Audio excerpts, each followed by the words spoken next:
Hello, this is a guy who likes fanfiction and is too lazy to read, so here is Bloodlines of the Dragon in audio form. Check the description for the links to the author. Chapter 13. Colin followed Brihan to the tavern, along with Alistair, Hawk, Sigrun, and Fenris. They'd left Carver and his riders to tend to the griffins and continue aerial sweeps. The presence of the once extinct beasts was causing quite the commotion in the city, and a crowd was already starting to gather. Sira had gone to locate some of her people, and Lenore and Zevran were presumably doing the same. Cassandra and her people were following on the ground. The tavern was mostly empty. Two people, both wearing robes and carrying staffs, rose when they entered. The first was a woman near his own age, dressed in darker robes. She nodded. The other was a man who couldn't be older than 25 or so. The man started towards them, an eager smile on his face. He didn't miss Brihan wince as he started to make introductions. "May I present Magister Arendaw?" He indicated the woman. "And Magister Adralicus." He started to gesture at the man. "Fastavas." The man's eyes widened. "You're King Alistair." "The Alistair." He strode forward and grabbed Alistair's hand, gripping it tightly in both hands as he shook it. "I've heard so many stories. You fought the archdemon atop Fort Draken. What did it look like? How big was it? What kind of fire did it breathe?" Colin blinked and glanced at Brihan, who gave a slightly panicked shake of his head. Alistair was starting to look as if he wanted to chew his own arm off as the Magister continued throwing questions at him without waiting for answers. Adralicus practically dragged the king towards a table, waving at the bartender. Alistair sent a pleading glance over his shoulder at Brihan, who ignored his predicament to continue introductions. "Magister Arendaw, these are Commander Colin, Senior Warden Sigrun, Hawk, and Fenris." She bowed. "Your reputations precede you." Magister Pavis indicated that we have an overlap of concern.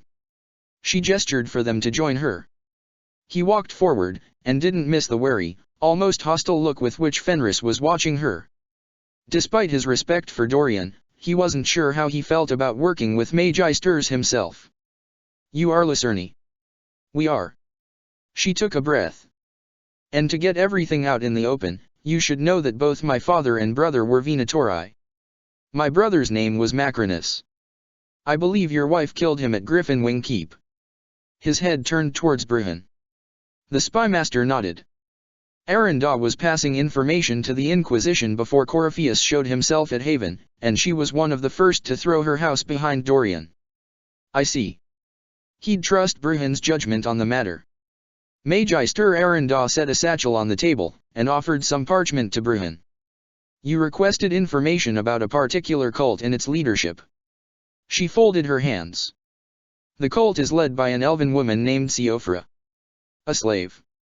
Fenris asked, his eyes narrowing. "Yes. One born in Ferelden, in the alienage of Denerim before being taken during the events of the Fifth Blight. She was purchased by Magister Geladius, yet another fool who joined the Venatori. When her magic manifested, he apparently used her as a research assistant and possibly as one of his test subjects." "Geladius?" Fenris spat the name. "Someone you know?" Hawk turned towards him. "A colleague of Daenerys." "Colleague and student." Arendaw nodded to Fenris. "He attempted to duplicate." She sighed. "Well, you." "And he did so successfully." She flicked her eyes towards Hawk. "Including the part where his Lyrium warrior acquired a mage lover and they teamed up to kill him." Hawk and Fenris exchanged a look. "You know, that really shouldn't be funny," Hawk said. Fenris smiled in response. Sigrun snickered. "That would be this Siofra." "It would." They fled together along with some of Geladius's other slaves, leaving quite the trail of corpses behind them. They surfaced again 2 years ago, and began amassing followers. "Elves?" Colin asked. "They appear to be rather indiscriminate, recruiting and slaughtering both humans and elves, even some Qunari. And we have yet to discover their motivation or intent, save for one thing." She offered another parchment to Brihan. "They defile every shrine they come across. Androstat, old god, elven, it seems to matter little to them." Alistair joined them, having managed to extract himself. Adralicus seemed to notice Fenris for the first time, and actually reached out a hand to touch his markings. Markings which immediately started to glow as Fenris glared. Adralicus jerked his hand back, his expression that of a wounded puppy. "Your assistance is appreciated, Magister Arendaw." Colin spoke up before blood could be shed. She seemed pretty okay with the fact the Inquisitor killed her brother. Sigrun shrugged. "Okay." Brujn smiled. She sent a fruit basket. He looked down at the parchments and began spreading them across the table. Parts of Nessum were built when the Imperium was at its height. What is now the harbor watchtower used to be part of a temple of Toth, and the local necropolis was once a temple of. He sighed. Colin shook his head. Earthamule. Finethys. Brujn ran a hand through his hair. Trap, or coincidence? Good questions. Colin nodded. I expect you to find the answers. He frowned. He had seen both Hawk and Fenris take the field. And he'd seen them take the field together. The thought of his son going up against such a pair made his stomach twist with fear even before considering there was a demon involved. Alistair reached over and whacked Brujn in the back of the head. Brujn winced and gave Alistair an indignant look. Alistair glared. He actually asked me if I knew what had become of Warden Constable Mahariel. And if you tell him, you won't have to wait 5 years to be assassinated. Brujn rubbed the back of his head. Arendaw's information has always been reliable. Don't worry, Colin. If the kids are still on their way here, Carver will find them. Hawk nodded. His future son-in-law might get brought back in a sack, but he'll find them. Wait. Colin's eyes widened. What? Hawk blinked. He raised an eyebrow. Gavrin didn't tell you. Tell me what? Well, on that note, I think I'll be turning in. Good night, everyone. Hawk rose. Hawk. Colin lowered his head. Tell me what? Agatha climbed down from the trees. 2 griffins, heading into one of the towers. You had to tell them where we were headed, didn't you? Duncan shook his head at Kells. Do I really have to keep reminding you that you kidnapped me? Sala sighed. Nessum is only half the size of Navarra City, and this time they are going to be actively looking for us. Nessum is older than Navarra City. Kieran tilted his head to one side, half closing his eyes. Unstable foundations, and the city built upon itself, again and again. Sepulchral tunnels lie beneath the city beyond those used by the necropolis. Secret passages, like those under Kirkwall. Sala raised an eyebrow. Yes. Wonderful. Loghain shrugged. I haven't been lost in the deep roads for months. They connect to the deep roads, but are not part of them. And you know how to navigate these? Sala asked Kieran. Well. He tilted his head again. After a moment, he frowned and shook his head. No. Then how do we get around in there? Duncan asked. Then he turned to look at Trian, as did the others. Trian gave them a disbelieving look. What kind of dwarf do you think I am, magic? Jiroth took the lead in the tunnels, a branch to move spiderwebs out of their way.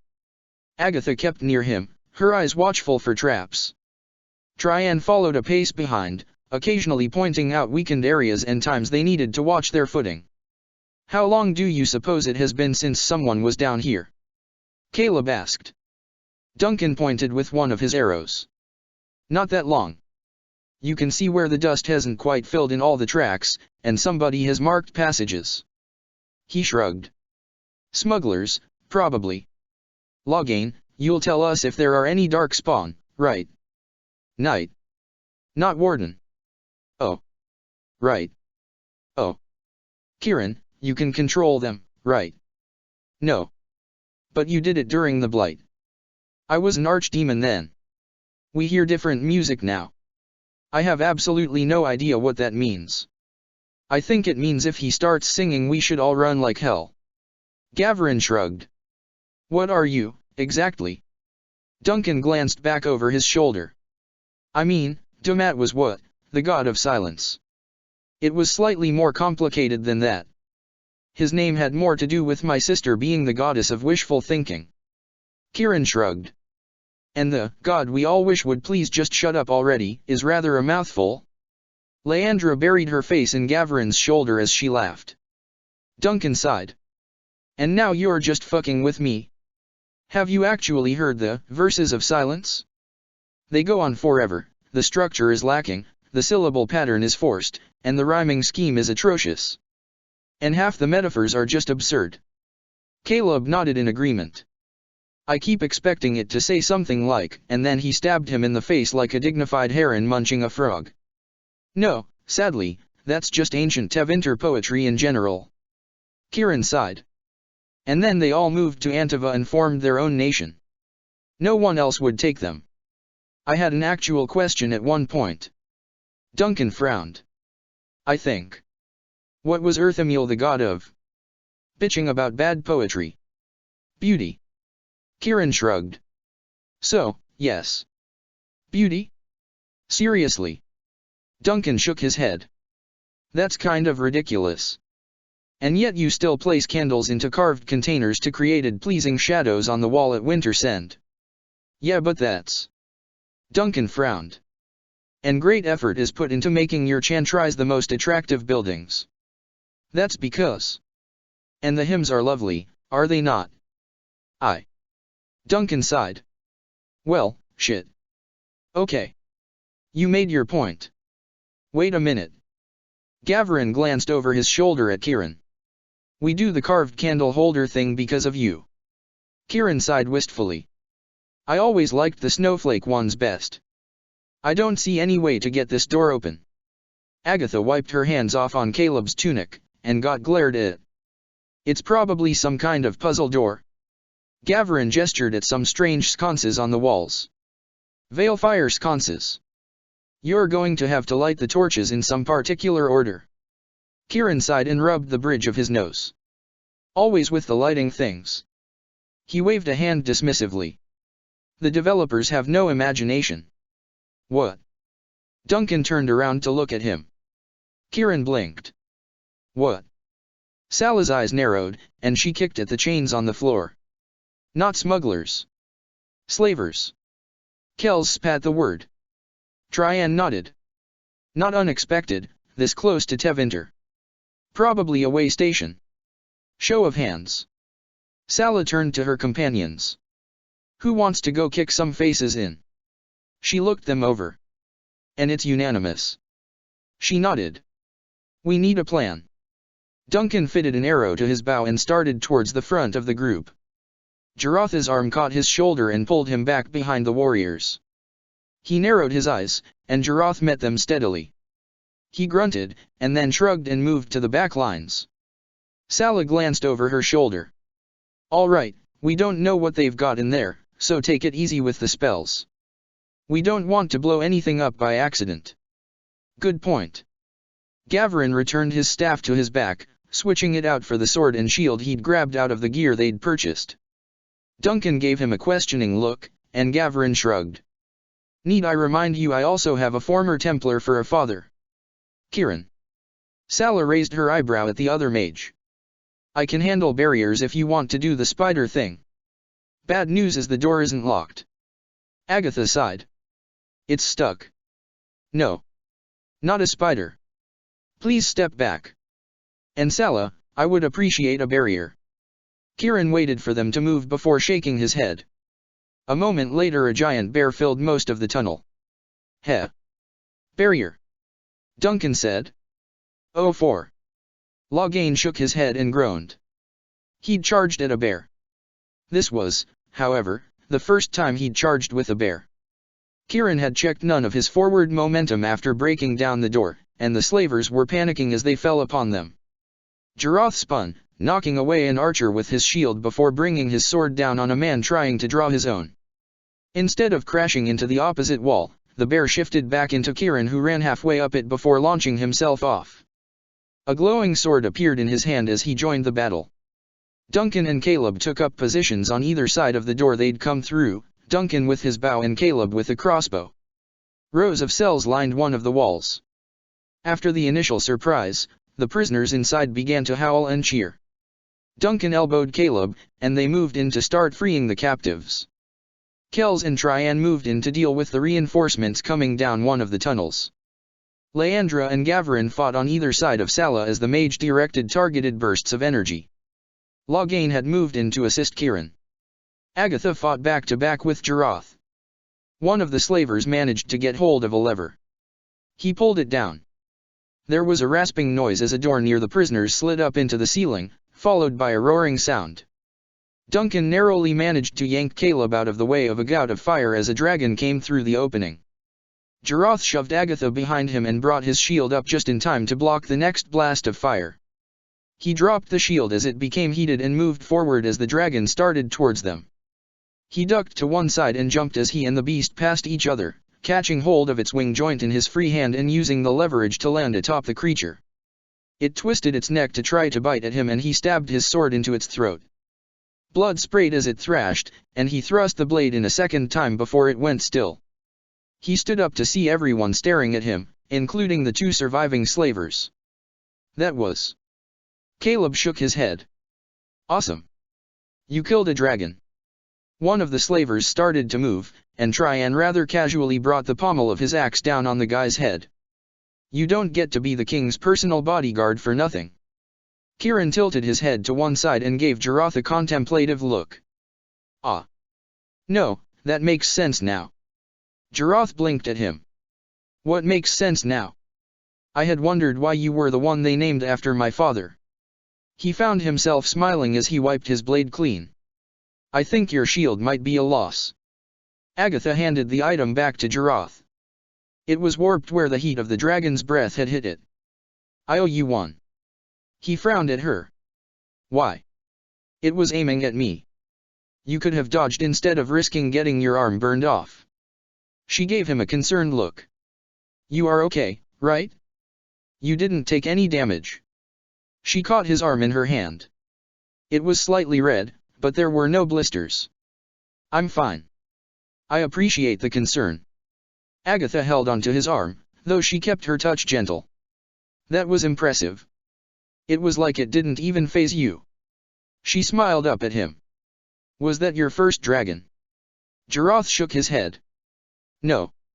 I've encountered them before, and Duncan and I assisted the Order of Vigilance in dealing with a high dragon near Gwerin. A high dragon? She batted her eyes at him as she leaned in. Tell me about it. Leandra leaned on Gavarin, and looked over at where Agatha was talking to Jarath. He does realize she's flirting with him, right? Duncan glanced up at where she was looking. Agatha was all but draping herself over his friend. No. I can say with utter certainty that he does not. Gavarin looked down at him. You've got to be kidding me. He shook his head. Short of actively ripping off his clothes, I'm not sure she could make her intentions any more clear. And it's Agatha. Leandra shook her head. Her breasts practically qualify as deadly weapons. Good point. Gavarin swallowed as Leandra turned her head back to look at him. Though they aren't as lovely as yours, he said quickly. I love it when you lie to me. She kissed him. Would you two get a room? Duncan shook his head. He glanced back over at Agatha. It probably didn't help that the future version of Agatha had been a longtime comrade in arms that was often prone to treating Jarath like a little brother. What was happening at the moment was actually a bit disturbing. Let's see what else we can find. Okay, I get the spiders. If they aren't hungry, they just ignore you. Sala glanced up at Kieran. But how did you manage to study a great bear long enough to be able to turn into one? Carefully. Kieran twitched a shoulder. And from above, while in the form of a bird. He handed her a roll of bandages, and she carefully wrapped the arm of prisoner she'd just healed. You are a skilled healer. I learned from. She trailed off. One of the best, in his way. Ah. Is he? She stood, gesturing for the prisoner to join the others where Traian and Caleb were partitioning out the gold and supplies they'd taken from the slavers. Alive. He and Nathaniel are assisting my father in his work. Were you? I mean, before you came to help us. Father prefers I stay away from anything having to do with the blight. I was undertaking a different portion of our task. What were you doing? Turning mirrors around. Sala chewed her lip curiously. What does that mean, exactly? A path is really only useful if you know where it leads. I still don't. Her eyes widened. You were switching the Eluvians. She snickered. Can he change them back? Of course. If he realizes which ones I have altered. Finding and restoring them takes time, however, as does recovering his agents. The Inquisitor requested time. We are doing our best to provide. She leaned back, and slowly nodded. She sighed. All my life I was taught that the Maker had turned his back on us, and we must earn his forgiveness. And then suddenly there were active gods. She looked up at him. One of whom just. She gestured at where the prisoners were heading out of the tunnel. Answered a lot of prayers. Kieran shook his head. You led us down here, Sala. You answered their prayers. Now, that is a terrifying thought. Yes. Kells followed Gavrin, Leandra, and Duncan into the next series of rooms. A quick survey showed there was nothing of any real value to be found. Duncan shrugged, and picked the lock on one of the doors. The King of Ferelden picks locks. That is still such a bizarre notion. My mother taught me on a particularly rainy afternoon when I was 5. She regretted it almost immediately. He pulled the door open. We had some visiting dignitaries, and to make a long story short, undergarments ended up on flagpoles. When Divine Victoria was still with the Inquisition, some of Josephine's undergarments ended up hanging with the banners. Kells shook his head. Funny how 2 of the best spymasters in the world were unable to locate the culprit. Certain traditions do live on. Leandra grinned back at him. Odd how one of the greatest trackers who ever lived can never seem to dash. She cut off as an arrow caught her in the shoulder, sending her staggering backwards to land on the ground. Gavrin called her name. Kells went for his sword as Duncan went for his bow. Something flashed in Gavrin's eyes as he turned towards where the archers stood. Duncan and Kells both froze halfway through drawing their weapons. Where 3 archers had stood a moment ago there was only red splatter on the walls and a fine pink mist floating slowly to the ground. What the? Duncan swallowed. Sweet Andrasta? Kells said simultaneously. Gavrin turned and knelt next to Leandra. Leandra shook her head, and smiled fiercely. Told you. I'm not the dangerous one. Chapter 14. Trian held up some documents. They've got maps of the area. Now we know where we are going, at least. He glanced at the 2 bound slavers. Though they tried to keep their ledger in code. So we don't have information. Sala raised an eyebrow. I said they tried. Trian smirked. Moving everything over 1 letter does not a cipher make. He narrowed his eyes. They managed to trap the dragon shortly after moving in here. Apparently, they thought it was good sport to throw prisoners to it as an example to the others. The slavers immediately began speaking up, claiming they had information in return for being released. Sala felt anger starting to give way to contempt. Find out what they know, and then we'll leave them for the Seekers to find. She shook her head. Cowards. She walked over to check on Leandra. The wound in her shoulder already looked weeks healed, and she was fairly confident she'd prevented a scar. She did a quick check of Leandra's range of motion. Well. Leandra raised an eyebrow. No whacking people with giant swords for a few hours, and I think you'll be fine. Sala rose. Let's find a place to camp, preferably where the escapees won't lead our folks right back to us, and go over what we've found. Duncan leaned on the wall and slid down to sit next to Jarath. Jarath turned to stare at him. Duncan shrugged sheepishly. Yes, I wandered off without you. When Jarath continued staring, he sighed. And someone got hurt. I know better. And I'm sorry. When the stare continued, he shook his head. We take chances all the time. That was a stupid one. I don't go off alone. He rubbed the back of his neck. Mafaratha's balls. You do remember which of us gives the orders, right? When it comes to your safety. Jarath narrowed his eyes. I do. Leandra could have been killed. She's a fighter. She's not yet 21, and she is not a soldier. Jarath sighed, and leaned his head against the wall. I should not have allowed myself to be distracted. I apologize, Your Majesty. Oh for fucks. Duncan banged his head into his knees. Anya was right. He saw the shadow descend over his best friend's face. Shit, Jarath. I'm sorry. That was unworthy of me. He wrapped his arms around his knees. She was right. Jarath's voice was quiet. He didn't want to think about that possibility. You killed a dragon today, and you're mad at yourself because you didn't take an arrow. Duncan sighed. You're crazy, you know that right? After 24 years of dealing with you. Hey, that was almost a joke. You take a blow to the head or something. Duncan grinned, and shook his head. After a moment, he nodded. I don't say it often enough. Thank you. Alistair looked up as Carver entered the common room. Any luck? My riders have yet to spot them. Carver made a growling noise. Even close to the road, the trees are thick enough to make it difficult to spot them from the air.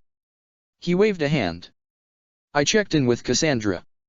Her people think they found a couple of their campsites. They are on their way here then. Hawk nodded. They've arrived. Both of them turned at the sound of Burhan's voice. How do you know? Alistair raised an eyebrow.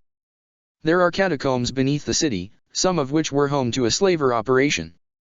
Burhan glanced down at the parchment in his hand. At least until a. He took a deep breath. Fire-breathing bear broke down the door. Testimony includes magic being tossed around, dwarves, elves, and someone jumping on the back of a dragon. Carver put a hand over his face. Lenore buried her face in Hawk's shoulder as she started to laugh. Hawk turned his head to look at Fenris. Our babies are all grown up and taking down slavers. This is one of the proudest days of my life. Fenris smiled. Who jumped on the dragon? Lenore managed to get out. Witnesses say it was a red-haired guy. Oh, 4. Alistair shook his head. Nijera just had to pick that name, didn't she? At least he's living up to it. Sigrun smiled. I've got people sweeping the area right now. We're not far behind. Burhan nodded. I'm heading back out. We're coming too, Cullen said. What do you suppose this building used to be? Caleb looked around, walking backwards for a moment. A temple, Kieran replied. He ran his fingers over some of the faded engravings on the wall. Really? Caleb looked over at him. One of the. He stopped, and looked around again. Are we standing in a temple to you? Kieran tilted his head to the side, his eyes half closed. Water ran down the wall, flowing through bells and moving the pieces, a perpetual symphony, winding down through pools, reflecting and refracting light through colored windows. Light, color, sound, blending in harmony, dancing as the wind changed. It sounds beautiful. Sala looked around, imagining it. It was. He frowned, and wrinkled his nose. There is a discordance to the echoes. What does that mean? Kells glanced back at him from where he had explored a few feet further ahead. We are not alone in here. Caleb snapped his fingers. Oh. That's how you knew they were here. They holed up in your temple. They sought something inside. What? Sala asked. Kieran frowned. He shook his head, and then shook it again.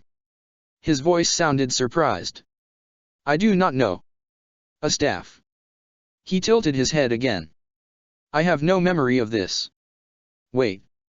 Gavarin walked back towards him. If it's your temple, shouldn't you know? Yes. You were asleep a really long time though. Agatha said. My sleep was not dreamless. I explored the reflections of the Fade, seeking, learning. I could hear but not answer, feel but not touch, not until awakened and. Kieran frowned. We do not like to think of how we awakened. He shook his head. This was my temple. Its memories should not be denied to me. Then how did come you can't remember? Kieran broke into a wide smile. I have absolutely no idea whatsoever. Duncan blinked. And you're happy about that? Well, yes. Kiran spread his hands. Do you know how rare it is for me to find a mystery in this world? Magister Aranda joined them in heading into the catacombs. Following the trail the children had left was not particularly difficult. Pieces of a broken door hung off the remains of the hinges. Subtlety is not their strong point, is it? Hawk looked around. Says the apostate who fireballed an Orishik in front of the entire noble court of Kirkwall. The Templar that failed to notice I was a mage up until that point should really not be making smart remarks. Colin shook his head as he entered the chamber. He frowned. 2 of the cells appeared to be occupied by bound, gagged, naked men with the word slaver written on their foreheads. They left us souvenirs, Fenris noted. How thoughtful. Hawk smiled. Who? Magister Aranda turned a slow circle. Who exactly are we tracking here? I have never sensed residual magic anything like this before. He was about to say something when he heard an exclamation from Bruhan. He strode in that direction. A section of hallway was coated in mostly congealed blood. Tiny bits of bone, skin, and hair were speckled through the mess. He wrinkled his nose. Sigrun. Bruhan called over his shoulder. The warden shook her head. I don't sense any blight, if that's what you are concerned about. Didn't think so. Bruhan shook his head. And it doesn't look like demonic corruption either. I've not seen anything quite like this before. Kiran dealing with a threat. Your guess is as good as mine. Bruhan shrugged. Hawk. It was definitely magic. Hawk frowned. The closest. He shook his head. Hawk. Colin raised an eyebrow. Well, frankly, the closest I've sensed to anything like these residual traces is from when I was at Adamant. You're saying this magic is similar to the magic used by Salas. Colin felt a slight chill along his spine. Whatever Kiran was, he was not the mage that had been trained by the Dread Wolf. Had his son done this? Hawk met his eyes, and there was concern on the other man's face. Yes. Let's. Colin shook his head. Let's find them. I've got something. Fenris held up a piece of parchment. A helpful someone left us a note. Salas saw Kiran's eyes narrow at the sight of the shattered altar. From the looks of things, it had been broken recently. He knelt, and touched some of the fragments. She knelt beside him. Are you all right? This was done in anger. He half closed his eyes, tilting his head to one side. Focused rage, and mocking pride. And beneath all that, envy and desire. His eyes snapped open. Hate. Is it hurting you? She put a hand on his shoulder. No. I am human as well. He rose. That part of me understands. They want more than can be given. What do they want? He shook his head. Their prayers to have been answered. She frowned, and glanced at where Duncan was helping search another part of the temple. King Alistair prayed to your father, and he answered. King Alistair asked a friend for help. It is not the same thing. Kiran shook his head. And I do not yet appear to have fixed anything. He tilted his head. They are that way. He pointed down one of the corridors. Agatha peered down from the balcony. There were over 100 people gathered below, at least half of which looked like they could pose a decent threat. And a dozen of those were mages. Slowly, she crept back to the others and reported what she had seen. There were elves among them, but none carrying staffs. And the demon. Sala glanced over her shoulder at Kiran. There are abominations among those below. He shook his head. I do not think they are the ones we seek. So, what's the plan? Loghain raised an eyebrow. Head down, introduce ourselves, politely ask them to tell us their entire plan and then take us to their leader. That never works. Leandra shrugged. We need some kind of plan. They have the advantage of this being their turf and we are outnumbered. No. Kiran shook his head. What do you mean no? Sala glanced back at him. They may have numbers. He narrowed his eyes, and set the end of his staff on the ground before nodding. But this is my temple. Excuse me. Several of the cultists stood as Caleb walked towards them.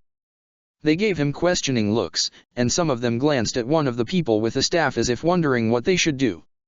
"Where did you come from?" one asked. "Kirkwall." He shrugged. "Do you mind telling me your entire plan and then taking me to your leader?"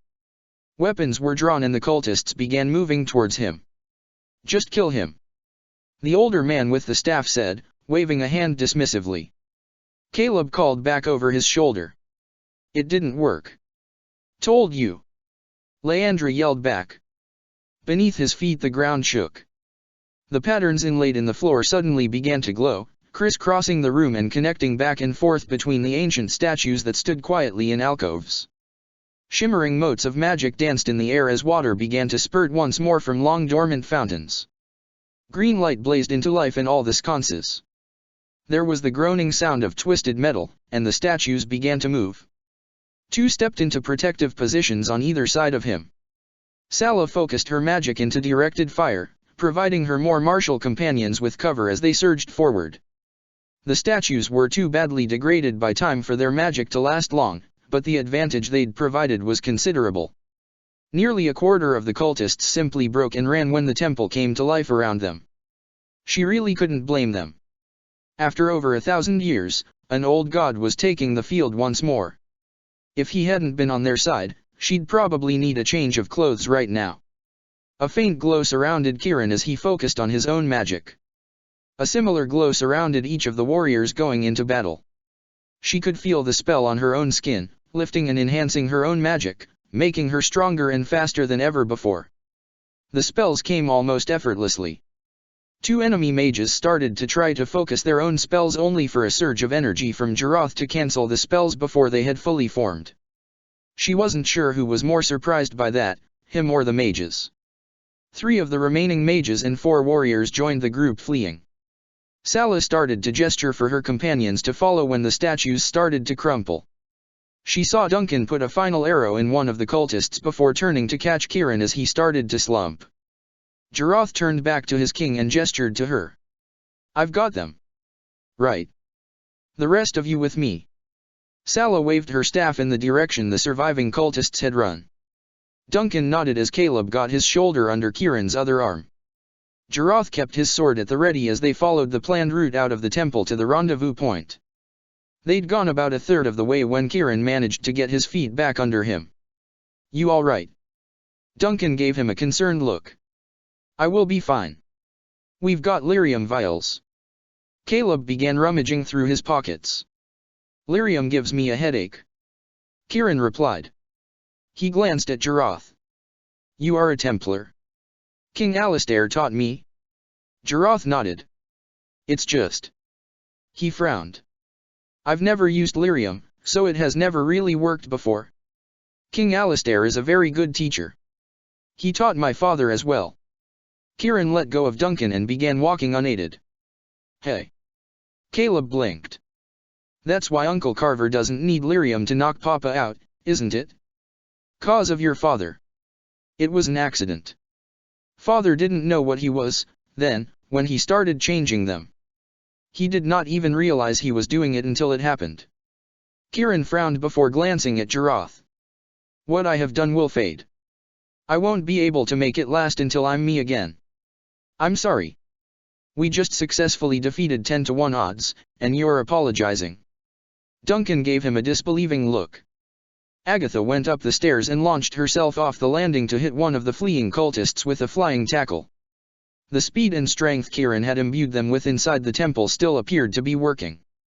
She brought her fist down on the base of his skull, clubbing him into unconsciousness before moving to catch up with the others. The tunnel had emerged into a large warehouse. Some of the cultists had tried to regroup. Leandra charged, Kells on one side, Loghain on the other. Traian remained back, his shield between any potential attackers and their mages. She was making her way towards helping the warriors when there was a massive blast of fire. She started to scream and realized Sala's enhanced barrier had held. The warriors were dazed and injured, but alive. 2 mages stood on a ledge, their arms dripping with blood. A heartbeat later the mages, the ledge, the stairs beneath the ledge, the wall, and a large section of the neighboring building had gone away. Gavrin stood with his hand outstretched. She caught a glimpse of an elven woman and a tall, thin man with glowing eyes before part of the wall collapsed to obscure where they had been standing. Sala was shouting, and Agatha looked up to realize the rest of the building was starting to come down as well. She ran to help try and get the others back on their feet before the building collapsed on top of them. Colin shook his head when he surveyed the wreckage of what had been 2 warehouses. Magister Aranda was staring, her expression frankly dumbfounded. He turned back to the witness. "You say the mage that did this was a young blonde man?" "Yes, Sarah." The worker gulped. He felt Carver's hand on his shoulder. "You know, I had my doubts at first." Carver shook his head as he looked at the still burning wreckage. "But I think your boy is going to fit into the family just fine." Chapter 15. I need answers.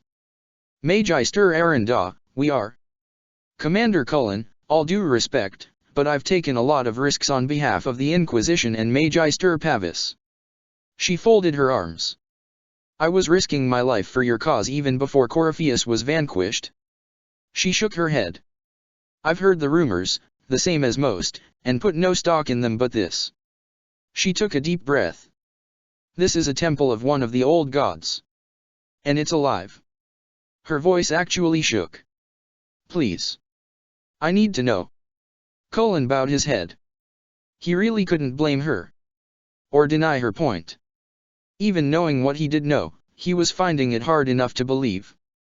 He'd stood in the war room of Skyhold when the warden had revealed to them what he really was, and it hadn't hit him quite as hard as walking into temple had. He could feel the tingling of the air around the altar that had clearly been broken and somehow reassembled. You're right. I just wish I knew how to begin explaining. He walked away from the altar toward one of the fallen statues. At the gallows, the statues had come to life. One of the many things that had featured heavily in his nightmares over the years. The fact that there was not a trace of red lyrium present was surprisingly little comfort. He looked up at the Magister watching him. The rumors regarding Fenharil are true. Then. She looked around. Did he? 2 of the old gods are awake and active as well. Earthamil is one of them. No. Magister Aranda shook her head. The warden killed Earthamil to end the 5th blight. That is what we were all led to believe, yes. Colin sighed. There are 2 old gods awake and active. The warden is one of them. His son is the other. Magister Aranda wobbled slightly before sinking to the ground in shock. Sweet blood of Androsta. This. She ran a hand through her hair. We have to. She swallowed and visibly collected herself. The world can't know this. It isn't ready. I agree. Leliana watched Ruya pace her office. The note Bruhan had read to them over the sending crystal was disturbing, but at least now they knew the particular interest the Formless One had taken in the children. Any knowledge could be put to use. They are alive. They are going to find they are not too big to put over my knee. Orana's voice caused her to turn towards the woman. And yes, I am including Master Hawk and Master Fenris. I can see them both, right now, a couple of proud fools. I don't know, you've kinda got to hand it to those kids. I mean. Orana firmly moved the plate of pastries away from Varric. He swallowed the bite he had just taken. I mean, what were those kids thinking, running off like that? I'm going to make them scrub every sidewalk in Kirkwall with toothbrushes. You do realize what this means? Ruya stopped pacing and turned towards her. They might as well have lit a beacon for themselves.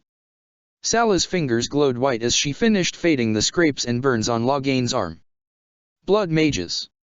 It could have been so much worse. She glanced over at where Leandra was sitting in Gavrin's lap, his arm around her protectively even as they both slept. With Kieran's magic added to her barrier, they'd taken more damage from escaping the burning building than they had the blood-fueled fireball. If it had hit even a minute earlier, it was possible they wouldn't have been injured at all. She'd never felt anything like that before. She patted Loghain on the shoulder before rising and going to sit next to Kieran.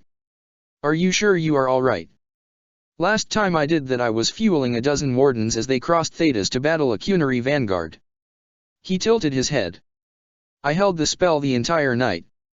I was not expecting to hit my limit quite so soon. I've seen Uncle Carver jump off a 20-foot-high tower without batting an eye. Uncle Carver followed my father for a long time.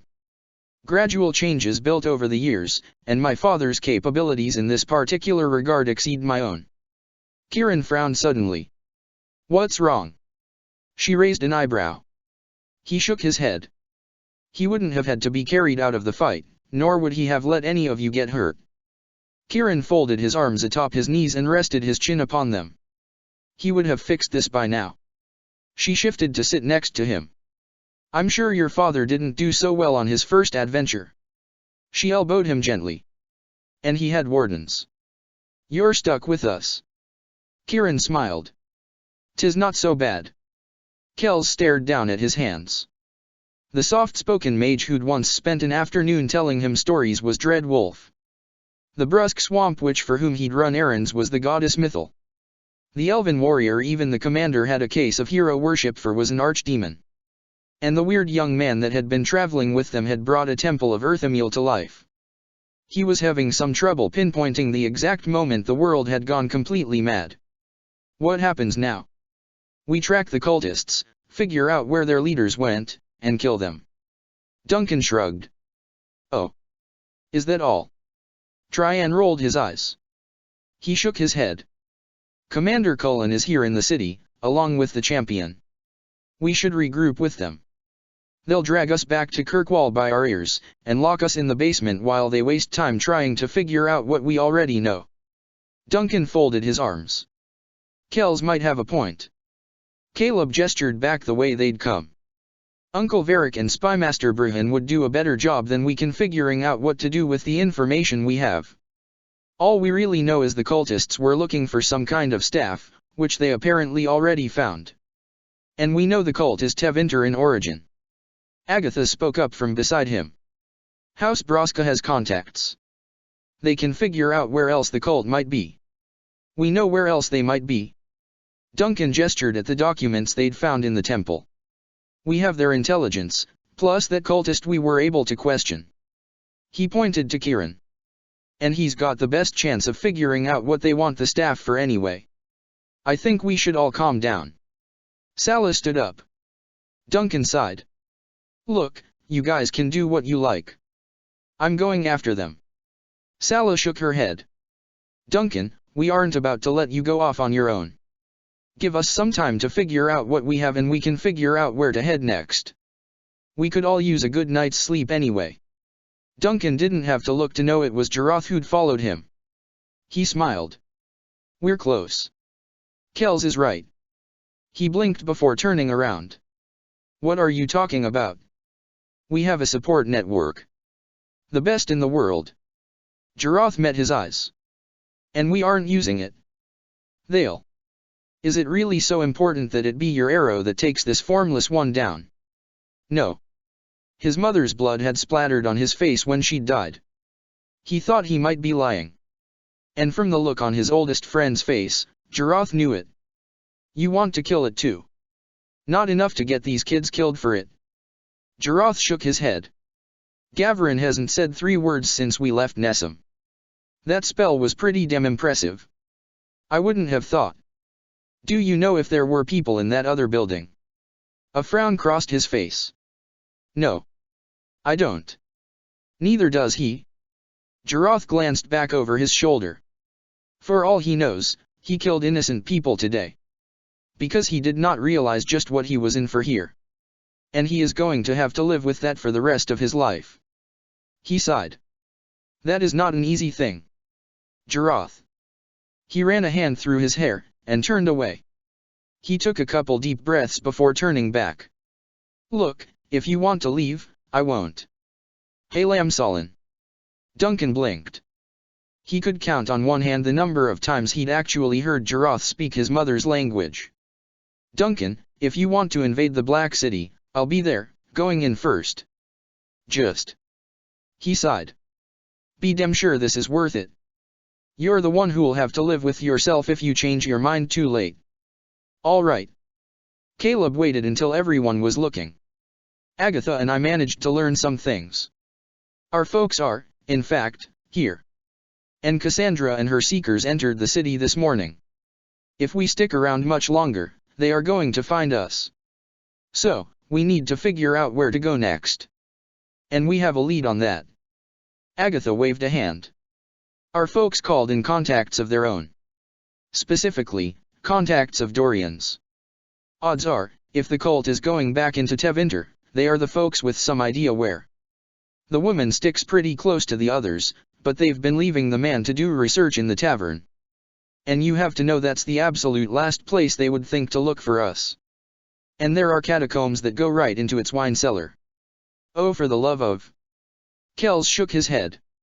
You're growing incredibly blasé about kidnapping people. Well, the last guy we kidnapped is having such a grand time of it we thought we'd share the experience. I hate you. Agatha crept down the hall and peered around the corner. She saw no one in the tavern except a man in Magister's robes and the bartender. She drew back, and gestured to Jarath, Loghain, Duncan, and Caleb. Rather than worry about explanations, the men just walked into the room to where the Magister sat, grabbed a limb each, and carted him out of the room. She tossed a coin to the bartender and followed. An elven woman, you said? And 4 men. One of whom looked a lot like him. The bartender pointed to Alistair. One had a dragon on his face, like that guy. He pointed at Carver. Lenore ran a hand down her face. So you didn't call the guard because... One looked like him and one had a dragon on his face. I thought they were with you. She opened her mouth, and then closed it again and shook her head before walking into the next room. Cassandra was pacing back and forth in front of the 2 seekers who she'd assigned to be on guard at the tavern. You can stop yelling at them. Lenore sighed. Apparently, the kids came up through the basement, not through any of the doors or windows. I am going to strangle them. Cassandra clenched her fists. Hey. Alistair's voice was sharp. Duncan and Jarath are my kids, in case you've forgotten. He folded his arms. I'm strangling them. Why would they take Magister Adralicus? Carver frowned. They are masochists on top of being lunatics. Alistair raised an eyebrow. No. Lenore frowned. No. They must have a lead, and think for some reason he can help. Lenore rubbed the back of her neck. Agatha has never met him, but would know he is one of Dorian's people. They must think we have information they don't. How can that be? Carver shook his head. They've been ahead of us this whole time. If Kells hadn't sent us that note, we wouldn't have even known they were in Navarra and Cassandra would have been on her way to Orlais. We do have an advantage now, at least. Lenore nodded. Unlike Kells, Adralicus has no reason to be a cooperative prisoner. Salahanded refilled their guest's cup. So this was the 3rd blight. Magister Adralicus took a drink. Yes. Navarra was still part of the Imperium then. Tevinter allied with Orlais, but both nations refused to press forward into the Free Marches. The Temple of Toth was destroyed in the early days of the Blight, but the wards of the Temple of Earthamiel remained intact. It was the only building in Nessum sturdy enough to be used as a refuge, and the mages used it as a stronghold as well. He continued expanding on the history of the Blight, and it took them several tried to get him back on topic. So the mages might have hidden things inside. Well, yes. Things they didn't want the Darkspawn to get their grubby little hands on, certainly. Who knows what treasures may have been abandoned inside before the temple was buried. He gestured excitedly. Did you hear what they are saying about the temple now? The statues inside actually activated once more. Kieran turned to Agatha. I thought you said this man was a Magister. He is a Magister. Oh, yes. He rose, and offered Kieran his hand. Magister Adralicus, at your service. I think you may be using that word incorrectly. Which word? Sala elbowed Kieran before he could reply. You said you were writing to an expert regarding information the Inquisition wanted. Paradise, yes. He studied at the University of Orlais as well as the Circle in Minrithis. And where is he, these days? Hasmel, looking into relics recovered from the Circle there. He looked up as Loghain entered, and his eyes widened. He actually walked over and caught Loghain's chin so he could examine the mark on Loghain's cheek. For a moment, Sala thought Loghain was going to punch him. Did you know Guardsman Carver Hawk has a tattoo just like that one? No. Really? Loghain pulled backwards. Oh, yes. I asked him its significance but he wouldn't tell me. Commander Cullen's manservant was also very reluctant to discuss the nature of his tattoos. His look similar to those used by the Dalish elves. Cullen's. Sala blinked. You mean Brihan? Was that his name? You know, there was a warden constable by that name during the Fifth Blight. A dwarf, I think. I would have thought King Alistair would know what happened to him, but he wasn't able to tell me. Did you know King Alistair used to be a Grey Warden? I think the Queen was one too. Sala just stared as their kidnapped Magi Stir turned to Duncan and began giving him the history of King Alistair's participation in the Fifth Blight, 4 times pausing to comment on how Duncan bore a fascinating resemblance to the king. Kells was leaning on the wall, tears running down his face as he shook with silent laughter. Magi Stir Adralicus. Oh, yes dear. He turned back to her. You were telling us about the cult. Oh, that's right. So Ifra was one of the elves King Alistair sold into slavery to finance. What? Duncan's eyes flashed and he took a step forward. Loghain and Jaroth each caught the man by an arm and hauled him out of the room. Magi Stir Adralicus sent a confused look his way before turning back to Sala.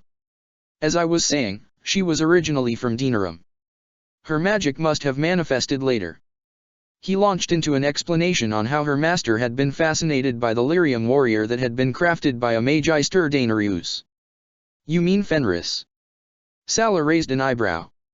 Yes. I met him, you know. He gave a low whistle. He's a work of art. A bit temperamental though. Her fists clenched and she forced them to relax. So he made Ifra into one of those. Oh, not her. You can't infuse a mage with lyrium like that, they'd explode. No, it was some human slave.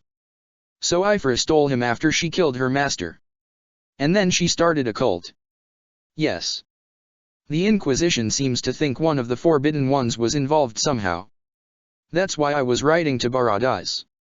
He studied at the University of Orlais, you know. He shrugged. Do you know the Inquisitor fought one of the Forbidden Ones? Emshael, at Emprise du Lion. He started giving them a history of the formation of the Inquisition, which caused Kells to actually slide to the floor. She was starting to be a little concerned the man was actually going to die laughing. She rubbed her forehead and sighed. They left the Magi Stir under the watchful eye of Trian, who actually appeared at least somewhat interested in the description the man was giving of Kal Sharik.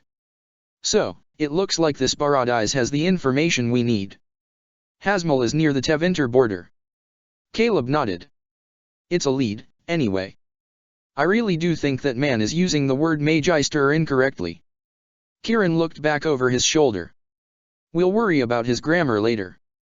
Loghain shook his head. Can I kill him now? I'm going to second Loghain's initiative. Duncan glared. If we could stay on topic. Hasmul it is. Magi Stir Adralicus followed them as they started down the highway, filling them in on the events of the Chantry explosion in Kirkwall despite Kells and Caleb repeatedly informing him that they were there when it happened. Sala sighed, and took pity, though she wasn't sure which one she was taking pity on. Tell me more about your friend Barad-dûr. He studied at the University of Orlais, you know. He went on for a while about some papers the man had written. He really is quite brilliant, you know, despite his disability. What disability is that? Sala raised an eyebrow. Well, he is. Magi Stir Adralicus gave said shake of his head. Half-elven. Leandra, Jaroth, and Kieran all stopped in their tracks and slowly turned around. Sala sighed, and buried her face in the palm of her hand. Chapter 16. Cullen. He looked up from where he'd been sitting with his head in his hands, and leaned back, folding his arms. Lenore. She walked over and pulled out a chair to sit across from him. Talk to me. I'm fine. And I'm a virgin. She shook her head at him. Cullen. She sighed. I have known you since you were a gangly 13-year-old with massive feet and hair that wouldn't stay out of his eyes. She brushed her own hair out of her face. Her voice was quiet. I've seen you at your worst. And I know there is no way you ever gave your son less than your best. He was so busy reassuring me about his staff that he didn't tell me he had a fiancée. He swallowed. Maker, Lenore. We were such wonderful parents, Fenharel had to step in. Or you were such an inspiration. The mangy mutt was finally moved to actually fix something he broke. Lenore shook her head, and then a smile came to her face. I've got 100 gold, says Gavrin kicked your ass at chess. 2 games out of 3. He felt himself start to smile. According to the guy at the first tavern they stayed at, he also picks the onions out of his soup. She leaned forward and very lightly whacked him upside the head. What kind of father teaches his son it's okay to dislike onions? It's not the flavor. It's the texture. Yeah, I've heard your excuses before. She smiled, and then it slowly faded. I sent Agatha to Kirkwall to represent House Braska. And I'm scared shitless that's what she thinks she's doing right now. That she thinks she has anything to prove to. She swallowed. Here we are. You're worried you're a lousy father because your son is a mage, and I'm worried I'm a lousy mother because my daughter isn't. It sounds. He looked down at the ground and laughed softly. Pretty stupid when you put it that way. Leliana stared at the crystal in her hand. Going to need you to repeat that. No, you aren't. Burhan's voice came back over. Naked, hands and feet bound, hopping down the road with rabbit ears glued to his head. She looked up at the faces of the others in the room. Most of them were staring at Dorian, who was staring at the crystal in her hand. Did he say why? You should sit down. I am sitting. Liar. She heard him take a deep breath. Apparently, they overreacted to his description of his contact. For reasons he cannot fathom, 3 of them took special exception when he mentioned his contact was. Burhan's voice imitated a Tevinter accent. A product of miscegenation that had managed to overcome that disability. Dorian winced. And he. I'm not done. Burhan's voice sounded like he was having trouble not laughing. He went on to say that he felt very slighted that they would judge him for disapproving of the mixing of the species. He assured us he was very open-minded, and cited the fact that he believed Magister Pavis to be an exemplary person despite his openly indulging in his own unnatural urges. Did I mention he was explaining this to Hawk and Fenris, in a room that also contained Lenore, Zevran, Carver, Syrah, and myself? How badly am I going to pay for this later? Dorian asked. Iron Bull patted him on the back in a comforting gesture. Zevran has started Uatab. There was a murmur from the crystal that she couldn't quite make out, and she heard Burhan assure someone he was getting to that. A bit later, after Cullen had sent the various Amels and Syrah to their respective rooms, Magister Adralicus apologized and said he should have remembered he was in the south. Then he helpfully informed me that there was actually a rumor that the White Divine herself had an elven lover. Wow, Songbird. I imagine that came as something of a shock to you. Iron Bull barely managed to get the words out. Leliana rolled her eyes. In any case, we know from him that all of the kids are alive and in good shape. Though he is concerned about the mental well-being of Kells. Apparently he's prone to unexplained fits of hysteria. There was another murmur, and Burhan hushed someone.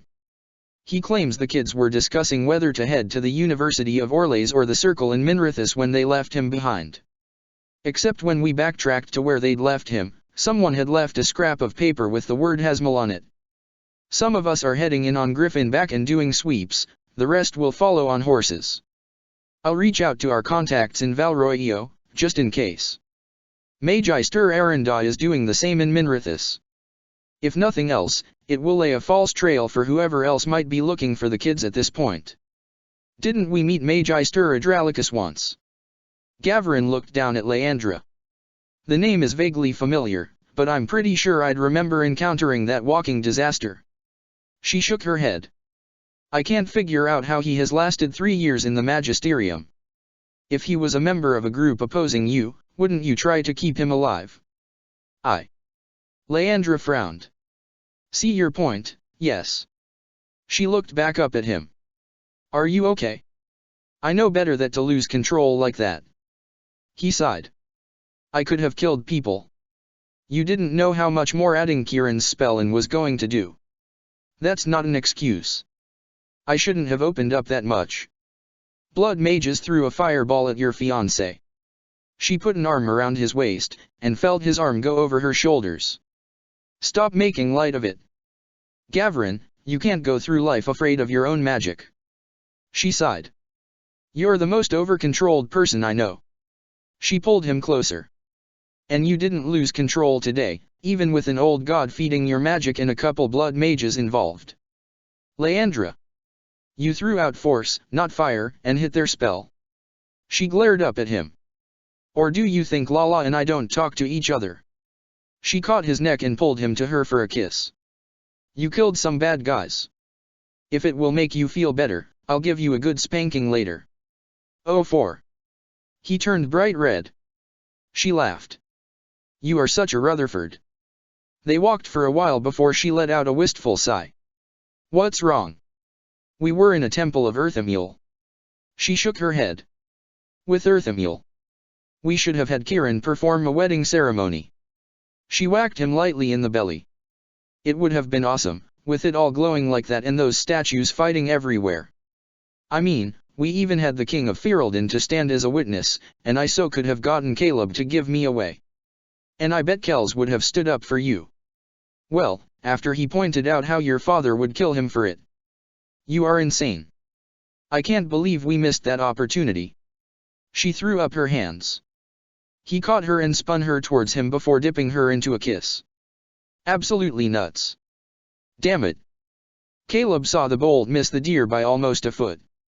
The buck started to run, and an arrow caught it mid-ap. It stumbled another couple steps before falling. Show off. Duncan smirked, and replaced his bow over his shoulder. City boy. Says the guy who grew up in a palace. He sighed, and followed Duncan and Jarath towards where the deer had fallen. I was what? He glanced over his shoulder at Jarath. 10. He shrugged. When Mother handed me over to Arlisalinea for a month. She promptly handed us over to some of the hunters. Getting only piece of stale bread for dinner does a pretty fast job of teaching you not to miss. Caleb chuckled, and glanced at Jarath. You got dragged along for that too, I suppose. Yes. The first night he saved some of his dinner and gave it to me. The next night they told him if he did it again he'd eat what I ate. The third night he ate stale bread. Duncan shrugged. The fourth day I didn't miss. He gestured at the dead deer. And he learned the proper way to gut a kill.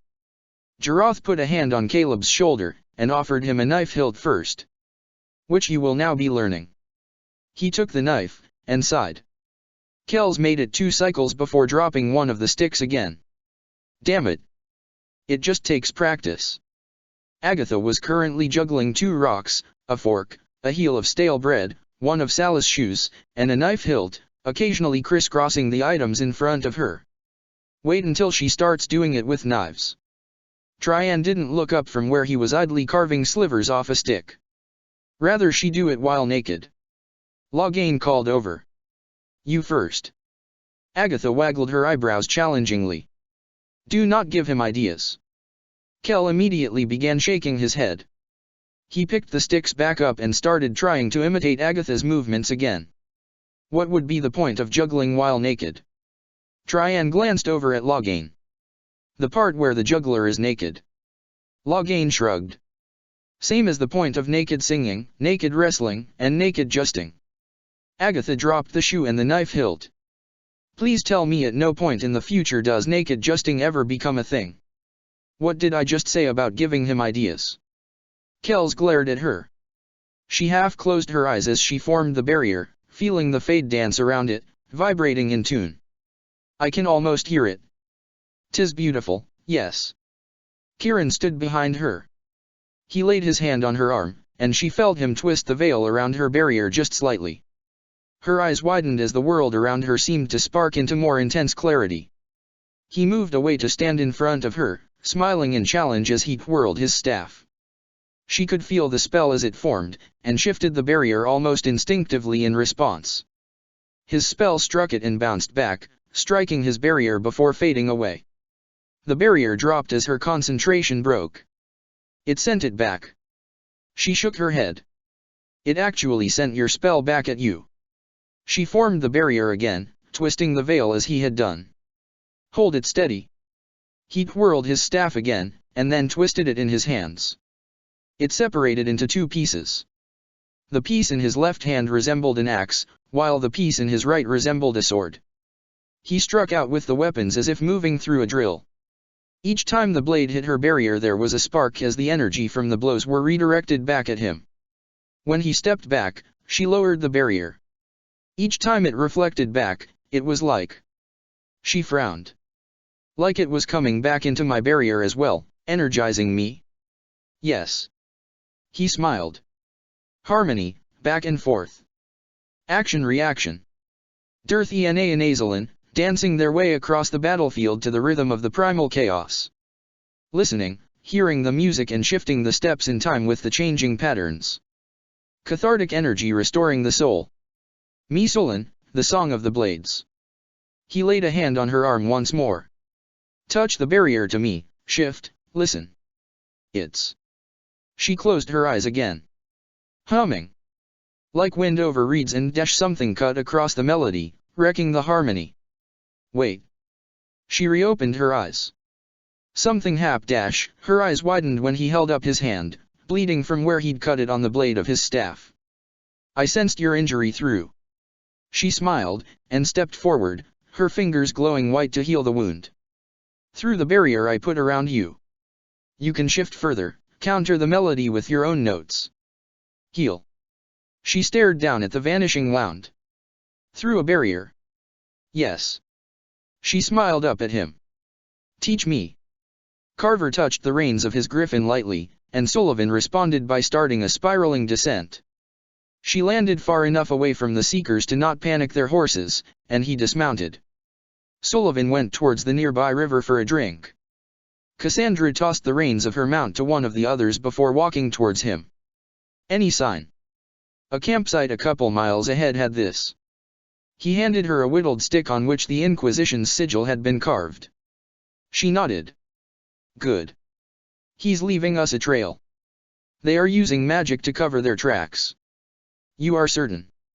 He shrugged. Morrigan and Merrill each had a version of that spell, and one of the first things they did together was improve upon them. No way Kieran isn't an expert with it, and I've got 10 gold says there was something similar on the list of spells Fenharil taught Gavrin. Would one of the mages be able to pick up the residual traces? That's one of the things they improved upon. Naturally. Cassandra folded her arms. Not to mention Leandra is your daughter, and you managed to keep ahead of Bruhan. He's with Greta, running low sweeps. Greta and Atisha are the most nimble pair we have. He spots a track, they'll land him on it. He rubbed the back of his neck. There are clouds to the west. Flying in the rain is dangerous for the griffins. Head back to Hasmel. Do not risk your mounts. Good luck. He started to turn back towards Sullivan. Carver. He turned towards Cassandra. She sighed, and shook her head. He brought a temple to life. Her eyes went to the mark on his cheek. Loghain wears the same mark. That did not surprise him in the least. He wasn't sure yet how he felt about the fact his own eldest child did not. It was something he had accepted without hesitation, but a small part of him was pleased it was not a burden she carried. I saw. I need to. Cassandra, if you needed to know, you would. Gavrin is my best friend's son. And he's apparently engaged to my daughter. He frowned, and then narrowed his eyes. You think Kieran is a threat to them? She nodded. Yes. He looked down at his hands, and then shook his head. And you aren't sure what side I'll take if it turns out you are right. Can you blame me? No. He couldn't. She didn't know, and couldn't understand. But he could give her what small comfort he could. Leandra is my daughter, Cassandra. He met her eyes steadily. Whatever else I am, I was a hawk first. Remember that. He shrugged. There is a good campsite another 2 miles up the road. Safe journey. He's turning various shades of purple, and the commander is holding his clipboard in front of his face trying to block out the sight. Iron Bull just sort of sits up a bit and says, "Oh, hey Cullen." Kells shook his head. "I cannot believe they were having sex on the wardable." Caleb laughed. "That thing is surprisingly comfortable." Leandra shrugged, and grinned. "And sturdy." Gavrin immediately turned bright red. Kells gaped. "Gavrin?" Gavrin shook his head. "Oh, like you and mine have never." "We most certainly did not." His eyes widened when Gavrin and Leandra both grinned. "Oh, no. We didn't." "You've got 2 kids, Uncle Kells. I'm guessing you did a couple times." "That's not what I..." Kells shook his head. "I very much regret starting this conversation." Sala shook her head. "Isabella once tried to embarrass Papa by leaving one of her written dedications where he could find it. He got it published." "He did not." Traian stared. "The Randy Dowager gave it 4 scarves." Caleb put a hand over his heart. Kells winced. "Maker, I remember that." The Viscount made sure Seeker Pentagast received an autographed copy. "Who'd have thought my father would be the normal one of the family?" Leandra shrugged. "You were conceived on the back of a griffin a mile above the ocean." Leandra stared at Kieran. "How do you even know that?" "They neglected to secure their clothing while in flight." Uncle Carinal memorialized the event in one of the murals he painted. "You're telling me that on an island somewhere out in the middle of the ocean there is a painting of my parents having sex on the back of a griffin?" "Yes." Leandra folded her arms atop her knees, buried her head in them, and groaned as the others laughed. "I'd tell Traian it's his turn to share a story, but I'm still working on figuring out how Warden Commander Sedida is his father." Caleb shrugged. "It's a dwarf thing. I'd share a story, but my parents are pretty much impossible to embarrass." Agatha shrugged. She grinned. "Though the time Mama walked in on a certain king and queen of Ferelden testing the weight limit on a chandelier was pretty funny." Duncan choked on the bite he'd taken. Jaroth hit him in the back, and he coughed a couple times before taking a drink from his canteen. "And I am now traumatized." "Thank you for that." "You're welcome." Agatha grinned. "So, Loghain, have you been caught? By your mother or with your mother?" Agatha dropped her bowl. "What?" Duncan started laughing. "Loghain, if I could knight you again, I would." It was approaching sunset when they got their first sight of Hesmel in the distance. "Camp or keep going?" Sala glanced back at her companions. "Keep going." Caleb shrugged. "I'd wager we can be there by midnight, and asleep in a real bed 10 minutes after that." Jaroth shook his head. "Waiting until morning would give us the chance dash." "Real beds." "Dash to scout out dash."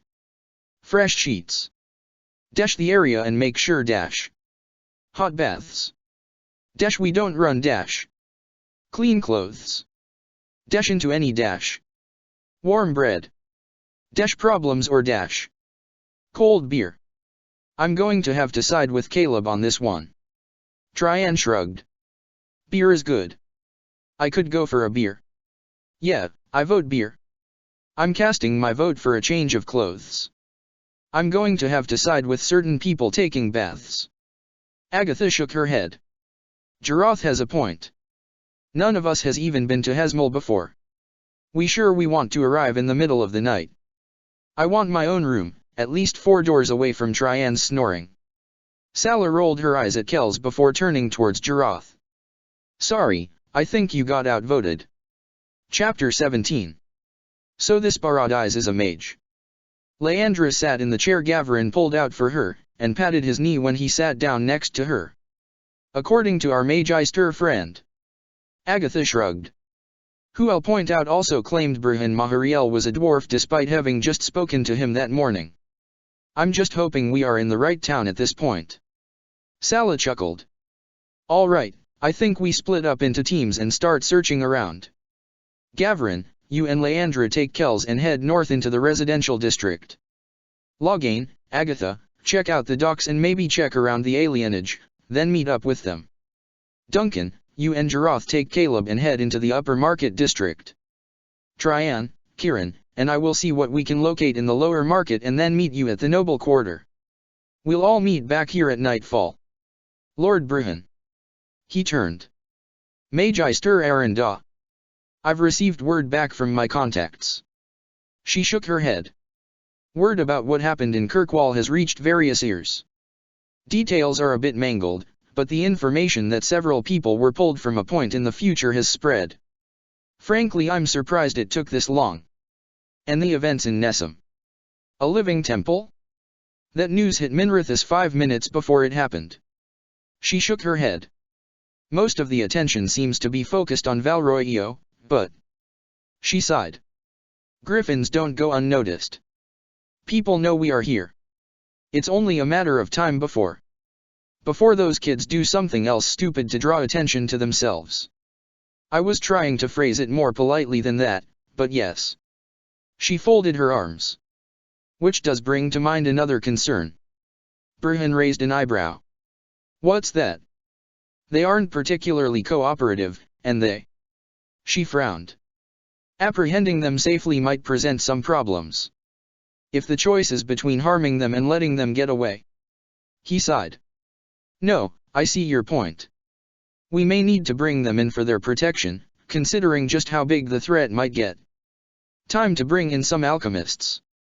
I'll ensure the mages with us are versed in paralysis and slumber spells. If we send a bird now, it will be in Kirkwall in 2 days. And there is an Inquisition safe house. Give it a rest, Uncle Kells. We should at least send them the information we've found. Gavrin. Kells shook his head. You know Brihan, an Iron Bull, and Sira. They could uncover the truth in minutes. Gavrin sighed. We'd be putting them in danger. Maker's breath. Kells stared. You can't be serious. Gavrin, it's the Inquisition. It's my parents. They've had enough demons messing with their heads. This one is my problem. He rubbed the back of his neck. Like you said, there is an Inquisition safe house. You want to walk away, Leandra, and I won't follow. We shouldn't have dragged you into this in the first place. Kells stared at him. How dare you? He clenched his fists.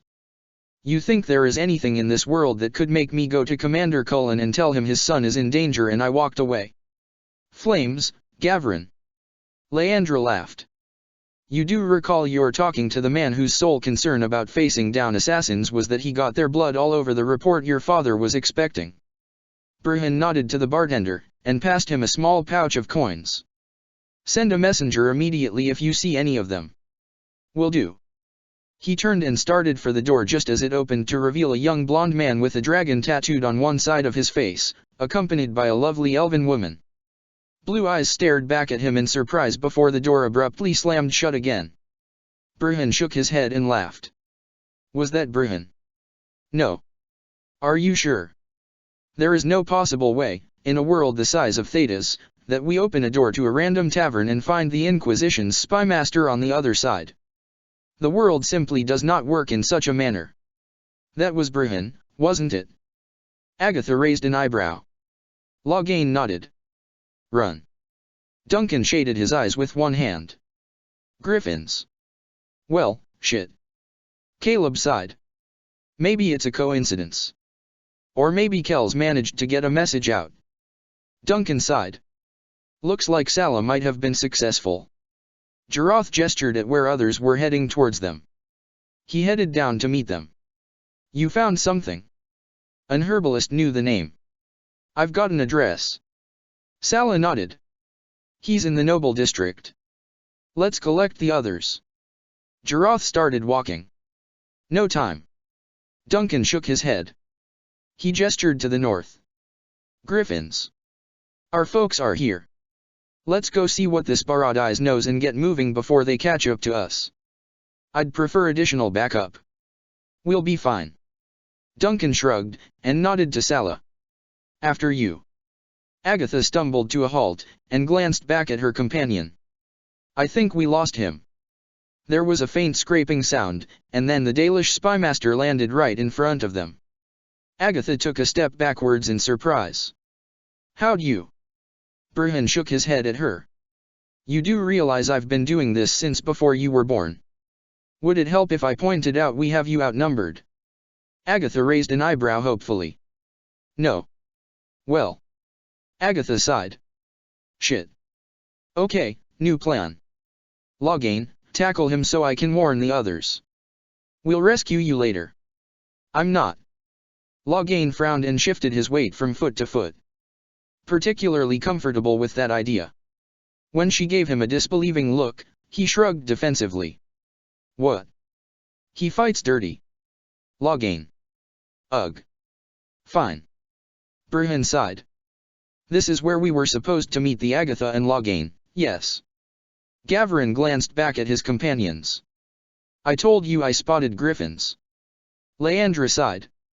How did they know we are here? You remember earlier, when I made a point about spymasters. Kells smiled. Wipe the smug off your face, it's starting to drip. Leandra glared at him. Gavarin sighed. We've got the address for Paradise.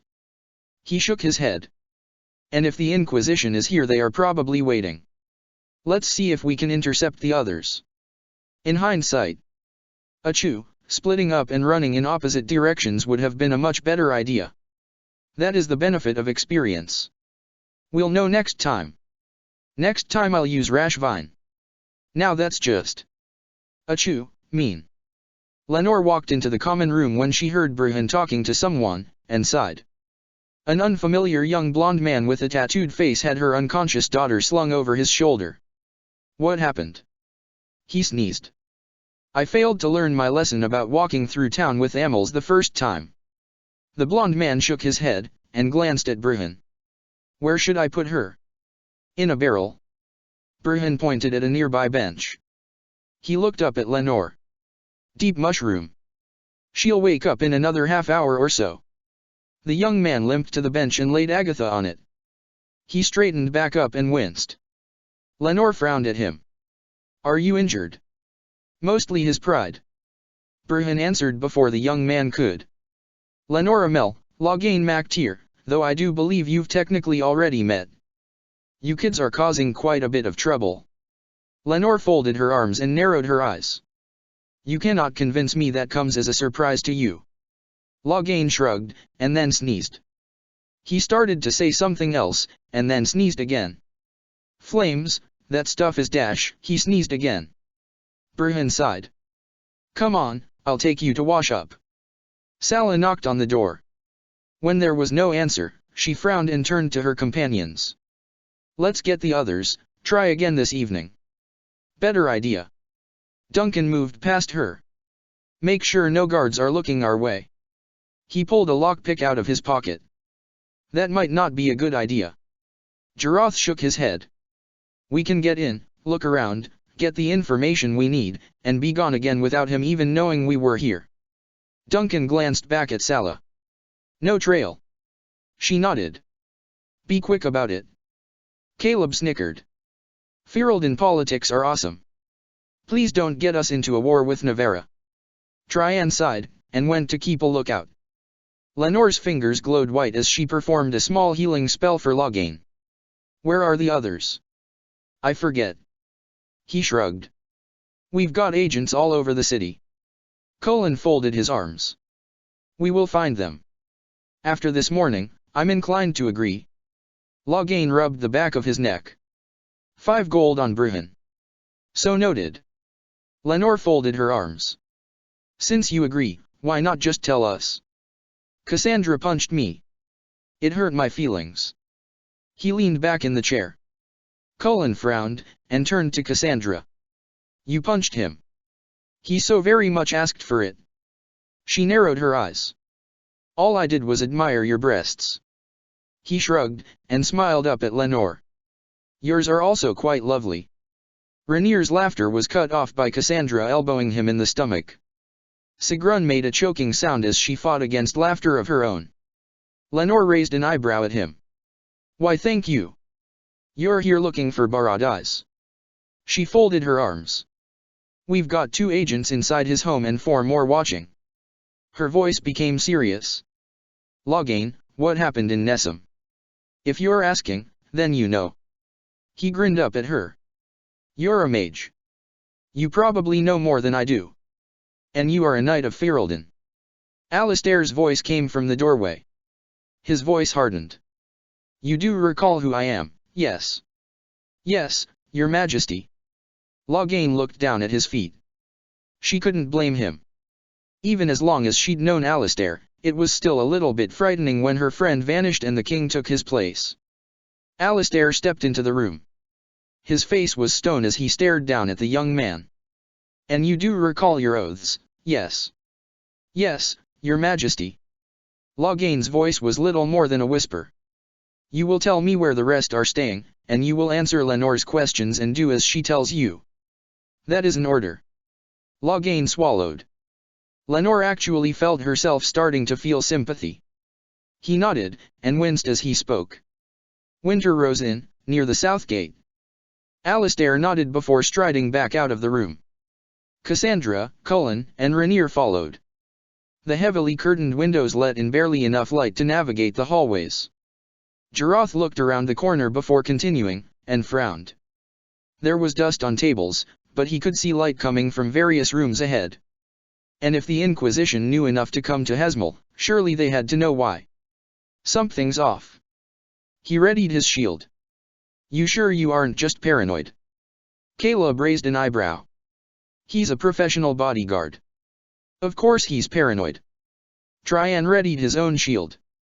Doesn't make him wrong. The veil is thin here. Kieran tilted his head. It rumbles beneath the echoes. I'm going to interpret that as, we should get out of here, Jarath started to wave them back. Inquisition soldiers should be watching the place, at the very least. So where were they? I'm going to interpret that as we are on the right trail. Duncan shook his head. We should get the others. Sala frowned. If it does come to a fight, I'd like Jarath to have some blades backing him up. She blinked. No offense, Traian. The dwarf just shook his head and smiled. None taken. Duncan rolled his eyes. We're tracking down a bookworm. Come on. He started walking forward. Jarath sighed, and followed, lengthening his stride for a few paces until he was again in front of Duncan. He saw a shadow move in the room ahead, and held up a fist to halt the others. Both Kieran and Sala readied their staffs, and Duncan notched an arrow. He nodded and stepped into the room. A tall, thin man was standing near a desk, frowning down at a piece of paper in his hand. He looked up with Jarath entered. Ah! He blinked, and his eyes went to Jarath's shield before going back to his face. He frowned. I'm sorry, who are you? His eyes suddenly widened as the others entered behind him. Oh. Of course, you're the ones Magister Adralicus mentioned, aren't you? The ones that wanted my expertise. He smiled widely and held out the paper he was holding. Your timing is perfect. His hand went to the hilt of his sword as he started to walk towards the man. Suddenly the air in front of him shimmered as a barrier sprang into place. Kieran's voice was sharp when he spoke. Jarath, back away. He drew his sword as stepped back, positioning himself between the tall man and the others. Kieran. The man's smile changed to one of satisfaction when he shifted his gaze to where Kieran stood. Well, well. And here you are. He showed just a hint of teeth. Finally. I don't see anyone. Leandra frowned. Maybe the Inquisition already caught the others and took them in. Gavrin shook his head. They'd still have people here watching in case the rest of us showed up.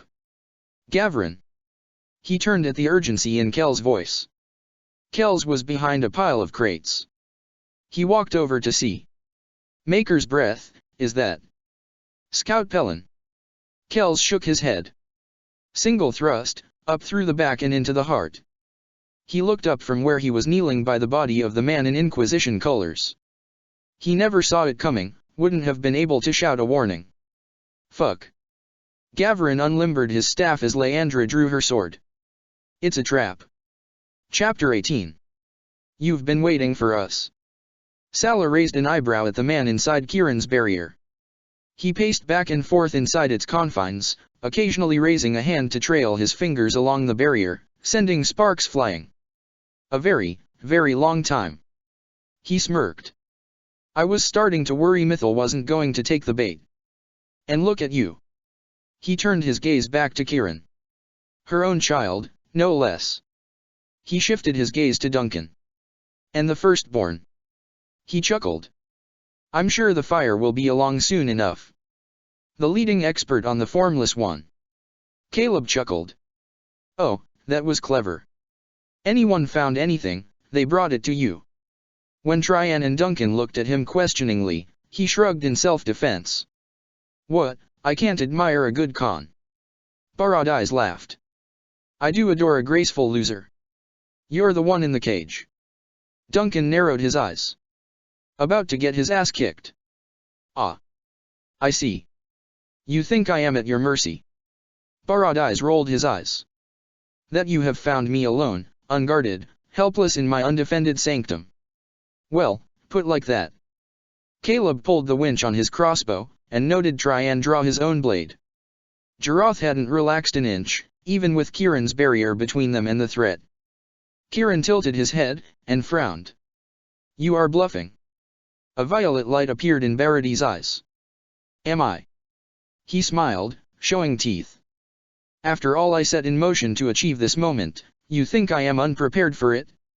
Your mother's petty jabbings at history are nothing compared to what I have done, boy. I've toppled empires with a few whispered words. You seriously think we are going to fall for that? Duncan shook his head. Your grandmother did. Paradise smiled at him. Calling for a vote to disband the circles after an apostate destroyed Kirkwall's chantry? What was she thinking? His voice was filled with mocking concern. What the hell are you talking about? I see. Paradise glanced back at Kieran, and shook his head slowly. He doesn't know. You'd think, being friends and all, your father might have mentioned to Alistair that his mother was alive and well.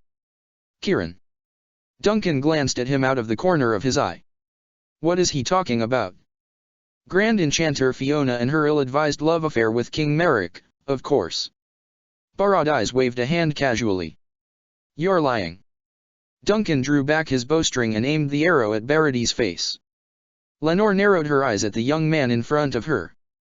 If this was him cooperating. Your grandfather sent assassins after me and I didn't want to punch him this badly. You married the assassin my grandfather sent after you. Loghain shrugged. And you didn't even have the courtesy to invite him to the wedding. She shook her head, and walked over to where Sigrun was sitting in a chair, struggling not to laugh. Stop encouraging him. The words might have held more heat if she'd have kept the smile off her face while saying them. Sigrun laughed again before glancing up at Lenore. Can I get your opinion on something? Sure. On a scale of 1 to just plain wrong, how bad is it to be thinking dirty thoughts about a former lover's grandson? Lenore rolled her head, and then considered the question. Normally I'd say just plain wrong, but there are a lot of extenuating circumstances in this particular case. She shook her head, and glanced back at where Loghain was sitting in the chair, making absolutely no attempt to hide the fact that he was looking at her rear end. He even winked at her. Though I really have my doubts that boy is a Mac tier. Sigrun started to say something when the door opened to admit Rainier. Tom, they find them. Found their rooms and collected their gear. He shrugged. Cassandra is waiting with a couple of her seekers in case they come back. Colin and King Alistair have gone to check in with Carver and let him know what we've found. He walked over to Loghain. I knew your grandfather. You're the 5th person to tell me that today. Loghain shrugged. Did you know him as well as Sigrun did? What? Rainier raised an eyebrow. Sigrun fell out of her chair. Oh stone. Lenore buried her face in her hand. Well, thank you very much for that mental image. You're welcome. What the hell are you talking about? Rainier glanced at the laughing Sigrun before looking back at Loghain. Just admiring your shoulders. Loghain leaned back in his chair. And the beard. The whole package, actually. The broody warrior with the dark past. That just. He smiled up at Rainier and sighed admiringly. Works. Lenore just shook her head as she watched Rainier catch on to what was happening and begin turning various shades of red and sputtering. Maker's breath, do you ever stop? She folded her arms. No, not while I'm awake. Loghain shrugged. Or when I'm asleep, for that matter. I've got a few more questions. His constant divergence was very distracting. Sudden realization came to her mind, and she looked around. She narrowed her eyes. Starting with. She focused her gaze on Loghain. When was the last time anyone saw my daughter? His smile was the picture of perfect innocence. Lenore. Sigrun stood up. He's been distracting us so she could make her escape and get a head start. Lenore shook her head. Sigrun, stay here, keep an eye on him. We might need to be on the move, if the kids know we are here. Rainier, let's go spread the word. How much trouble could one girl be? Rainier saw Sigrun, Lenore, and Loghain open their mouths and sighed. No, don't answer that. Knew it was a stupid question the moment I said it. Kill this thing and be done with it. Jarath shifted his stance only slightly. He'll have to drop the barrier to do that. Barad shook his head and looked at Jarath. I'll break your spine, and you can watch while I kill the dwarf and the little birds. He only narrowed his eyes in response. The Templar abilities might not work without Kieran's assistance, but they might provide him a slight edge anyway. The blow would have to be quick, or the thing might be able to heal. He put his weight just slightly forward, prepared to move the moment the barrier dropped. The barrier shifted, slowly shrinking the cage. That is not an opportunity one will give you. Kieran took a step forward. Barad just shook his head. We both know you are not going to kill me, old friend. Not after I went through such effort to bring you back. He raised one hand, and a second barrier seemed to form inside the first, stopping the first barrier from moving in and pushing back against it. Colors seemed to shimmer in the air where the magics touched. You had nothing to do with any of it. Kieran narrowed his eyes. His hands glowed as held the barrier in place. 1,000 little nudges of history. Not just for you, but to ensure you had generals when the day came. The glowing eyes of Barad intensified. A whisper in Uldred's ear, and he spared one single Templar. A murmur in a dream, and an architect crafts a plan. He laughed. A tug at the reins, and a magister's wife and son take a shortcut. A hiss, and a general leaves his king to die. All of history is my playground. The glow of the barriers intensified. There is a difference between acting, and taking credit for the action. There was a slight tightening to Kieran's voice. You wound me. Barad actually looked offended. Varla was an exemplary student. He shook his head. And your father was such an adorable child. A slight spark shook the barrier, and a heartbeat later it exploded. Multicolored energy flowed back into Kieran, sending him flying backwards to strike the wall hard enough to send cracks through it. He lifted his shield as another bolt of energy came towards him, and another barrier intercepted it.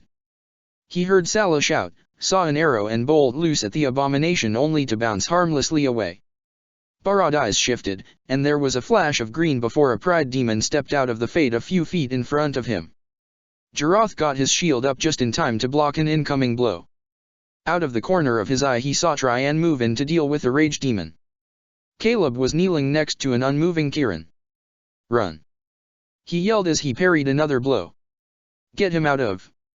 He's getting away! He heard Duncan shout. Barad had indeed turned and started heading away. Duncan followed. Duncan! Jarath started to take a step after him.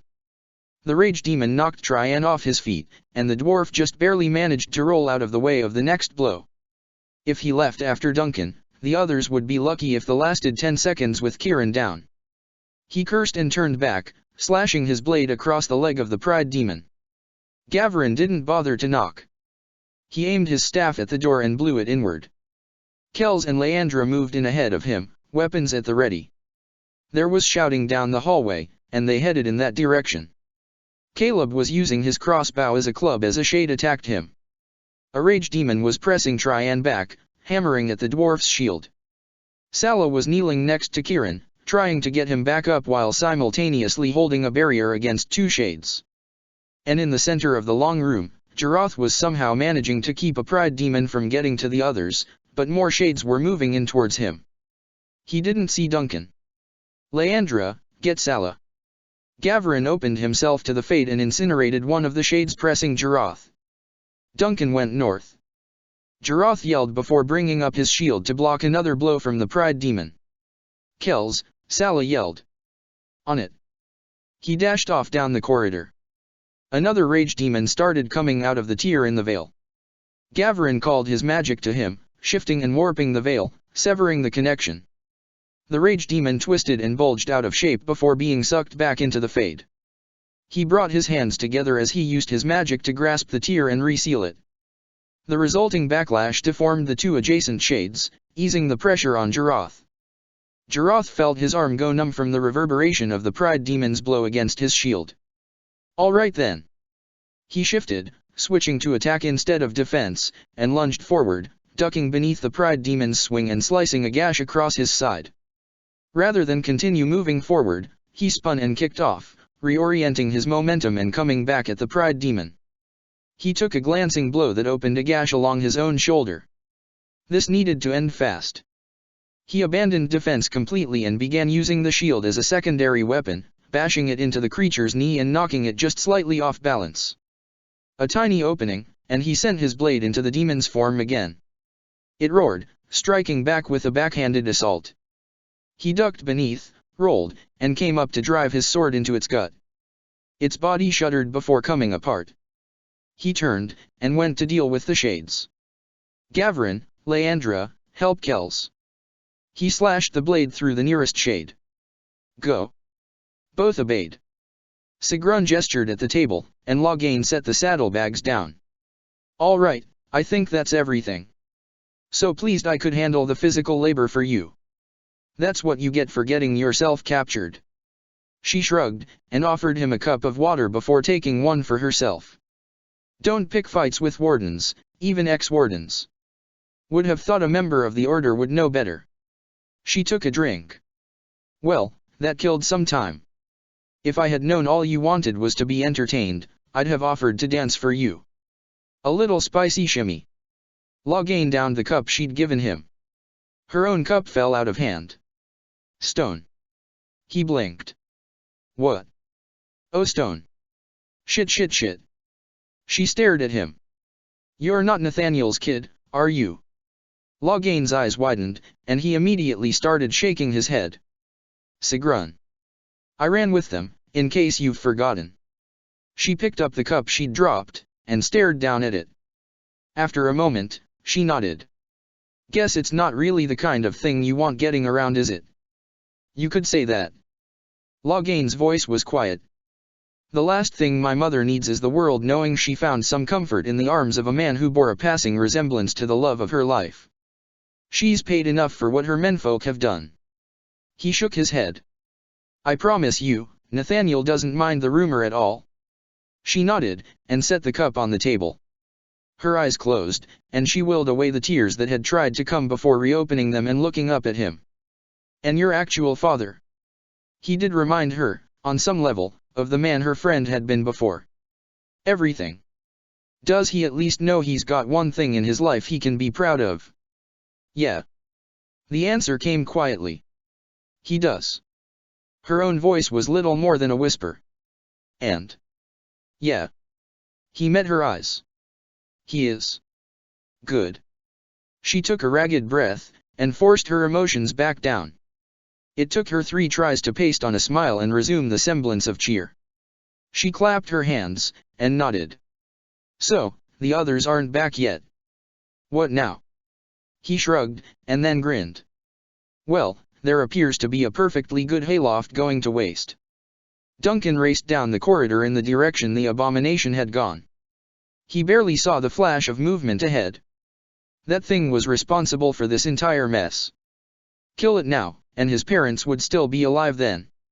He came around the corner and sent an arrow after it. The arrow bounced off something.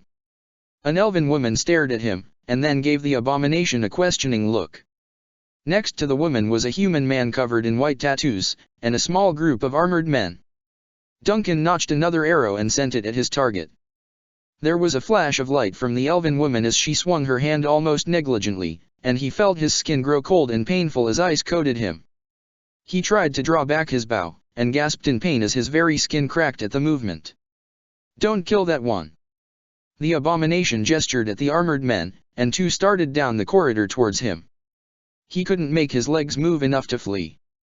One of the men reached for his arm, and then a blade came down, severing the man's arm just above the elbow. Kells spun in, slamming his shield into the second armored man and knocking him to the ground. The warrior sent a glance down the corridor. His eyes widened. "Oh shit!" Duncan managed to break one of his legs free from the ice as the woman started to intone another spell. Kells started to raise his shield, and then apparently thought better of it. He dropped the shield, grabbed Duncan, and threw them both around the corner. Kells hauled the future king down the corridor, hampered by both the fact Duncan could barely move to aid him and the fact that he was clearly causing the other man pain dragging him around. Blood welled from cracks in frozen skin. There was shouting behind him, and he looked over his shoulder to see the armored men giving chase. He quickened his pace as much as he could, eliciting a cry of pain from the man he was carrying. Ahead of him Gavrin and Leandra came around the corridor. Leandra leaped, bringing her massive blade down on one of the men who had nearly caught them. A mage. Kells jerked his head in the direction he'd come from, and he saw Gavrin nod. He looked back to see the woman and the tattooed man following, along with the glowing abomination. "Shit! Get behind me!" Leandra grabbed Duncan's other arm and helped Kells do what Gavrin instructed. Green energy seemed to glow around Gavrin, and then there was fire moving down the corridor, warping floor, ceiling, and wall as it seemed to pass in a wave of motion. Chunks of burning ceiling and wall fell into the corridor, almost as if the entire building was melting.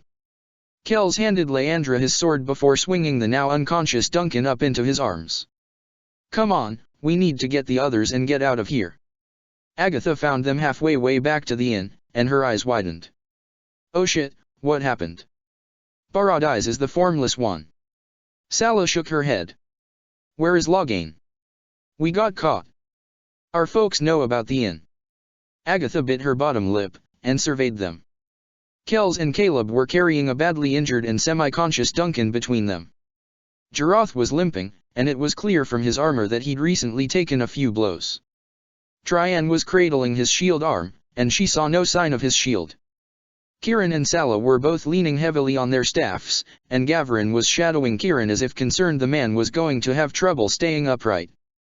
She wasn't sure she blamed him. "Loghain kept them distracted so I could warn you, but..."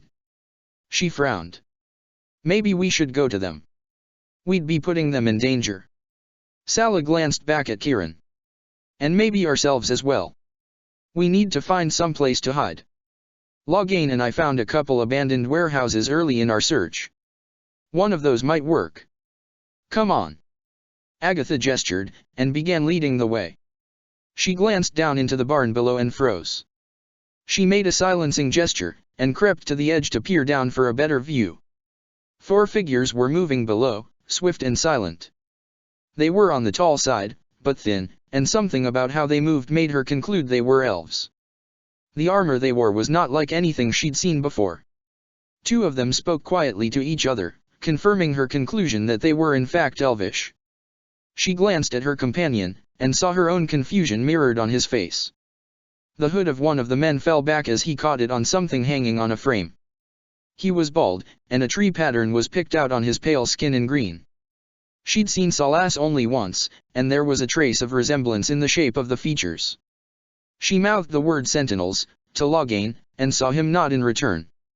The man pulled his hood back up and quickly rummaged through the saddlebags, placing something inside before gesturing at his companions. A glow came to the man's eyes as he waved a hand to erase the footsteps they'd left. The group left as quietly as they'd come. Sigrun's eyes narrowed. So there had been an ulterior motive in putting them on this particular trail.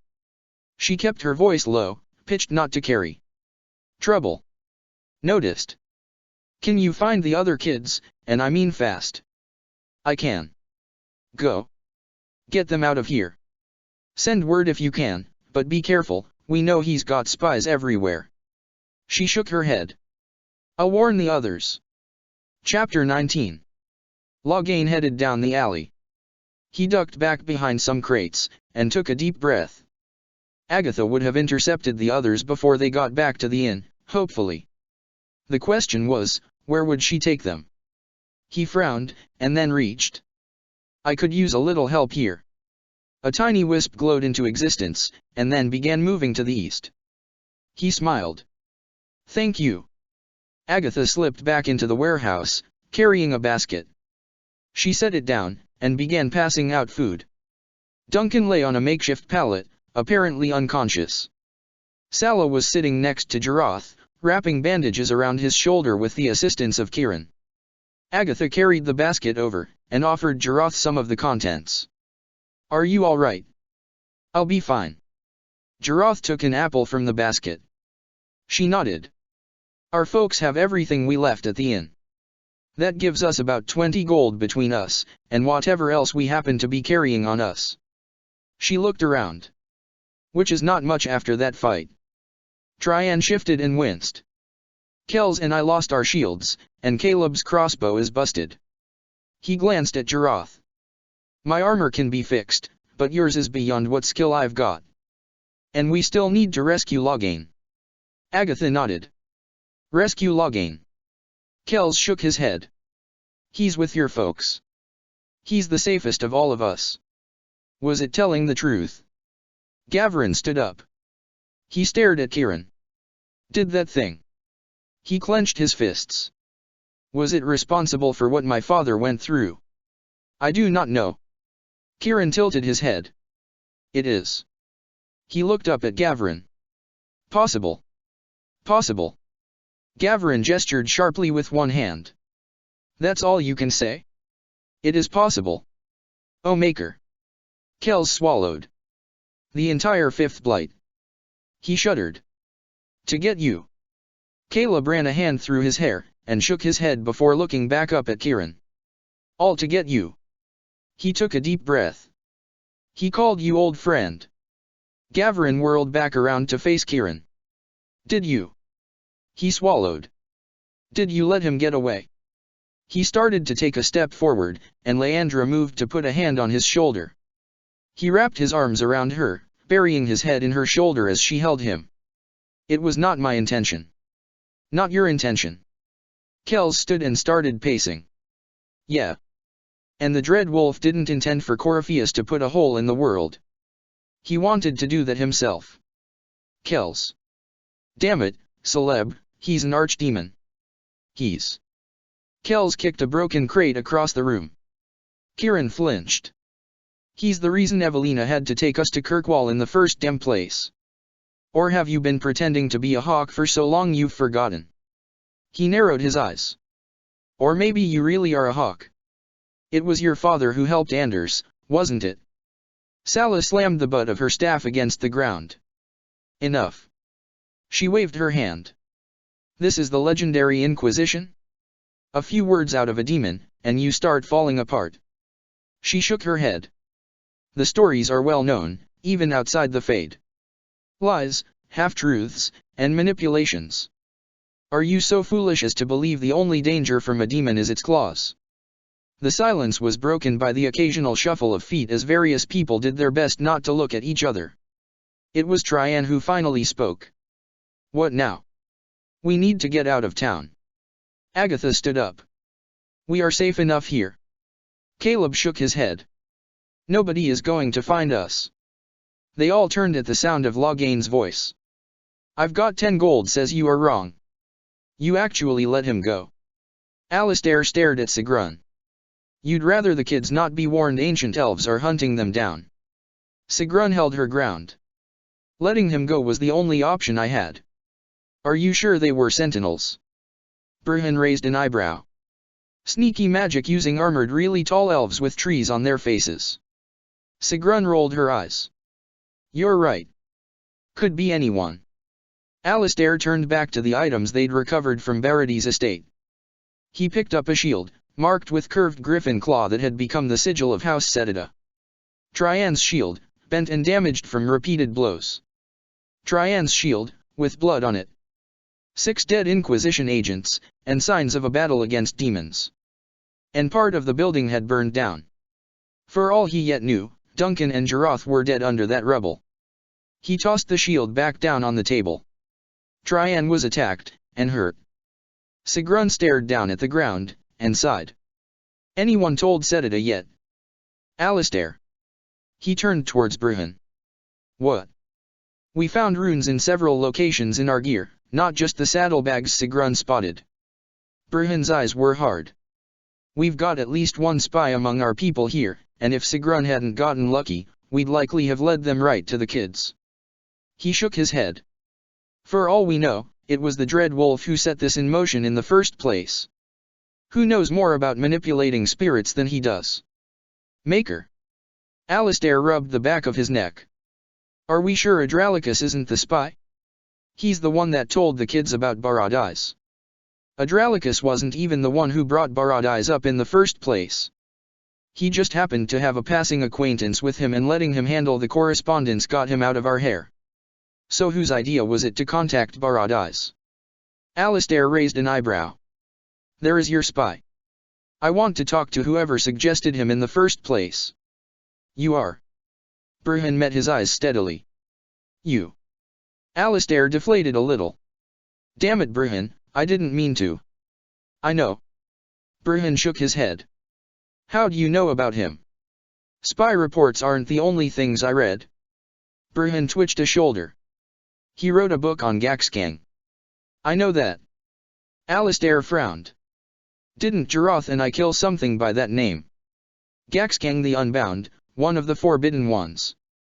The Formless One's brother, so to speak. Great. Alistair gestured. So on top of everything else, it's personal. You sure about this? Kells raised an eyebrow. Let's see. We've got an old god, the Dread Wolf's apprentice, the champion's kids, a dwarf, and an elf with a dwarven dad, and a guy bearing the mark of an archdemon. Caleb gestured. Who'd look for us here? He looked around the old chantry under Croft and was forced to concede Caleb's point.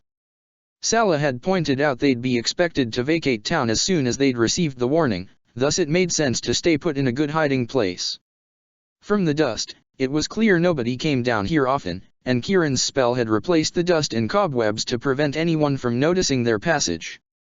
Out of the corner of his eye, he saw Salah making the rounds of tending to the wounded. He owed her an apology. He just wasn't sure how to phrase it. The Hawks weren't to blame for what Anders had done. They'd suffered for it more than most. The champion had even risked his life to come to the Inquisition to help. Kells sat down on a crate, and tried to make himself comfortable. Loghain's report was more than a little disturbing. Sentinels. He'd heard stories from the Arbor Wilds. The Sentinels had proved to be dangerous adversaries, just as dangerous if not more so than the Red Templars. He wasn't sure what frightened him more, the thought of them being agents of Fenharel, or the thought that they might not be. Truth twisted to become lies, shifting into the minor key. Piercing tones and dissonant harmonies, ending on a sour note. Kieran sighed. I lost my focus. It got to you. Salah put her hand on his arm. It will not happen again. Are you? Salah gave him a concerned look. All right. I am. Your healing spells are exemplary. I'm not talking about the part where you got put through a wall. She frowned. Okay, I am, but I'm also talking about the rest of it. She shook her head. Kells had no right to. He was not wrong. Kieran's voice was quiet. I was that creature. Drowned out by my own melody. I don't understand. She glanced at him. I read stories, of the old gods. How does beauty become? She drew one of the dusty blankets around her shoulders. That. What do you think of Jiroth's scars? She blinked. She shrugged. I guess I haven't thought about it. He held out one hand. When danger threatened, he met it without hesitation. And he stands still, proof of a greater love. He wears his courage on his face, for all to see, trophies of who he is when it matters most. He held out his other hand. Yet they mar features that would otherwise be handsome.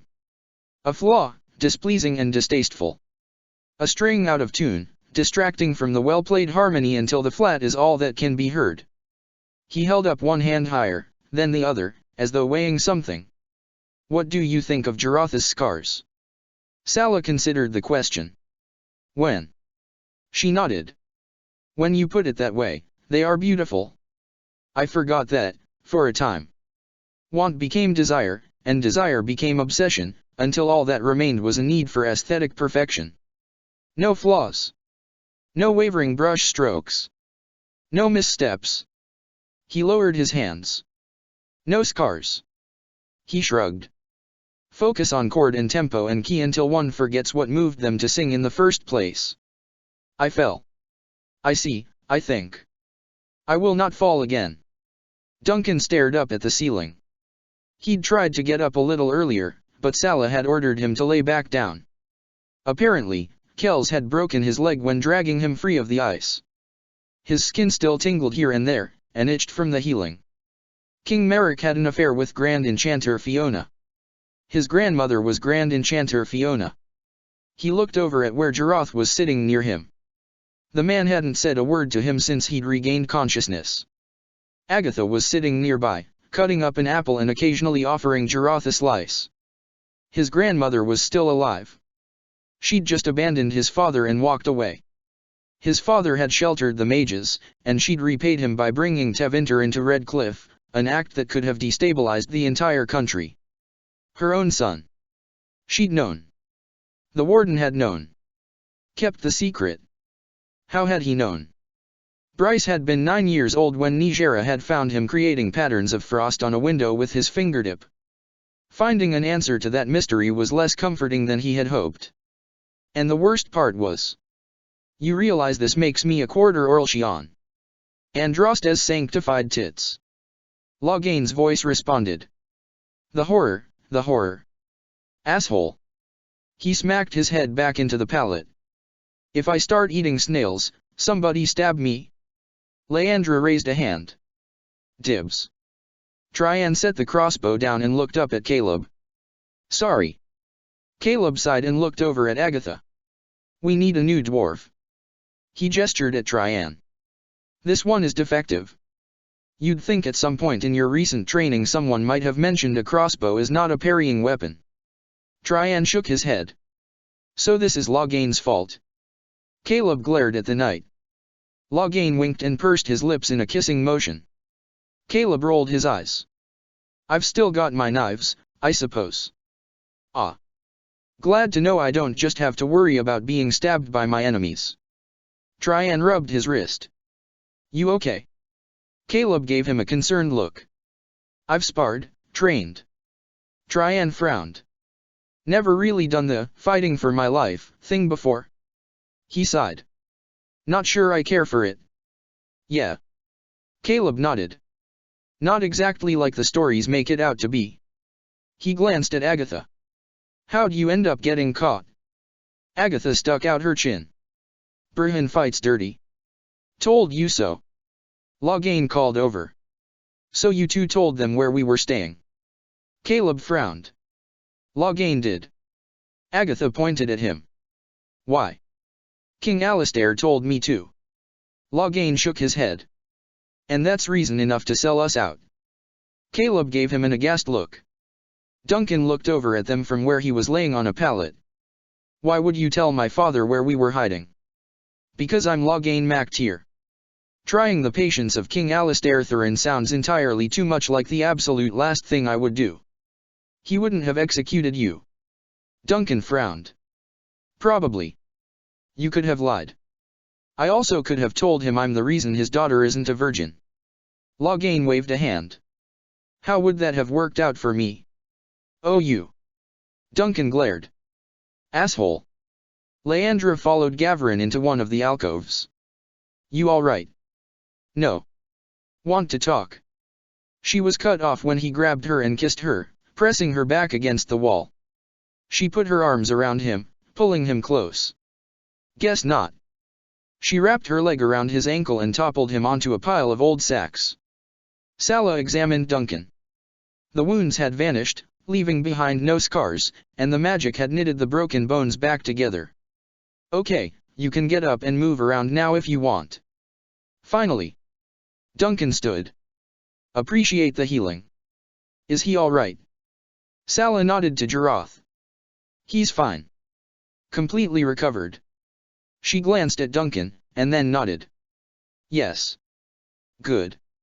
Jarath turned and punched Duncan across the face, staggering the other man. Duncan would have fallen if Jarath hadn't caught him by the front of the shirt. Jarath nodded politely to Salah. Please excuse us. He dragged the other man out of the room. She glanced at the others. Should we be concerned about that? I vote no. Caleb shrugged. Seconded. Loghain helped himself to one of the apples. Mafaratha's balls, I think you broke my nose. Duncan shook his head. All right, I get you are angry. I told you to run. Jarath folded his arms. Damn it, Jarath. Duncan gestured. It was getting away. He started to move back to the door, and Jarath slammed him into the wall. I told you. Jarath met his eyes. To run. You don't give the orders, in case you've forgotten. Duncan tried to shove him away. Jarath grabbed him by the front of the shirt and lifted him off his feet before shoving him back into the wall. No. Your father gave them. And I recall, very clearly, the last order he gave me. Jarath lowered him back to the ground. Keep you safe. Duncan sighed. That thing is responsible for killing my parents. I remember. Jarath narrowed his eyes. I was there. And you were not the only one who lost a father that day, in case you have forgotten. It didn't just kill my father. I was there, Duncan. I saw your mother die. I saw your father draw his blade. Jarath shook his head. I saw my father tell yours to run. Jarath's fist slammed into the wall next to Duncan's head. Maybe if he'd fucking listened, they'd both still be alive. Jarath. You nearly died. Jarath shook his head. You do realize that if I had followed you, Traian, Caleb, Salah, and Kieran would have died. And if Kells and the others had been just a little slower, you'd be that thing's prisoner. He waved a hand back at the other room. There are 9 other people in there. Some of them are barely more than children, Duncan. Some of them have already been hurt because of this. And you could have gotten any or all of them killed. Duncan stared at him. They could have died, screaming, the way my father did. Are you prepared to live with that, Your Majesty? He dropped his eyes and stared at the ground. No. You think left my father behind to die because I wanted to? Your father threw you to me and ordered me to keep you safe. Those were his last words. Jarath released him. If I tell you to run, you run. Jarath. If I tell you to run. Slowly he nodded. I run. Swear it. I swear. Agatha watched Duncan walk away. Jarath shook his head, and rubbed the back of his neck. You're like something out of a storybook. He turned to face her. What? The faithful knight, taking on dragons and demons. She smiled up at him. And the occasional king. She laid her hand on his chest. A hero, shining armor, and all. I'm a soldier, not a hero. She moved forward until her body was all but pressed against his. In the future, what are we to each other? She smiled coyly up at him. Are we friends? 5 months ago there was a diplomatic function. A man approached Duncan with a petition. Bowed, said the right words. I didn't know his name or anything about him. I had no reason to suspect he was any variety of threat. He looked down at her, and took a step back. And for no reason other than a signal Agatha Amel gave me from across the room, I killed him. Without hesitation. That's... She stepped back and shook her head in frustration. Not really the kind of answer I was looking for. I know what answer you were looking for. His voice was quiet. Then why? She gestured. You just don't find me attractive or something. The first time I saw you, you took my breath away. He folded his arms. I was 12, and if I have my calendar correct, it was just over a year ago. Agatha frowned, and then nodded. You tripped over the rug in the trophy room. I don't exist, Agatha. Not this version of me, anyway. We succeed in this, I'm going to go back to being a 13-year-old boy, one who will grow up into a different man. His smile was gentle. I'm just a storybook. She could feel the tears pricking at the back of her eyes. That's my luck, isn't it? Everything I've ever dreamed turns out to be exactly that. She shook her head. Just a dream. She turned, and left the room before she started to cry. What now? Kells looked around at the various faces. A night spent in a dusty storehouse hadn't resulted in any of them looking particularly well rested. He was opening his mouth to suggest, once again, that they return to the Inquisition safe house, when Sala spoke. Sentinels. She frowned. What do they want with us? I would think that was obvious. Duncan gave pointed looks at Kieran and Gavrin. Hey Kieran. Caleb leaned forward, his expression thoughtful. If the Sentinels are bound to Mythil, can't you track them? I cannot. Caleb started to sit back, and Gavrin spoke up quietly. I can. They all turned to look at him. You. Sala raised an eyebrow. Can. Not in my time, because he is the one who taught me the trick. Gavrin smiled. But here and now. He nodded. I can track them. All right. Leandra punched a fist into her palm. Let's go hunting. Excuse me. Carver glanced down to find a dirty-faced boy of maybe 12. Yes. Are you Mr. Carver Hawk? He nodded. I am. The boy held out a folded piece of parchment. A man with a tattoo like yours said if I gave this to you, you'd let me touch one of the griffins. He smiled eagerly. Happens he was right. Carver took the parchment, and handed it to Greta. She immediately dashed off in the direction of the inn. This way. Ruya felt her knees go weak. Next to her, Minev also sagged, and she put her arm around the young elven woman. Anara sat heavily in the chair behind her, and Meryl accepted a hug from Varric. Oh blessed stone. Sedita took several deep breaths. They are alive. I'm going to kill them. Bryn's voice came over the crystal. You're in line behind Alistair, Cullen, Hawk, Carver, and Lenore. There was a murmur she couldn't make out, and then Bryn's voice returned. Now for the bad news. Our expert, Barad. He is the formless one. According to what Loghain's letter said, it claims it was behind a lot of things. What kind of things? Leliana asked. The name Varla was mentioned. Oh. Leliana put a hand on her desk to steady herself. That's. Ruya began shaking her head. Maker. Bryn, we never accounted for Varla's orb. Which explains why the Sentinels may have shown up.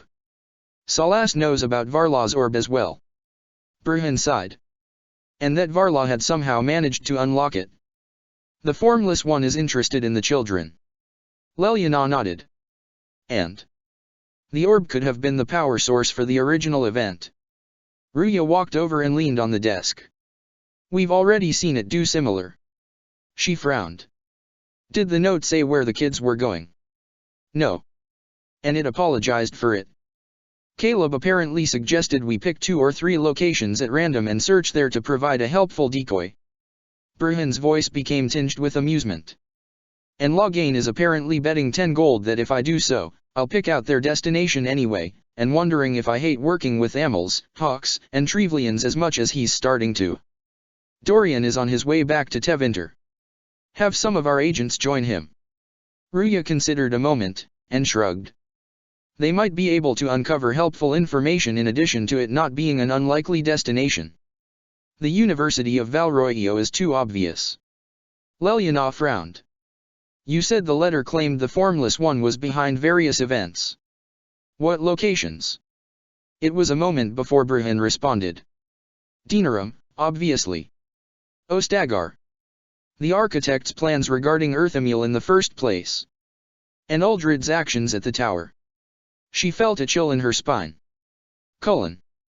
We'll send word to Dinarum, and get agents moving to the Fereldan Tower. You have got to be kidding me. Sala shook her head. Try again. I tried twice. Gavrin folded his arms. Same answer both times. I have to admit, it's the last place I'd think to look. Furthermore us. Caleb glanced down at the map. Do we tell our folks? There. Sala sighed. Might be a few hard feelings. A few. Leandre glanced at her. Come on. It's been a lot of years. He's even written to Papa a couple times. Caleb gestured at the map. You do remember how Inquisition forces helped Avellini kick his ass, right? Kells sighed. Well, shit. Loghain looked down at the map. Starkhaven. Chapter 20. It's not as shiny as I was expecting. Caleb looked down at where the city of Starkhaven could be made out in the distance. Why were you expecting it to be shiny? Kieran glanced at him. Sebastian always was. Isabella used to use him as a mirror. He sighed. I liked Sebastian. He was nice. Tried to teach me how to use a bow.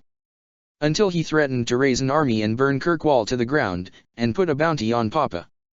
Sala frowned. Doesn't he still have a bounty on Papa?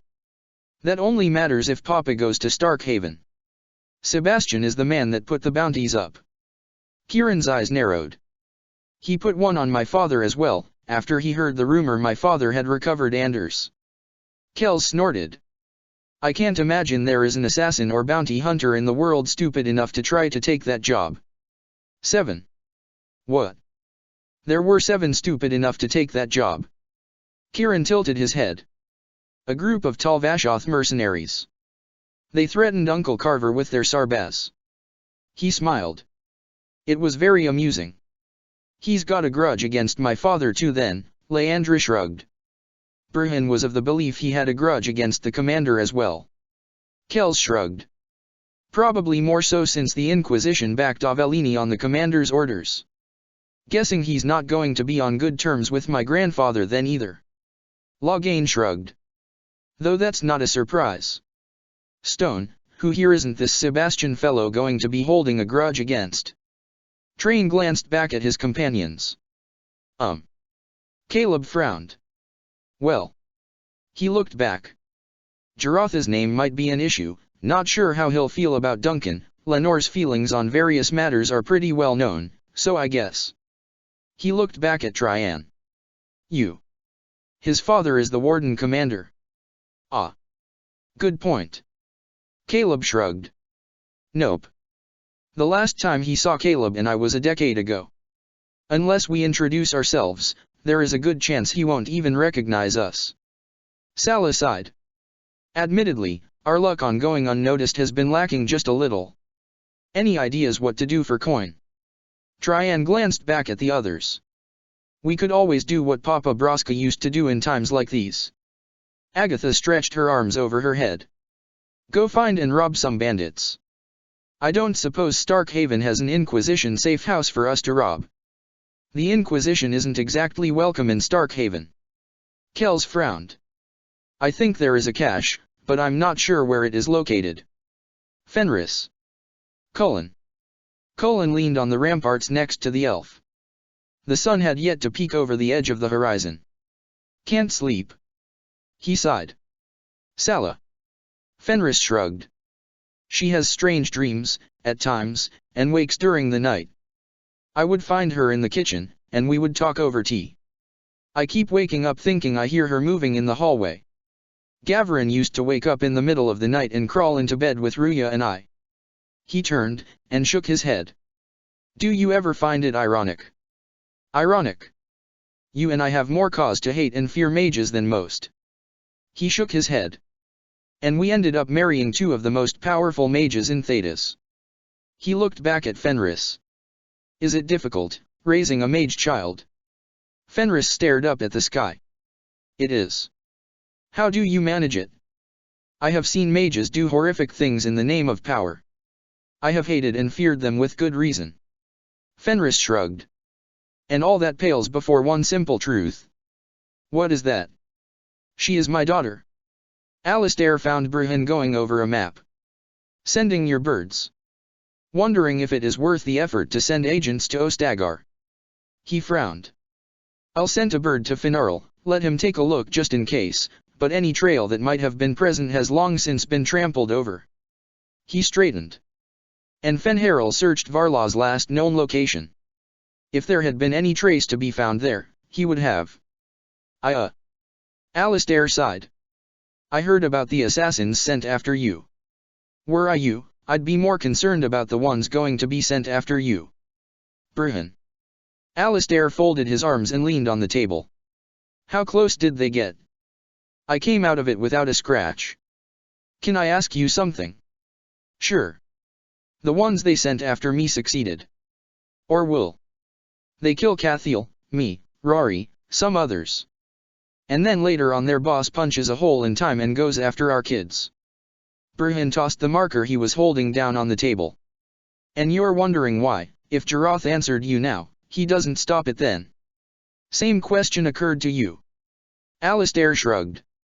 Thoughts? The assassination. Brehon sighed. Things like that are fast. He may not have had time to intercede. And now? The letter said Kieran got hurt. And still. I wish I knew. Brehon looked down at the map. Any idea where else to send agents? He picked up the marker. Nope. He tossed the marker up, caught it, and then shrugged and tossed it up higher. It tumbled a few times, hit, bounced, and came down again point first to stick in the map. There you go. Starkhaven. Well. That should be fun. So you can't turn into any fish? Caleb raised an eyebrow at Kieran. It is difficult to observe them properly. Caleb frowned, and shook his head. We've got fish in our fountain, I watch them all the time. Kieran tilted his head. Then you know how they breathe. Caleb blinked, and considered. Well, no. Dolphins are easier. They just hold their breath. But they need salt in their water, or their skin burns. Oh, that's awesome. He turned to Sala. You should learn dolphin. Sala rolled her eyes at him, and finished wringing out her dress. She hung it on a tree branch next to Agatha's, and then looked down at her shift. It was already drenched. She shrugged, and turned back to dive into the water. Traian sat on a rock near the shore, combing out his beard. Kells and Gavrin were deeper in, apparently trying to drown Loghain with the encouragement of Agatha and Leandra. She hadn't heard what he'd said, but odds were he deserved it. Jaroth and Duncan were racing upstream. The bodyguard was in the lead by half a length. Caleb cannonballed into the water a couple feet from her. She immediately began splashing him back. He started using both hands to drench her, so she called up magic and started using that. Cheater. He started to turn towards the shore, and a cat made of water tilted its head at him. Caleb blinked. It pounced, splashing onto him and leaving him sputtering. Not bad. Gavrin's voice said. He half closed his eyes, and the surface of the water near him swirled as it formed into a small dragon, which immediately took off. Almost immediately, a griffin leapt out of the water to give chase. The two creatures engaged in mock battle above the surface of the river, occasionally sending splashes of water onto the cheering onlookers. Gavrin and Kieran directed them to soar upwards, locked in a fight, before finally spiraling downward to slam into the water and send a wave over the swimmers. Okay, that was awesome. Caleb said. Clean and somewhat refreshed, they made their way into Starkhaven. Caleb found himself looking around the city curiously. Sebastian had told him a few stories of his home, back in the years when he and Papa had been friends. It had as more people as Kirkwall, but where Kirkwall had built up, Starkhaven had built out. He could make out the ruins that had been Starkhaven's mage tower. It didn't really surprise him that Sebastian hadn't rebuilt it. The city itself was grand, especially compared to Kirkwall. But then, it was wealthier, handling trade with Antiva, Tevinter, Orlais, and Navarra. And it hadn't exploded or been invaded recently. And had probably not been built as a Tevinter ritual chamber that resulted in a deliberately thin veil. Trees lined walkways made of granite, and fountains dotted the marketplace. He found himself glad they'd bothered to clean up before entering. They'd have drawn even more attention otherwise. Starkhaven still has sanctions on trade with Ferelden. Duncan was giving the city a disapproving look. He's still holding a grudge over sheltering the mages. Sala raised an eyebrow at him. She, Kieran, and Gavrin weren't carrying their staffs. Starkhaven wasn't quite openly hostile to mages, but they'd still draw questions. Loghain and Jaroth had both complained about the Orlshian-style masks they were wearing, but they had the most distinctive faces. There. Duncan shrugged. Well, we also had your father for a court mage before he went back to Kirkwall.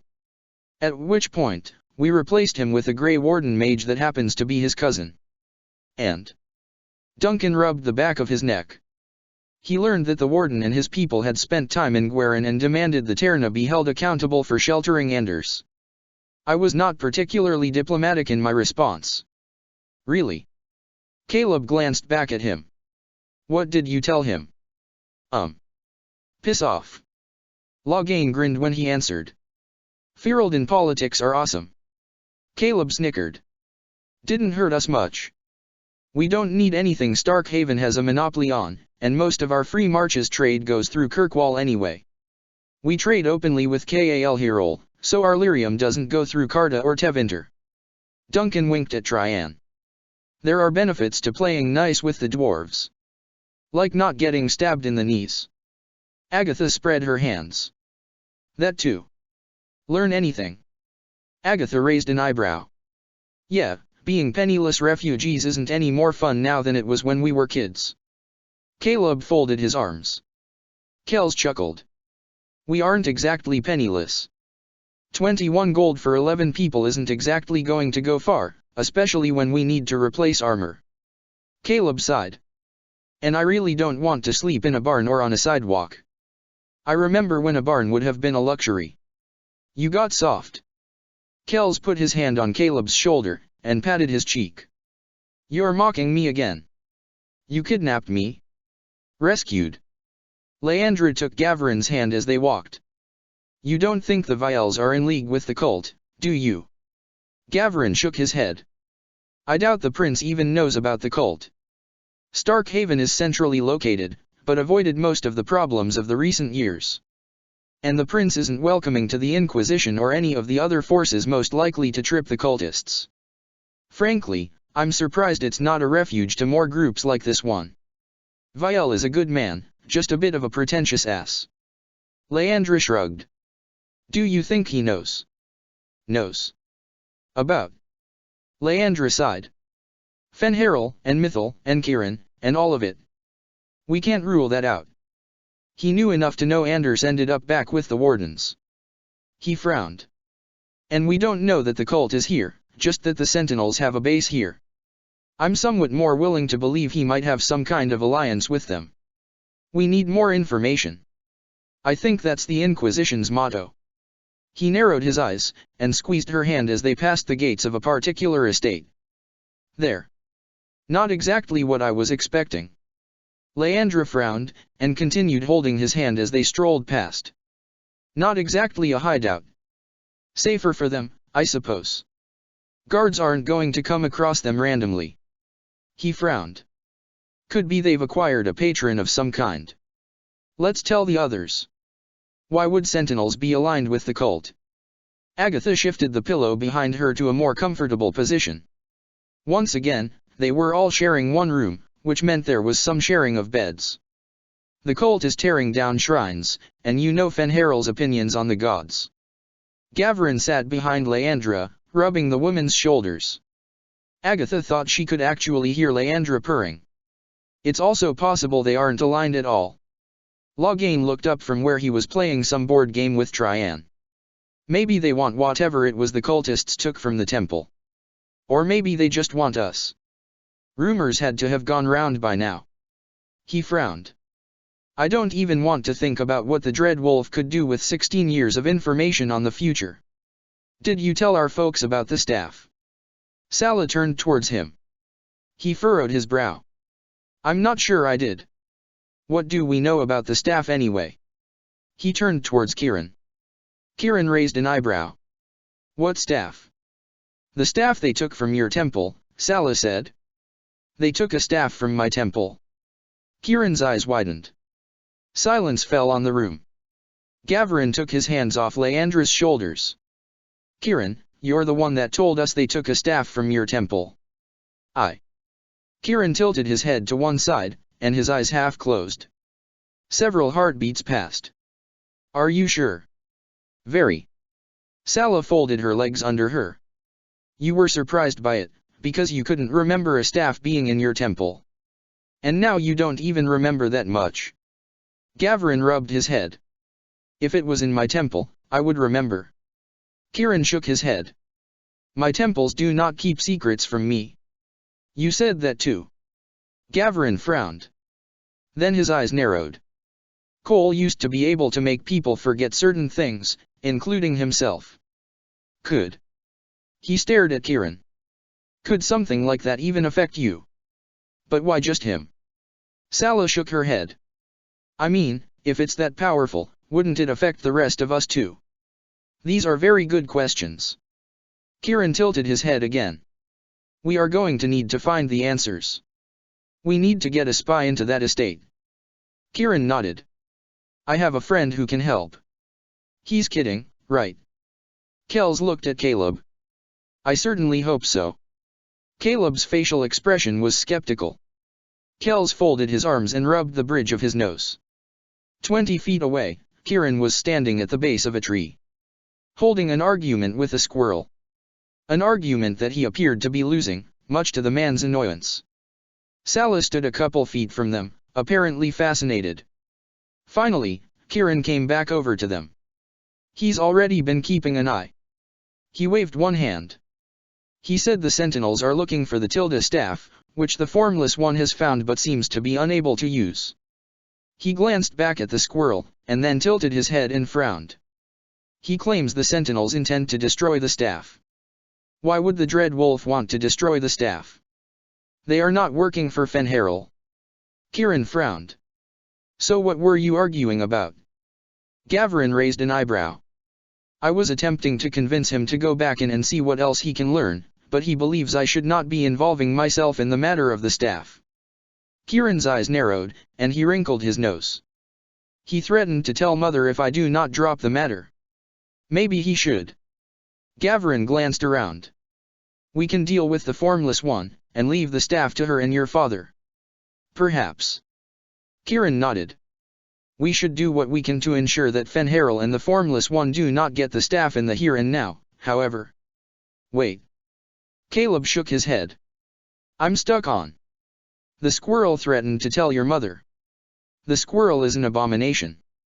Agatha gave the small furry creature a dubious look. It chittered at her. She did not mean to offend you. Kiran turned to the squirrel. It chittered at him again. Yes, I know. It chittered and squeaked. She called me one too, if it makes you feel better. It gave a curious squeak, and then squeaked something else. Don't be mean. It squeaked one last time before running off. Kiran shook his head, and turned back towards Agatha. You hurt his feelings. Agatha. Leandra gave a disapproving shake of her head. What kind of spirit is it? Sala stared in the direction the squirrel had gone. Wisdom. Kiran shrugged. Though more like curiosity, I suppose. He did agree to see if he could locate cultists for us. I told him to be careful, as the formless one may be able to sense his nature. Does he have a name, or is he just called Curiosity, like Justice and Vigilance? Sala asked. He was, but Aunt Merrill dubbed him Fluffy, and now he only answers to that. Yeah, that sounds like Mother. Leandra chuckled.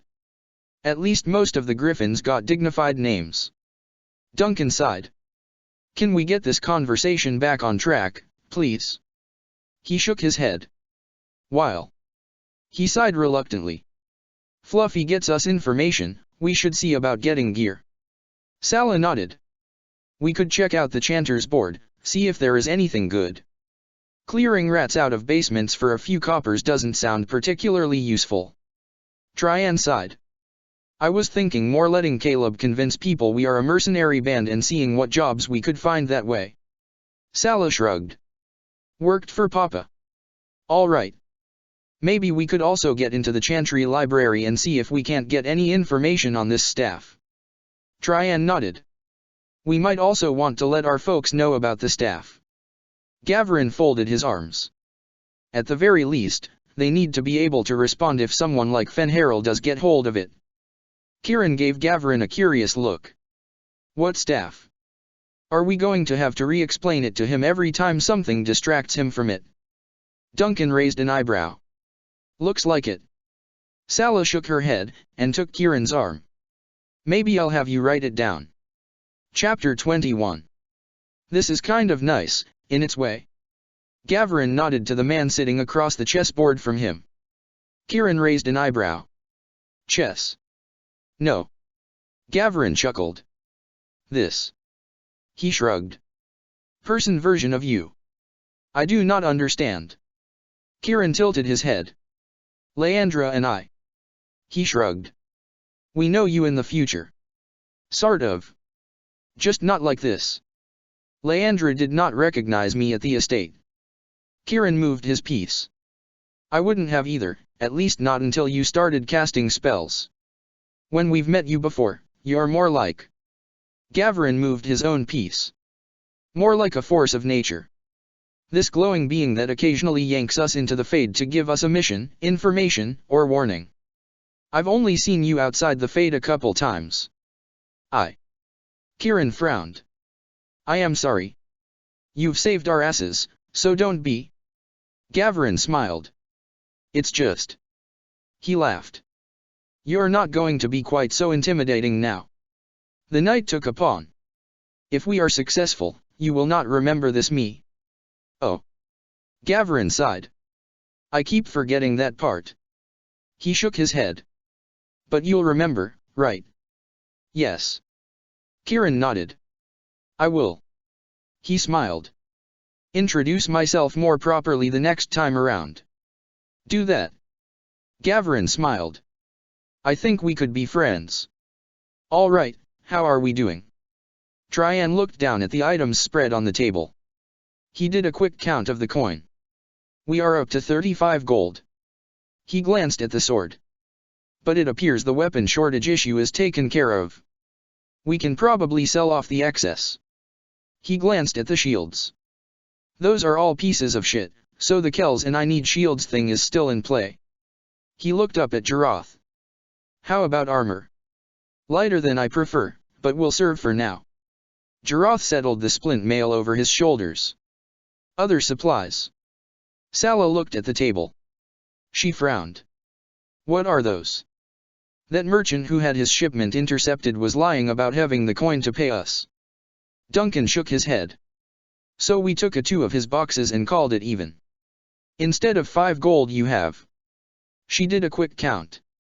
24 bottles of Ferelden whiskey. She sighed. That's great. Really? Hey, those things will come in handy if we have to bribe anyone. Caleb looked up from where he was playing cards with Agatha and Loghain. Honestly. She shrugged. Not bad for 3 days of work. We've also got a place to stay. It's a house in the not great section of town, but it's secure enough and it's a little less likely for anyone who might recognize us to trip over us there. Kells shrugged. And on the information front.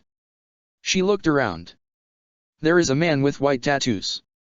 He has been seen coming and going from one of the noble estates, one near the royal palace. Kieran tilted his head. It is located some distance from the estate where the sentinels are hiding. He gestured at Agatha. We watched for a time, and saw a few others, including the elven mage that may be the cult leader. Sala nodded. Describe her. Minor chords in higher octaves, piercing and angry, with an isochronal shift to raucous tempo divergent from the ambient. She stared at Kieran blankly before shifting her gaze to Agatha. Describe her. Bit shorter than me, thin build. Blonde, wears it in a shortcut. Blue eyes, dresses fashionably. Agatha waved one hand. She's usually accompanied by the tattooed guy, but even if she's not, she has at least 2 other armed folks with her. Did Sala tried not to smile. Fluffy get us any more information? The sentinels are staying in the estate of a scholar named Ian Hendry, who is wed to a woman named Aileen Kenrick. Kenrick? Gavrin raised an eyebrow. Any relation to Bram Kenrick? Kells nodded. An elder sister. Ian was one of the scholars that was allowed to study the Temple of Mythil and the remains of the Virabalasan. That would explain how he came into contact with some of the surviving sentinels. Sala chewed her lower lip. What role does Bram play in the Inquisition? He requested help from the Inquisition with his expedition in the Frostback Basin. Gavrin leaned back in his chair. When they found Inquisitor Ameridan. He turned towards Kieran. Your father was part of that. He shrugged. Bram isn't an official member, but he remains strongly affiliated. He was even one of my tutors for a while. Would he be involved? Sala asked. No. Gavrin chuckled. Bram's not exactly the kind of man who can keep a secret. He frowned. If I have my timeline right, he's in the Frostbacks now, excavating. He glanced at Kieran. The Temple of Razikael there. Father doesn't mind. Kieran smiled. He rather liked the skald. I am going to tell Bram that, just to see the look on his face. Kells chuckled. Leandra stared at Kells. What if we sent you in? He blinked. Me. You're Cullen's right hand. You could say you are stopping in as part of some sort of routine thing, and see what information you could get. He's not going in there alone. Jarath folded his arms. No. You, Agatha, and Caleb are the best options to send in with him. Leandra looked back at Kells. Well. He shrugged. Well, I've heard worse ideas. Except it appears that the Sentinels know about us. Sala shook her head. Might be better for mages to go in, to counter if spells start. She frowned. Caleb, Kieran, Gavrin, Leandra, and myself will go in with Kells. She sighed. I still don't like this idea. The rest of us will be nearby then. Duncan shrugged. In case you need help. But short of sending the squirrel back in, this might be our best chance. He knocked sharply on the door. It was almost a full minute before it was opened. The butler led them inside, and sat them down in a parlor. A few minutes passed before Lord Hendry came to meet them. Lieutenant Kells. He bowed. Forgive me, I was not expecting you. Quite all right, Lord Hendry. He returned the bow. They'd switched their initial plan slightly, and it was Leandra that had accompanied him and Caleb. I was not expecting to drop in, but there is a situation with which you may be able to assist us.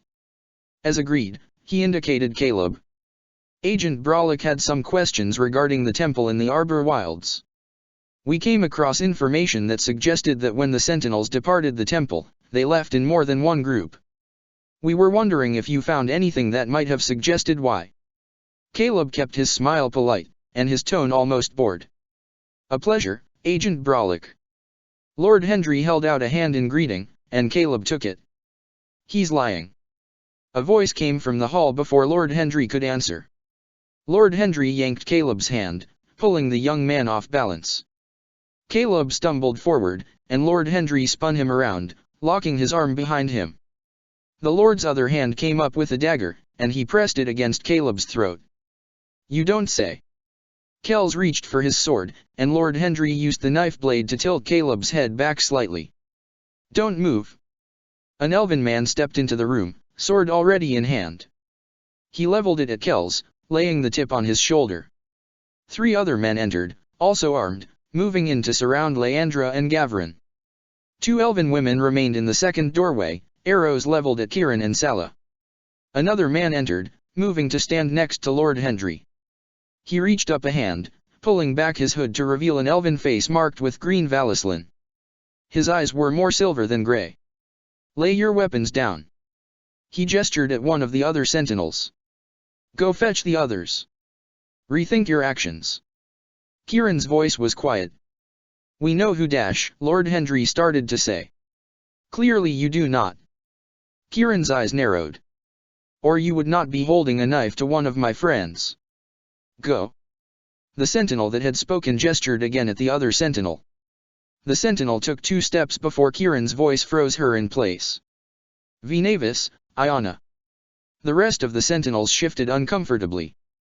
The sentinel that had spoken glanced at the woman Kieran had addressed before turning his gaze back to Kieran. I said to lay your weapons down. And I said to rethink your actions. Kieran drew himself up to his full height, and a strange light glimmered behind his eyes. You know what I am. You've seen me before. And right now. His voice became deeper and more resonant with each word. You are angering me. Ian. The sentinel gestured. Lord Hendry swallowed fearfully before releasing his grip on the knife. It fell to the floor, and he released his grip on Caleb before stepping away, his hands spread out in a placating gesture. The sentinels lowered their weapons. The light faded from Kieran's eyes, and he turned towards Salah. His voice returned to its normal, cheerful tones. There were questions. Caleb touched his neck, and saw Salah's face grow worried again. He gave her a smile he hoped was reassuring. That had been just a bit closer than he liked, and he wasn't exactly sure how he felt about how the situation had been resolved. The glowing eyes and strange voice. He liked Kieran. But he'd liked Anders too. It was just never really a good thing when your friends started to glow. He forced himself to pay attention to the conversation. Why not come to the Inquisition? Gavarin was asking the leader of the Sentinels, who had given his name as Melavin. We had discussed doing so, before encountering Lord Hendry. Melavin nodded to the nobleman. We thought it best to remain. He sighed. Apart. Kells frowned. From the reports we received, far more than 6 of you survived the events in the Arbor Wilds. What happened to the rest of you? Some of them headed Mother's Call, and serve her still. Melavin nodded to Kieran. And the rest joined Abella's, in answering the call of Fenharel. And you? Duncan raised an eyebrow. For all his words, all his cries for justice. Melavin shook his head. In the end, he turned on her as well. But we. He inhaled, and folded his arms. Our duty was. You endured, for her sake. And she left you behind. Kieran's voice was sorrowful. Melavin closed his eyes, and slowly nodded. Yes. Where do you come into all this? Duncan turned to look at Lord Hendry. Delon was separated from us, and injured by some contaminated warriors still in the area. Melavin gestured at the shortest of the sentinels.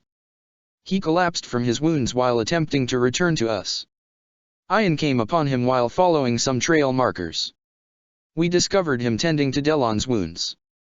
Lord Hendry smiled. They thanked me, and said they'd let me go unharmed.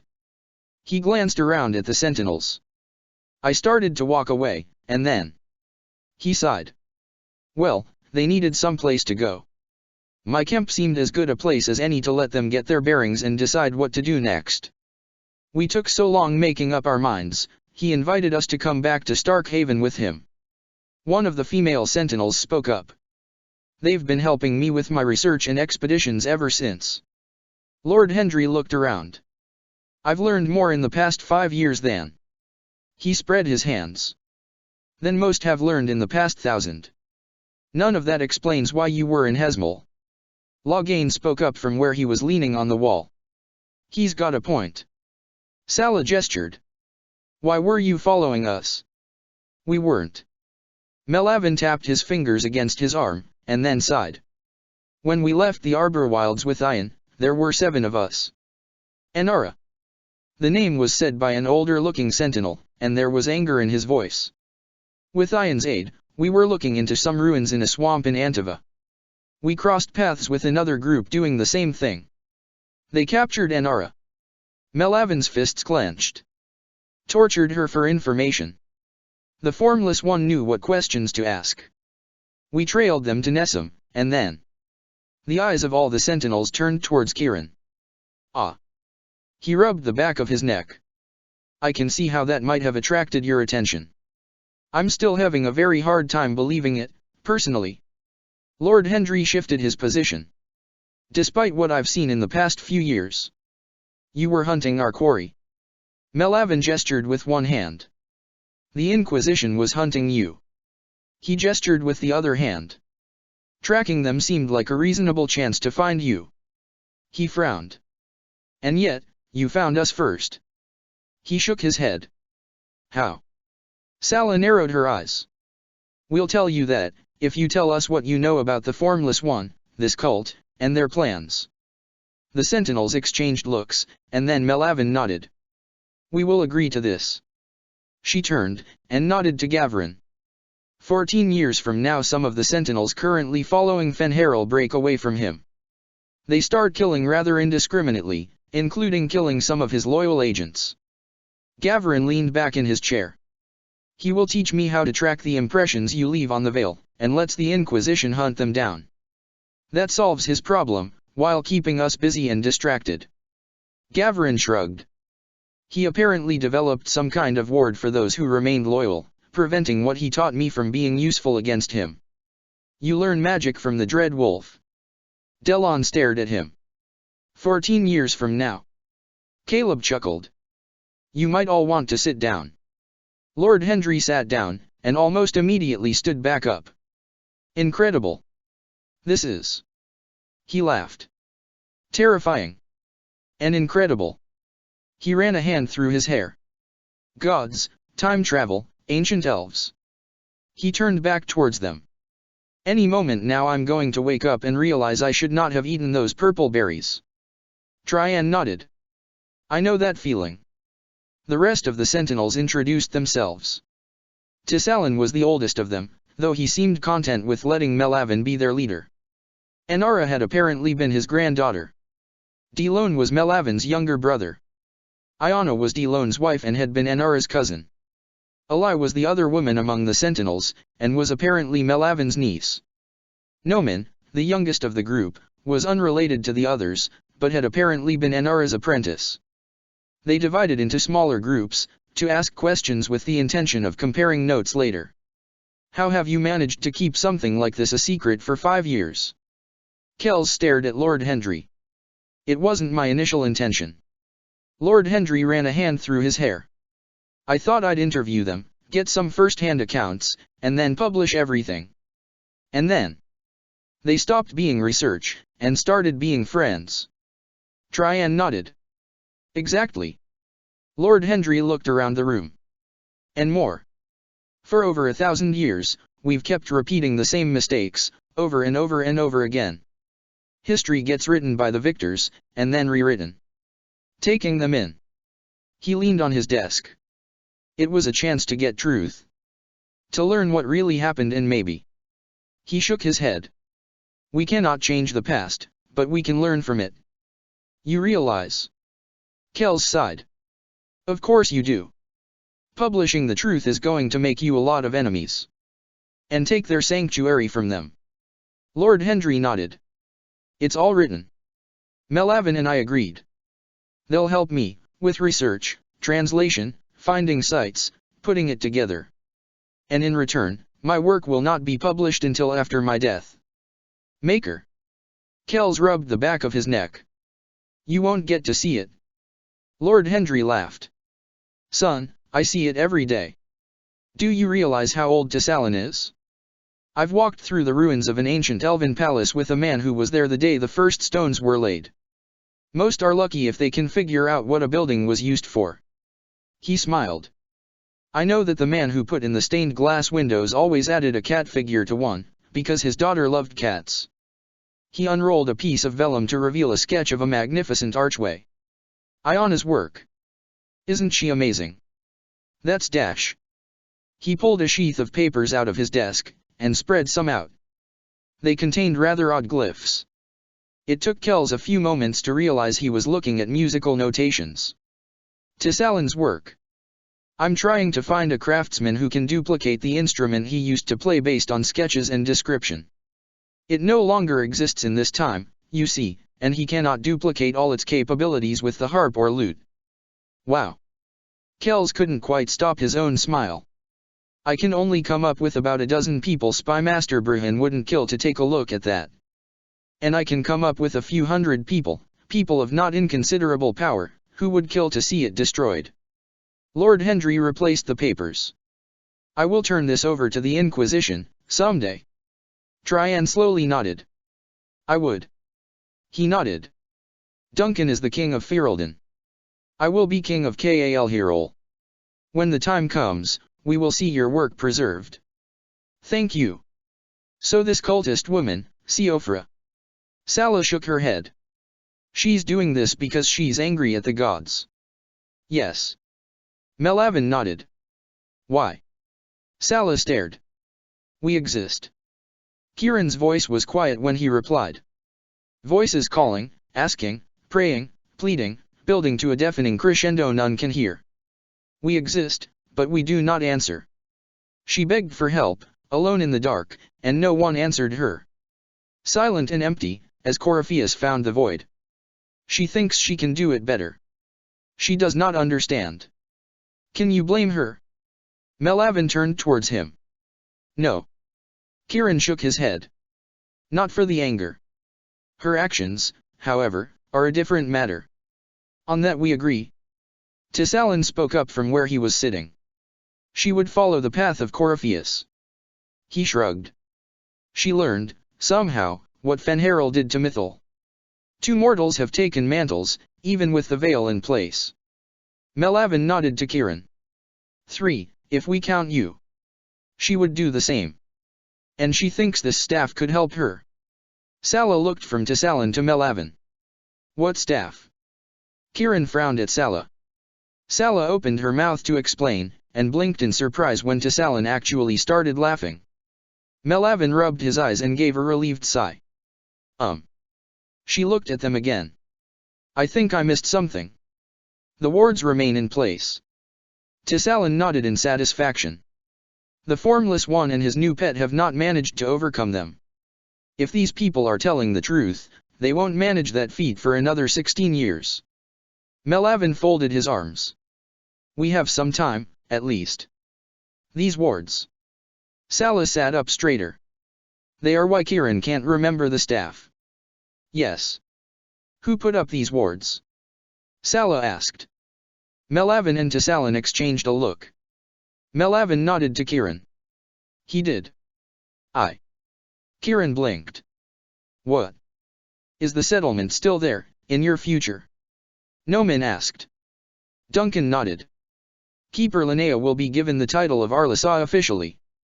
He furrowed his brow. Actually, I think that's going to occur this year.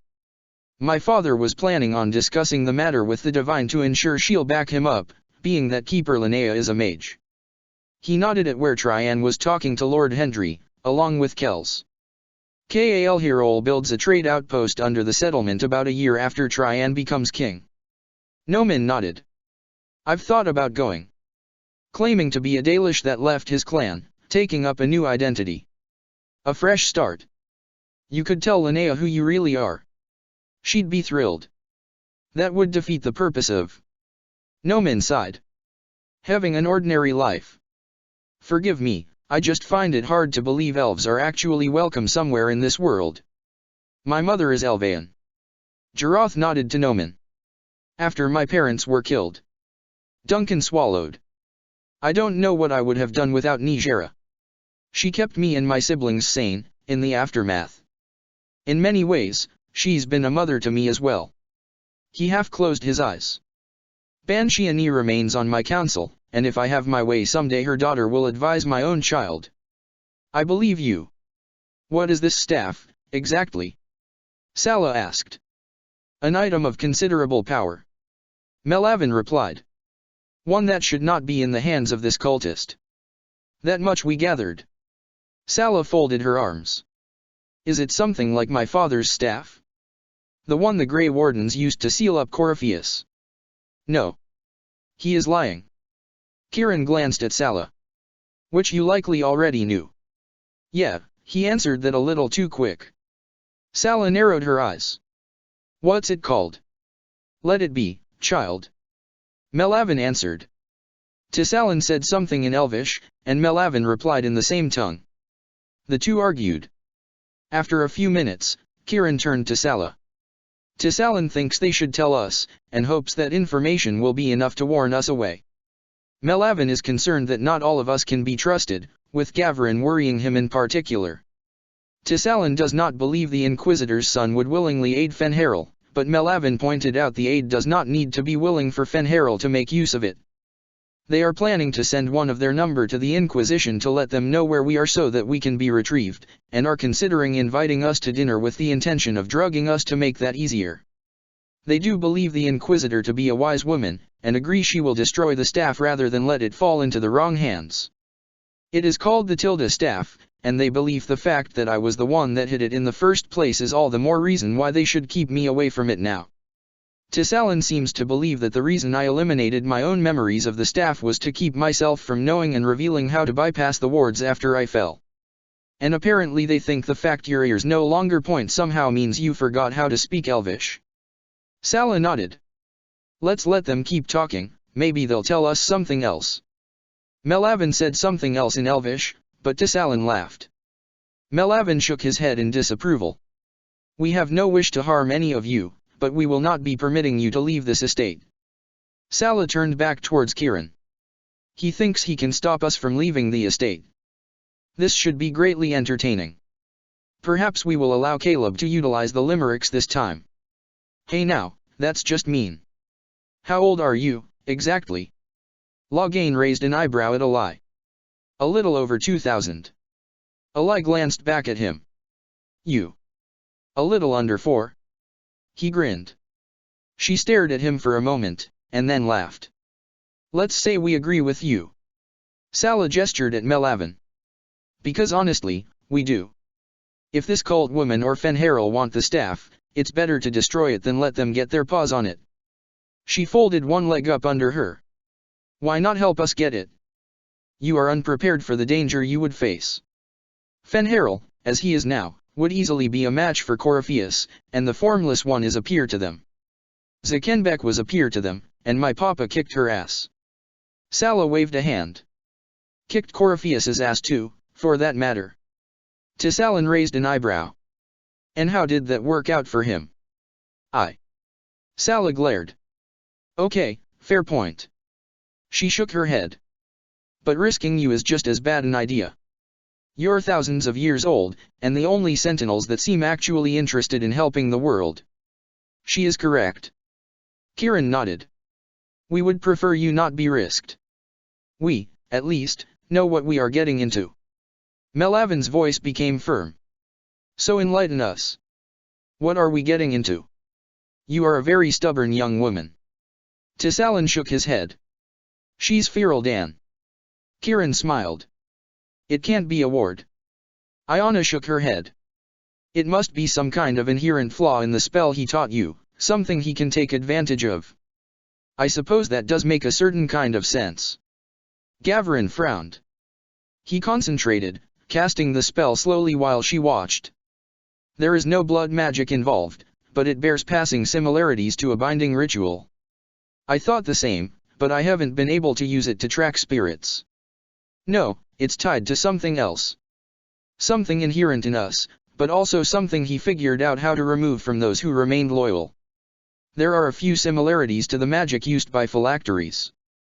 Iona raised an eyebrow. Explain.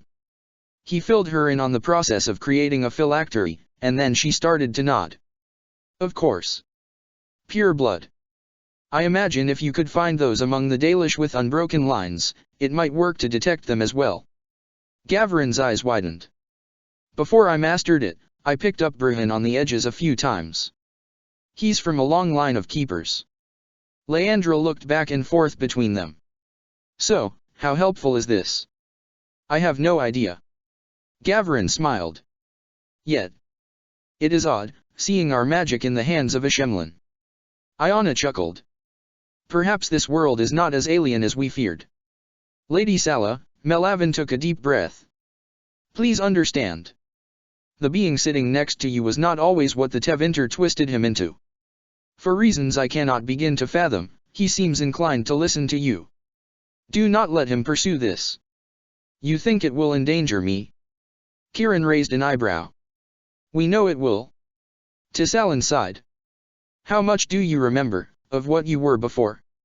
Voices raised in harmony, echoing the spells as they cast, intertwining, reflecting, each measure building upon the next, as each verse was born beneath the sky. Kieran's voice became sad. The song was never meant to end. Sala glanced at Kieran, and then back at Tissalin. He matters to you. Very much so. Tissalin nodded. You must know that some spirits are stronger than others. Their strength is based on the virtue to which they aspire. A simplistic answer, but the gist is accurate. Melavin nodded. Do you know what he used to be, before the Tevinter twisted him as they did so many other things?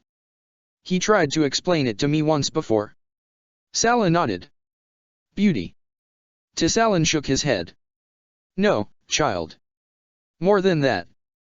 Inspiration. The muse. Tissalin closed his eyes, and then nodded again. I will not allow him to be twisted again. Not by the Formless One. And not by the Shemlin.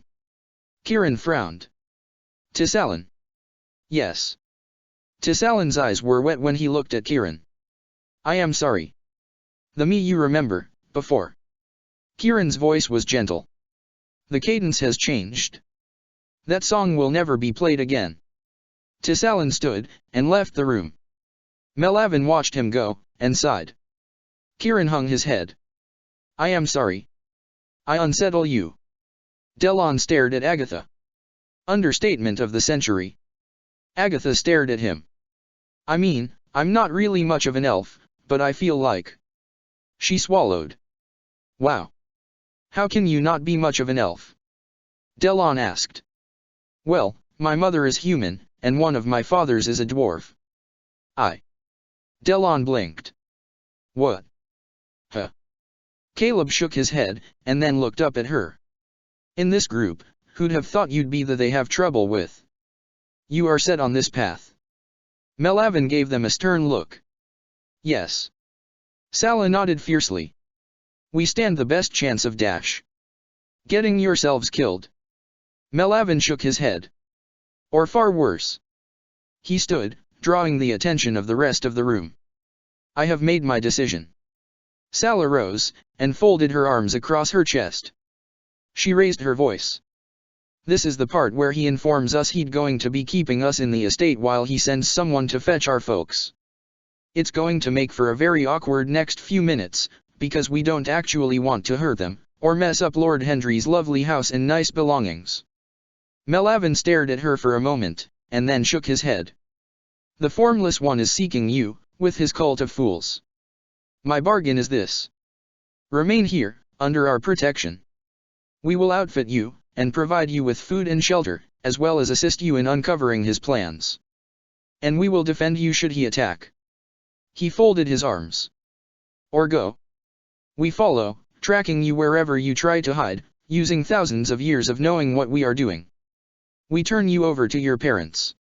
We assist them in sealing you into cages, to be fed through the bars, until you come to your senses. Give us a minute to talk it over. Sala gestured at her companions, and they huddled together briefly.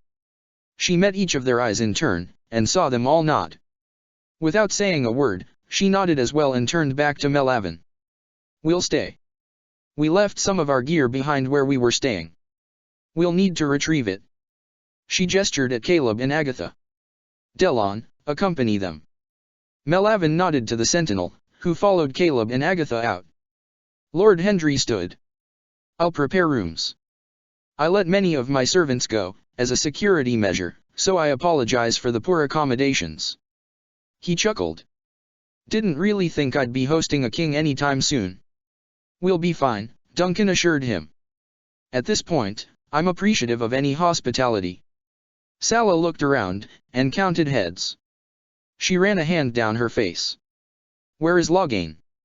Melavin blinked, and looked around as well. Eneli. Mafaroth's balls. Duncan winced. Somebody remind me to execute that asshole. Chapter 22. I can't believe you.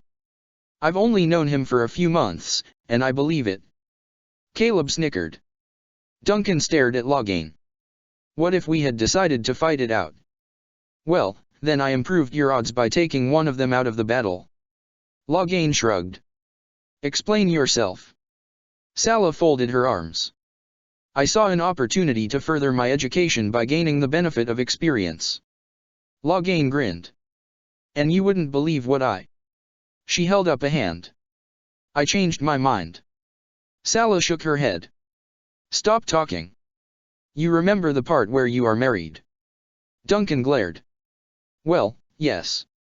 Your sister is rather unforgettable. Asshole. Caleb frowned. Duncan, if you have a problem with him, why not say something to your sister? Loghain laughed. Duncan rubbed his forehead. Next to him, Jaroth actually smiled. He did. Yes, and that was the day you utterly failed me as a bodyguard. Jaroth shook his head. I handle demons, dragons, Orlshians, and assassins. When it comes to your little sister. Jaroth shrugged. You're on your own. Salah glanced over at where Loghain was making no effort to conceal his amusement. Someone want to let the rest of us in on the joke? His smile only widened. Let's just go with, Duncan was not the one that inherited the Thurin boots of ass-kicking. She shook her head, and glanced over at where Melavin was having about as much luck admonishing a lie. Noman spoke up from where he was quietly observing. What kind of woman did you marry? Fereldan. Loghain smiled. Leandra moved through the form Delon showed her, switching out her normal sword for a spear with a slightly curved blade. The form was designed to be defensive, to hold an attacker at bay until they wore down and provided an opportunity to perform a counter-strike. This is designed for a staff. He nodded. For a mage to defend themselves in a situation in which magic is inappropriate, or for when their magic is spent. He moved over to Gavrin, correcting his footwork. Seems like it would work well enough for an axe. She shifted, switching to one of the more aggressive forms her father had taught. Delon gave her a surprised look. You have already studied the rushing waters. She blinked, and stepped out of the form. No, that's something my father. She nodded. My father is Carver Hawk. He trained with the warden. I've heard of the man. Delon gave her a respectful nod.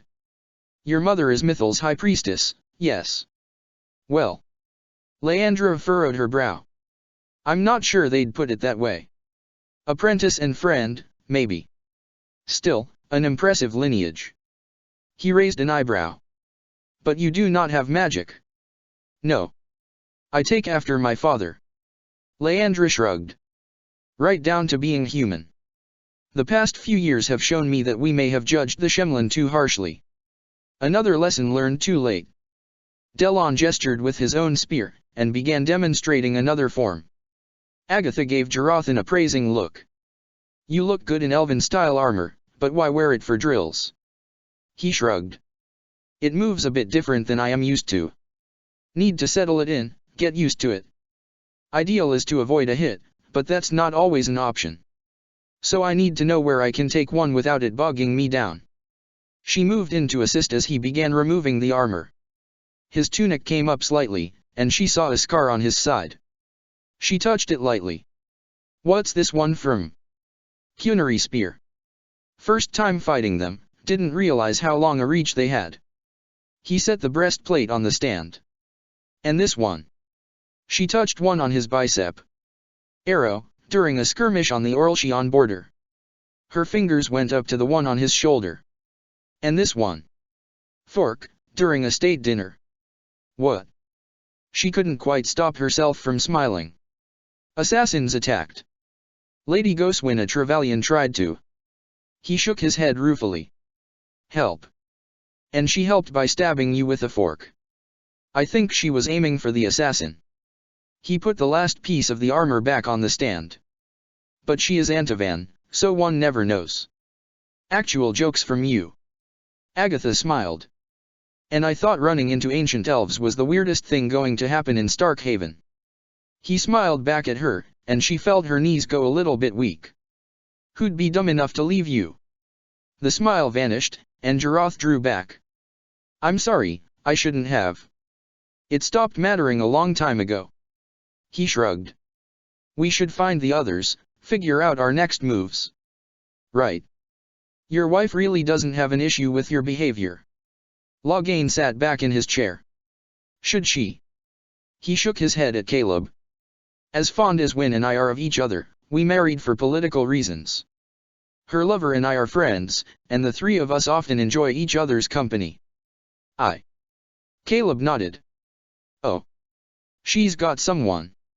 Who is he? She. Loghain corrected the pronoun with a low chuckle. Is a lovely young Vashoth, who serves as her maid. Duncan tries very hard to pretend the situation does not exist. I'll bet. Isn't Ferelden currently at war with the Cunnery? Caleb frowned. Pella is Vashoth, not Cunnery.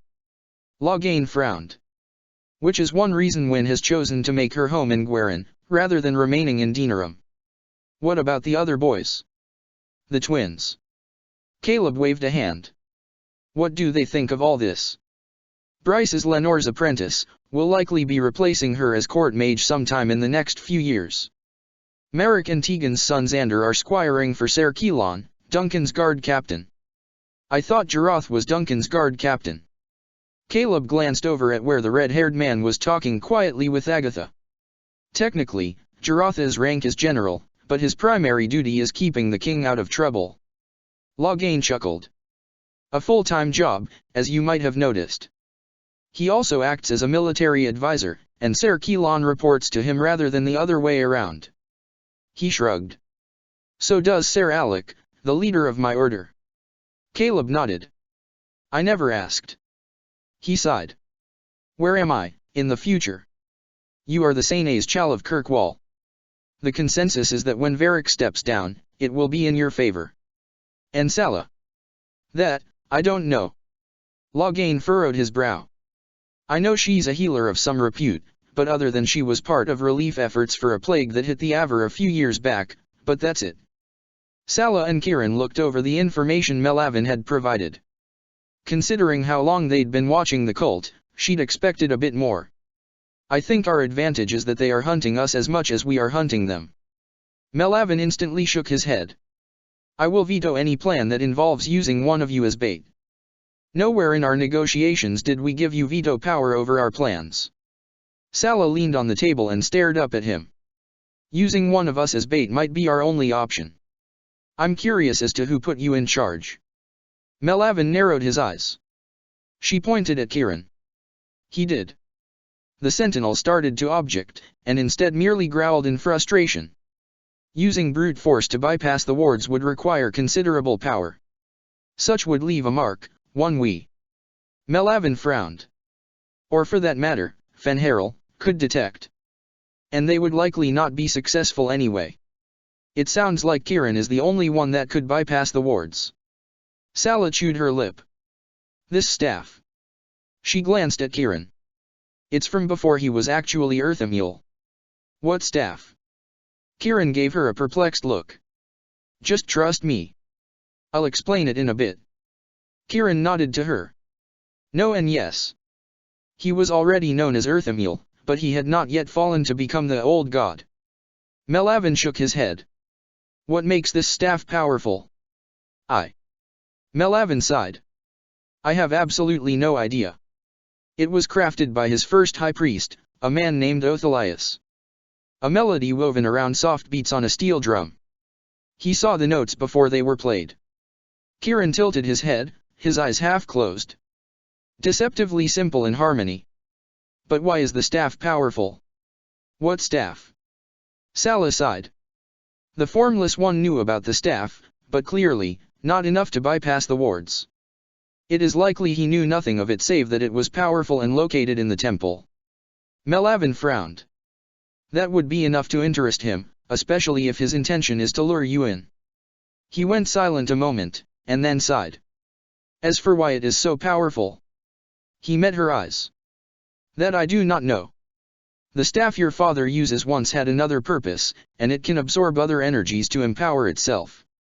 This may be similar, and considering who it was once used by, the energies it may have absorbed would be powerful indeed. I'm not overly comfortable with us being in Starkhaven. Fenris frowned. Doesn't Sebastian still have a bounty on you? Hawk shrugged. 200 gold to bring me in alive. Out of curiosity, have any been stupid enough to try? Alistair raised an eyebrow. A few. Last was what? Hawk shrugged and glanced at Fenris. 2 years ago. I have a hard time fathoming it. He actually put a bounty on the warden as well. Hawk shrugged. Carver laughed. Believe it or not, there was even a group stupid enough to try for that one. Alistair put a hand over his heart and closed his eyes in an expression of mock grief. Those poor bastards. He let his hand fall to his side. What are the odds the kids are actually here? Surprisingly good. Burhan spoke from the doorway. There are scattered reports of odd elves, and a group of mercenaries that recently arrived that fits the description of the kids. Loghain's tattoo. Cullen looked up. 2 members wore Orlshian masks. A blonde and a redhead. Burhan folded his arms. No mention of spells, so the kids may have learned to be subtle. Impressive, for a group containing 3 hawks and an Amel. We could be on the wrong trail, but something tells you we're not. Cullen nodded. Tell me about these odd elves. Just a few sightings, and not of more than 2 at a time. Burhan looked around the room. As hard as it is for this particular group, we do need to keep our own heads down. He frowned. Last thing we need is the Prince of Starkhaven arresting the King of Ferelden. Gavrin raised an eyebrow at Salah. Did you get enough from Melavin? He doesn't know as much as I'd hoped. She leaned back.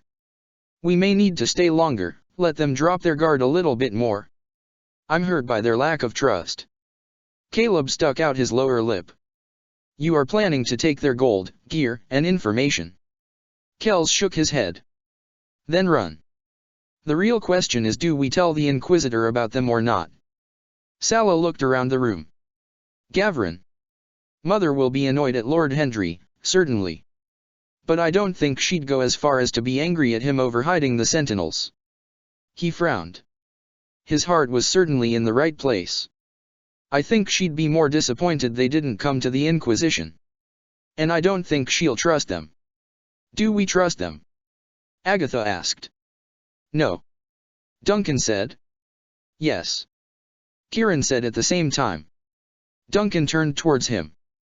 They are kind of keeping us prisoner.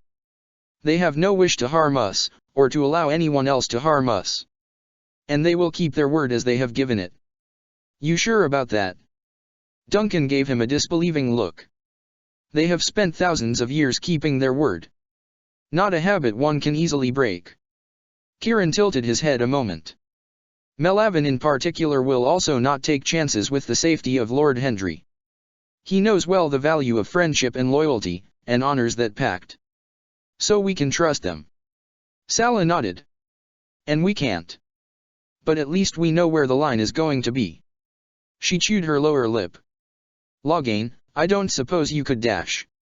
No. Loghain's voice was flat. She turned to stare at him. You don't even know what I was going to ask. You were going to ask me to use pillow talk to see about further swaying a lie. Salah sighed. Well, yes. No. Why not?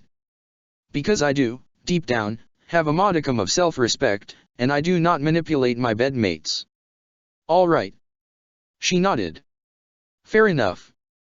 Just make sure she'd not manipulating you. When he grinned, she groaned. And I didn't mean it like that. She shook her head. Asshole. Agatha patted lightly after Iona, and felt a rush of satisfaction when she received an approving nod.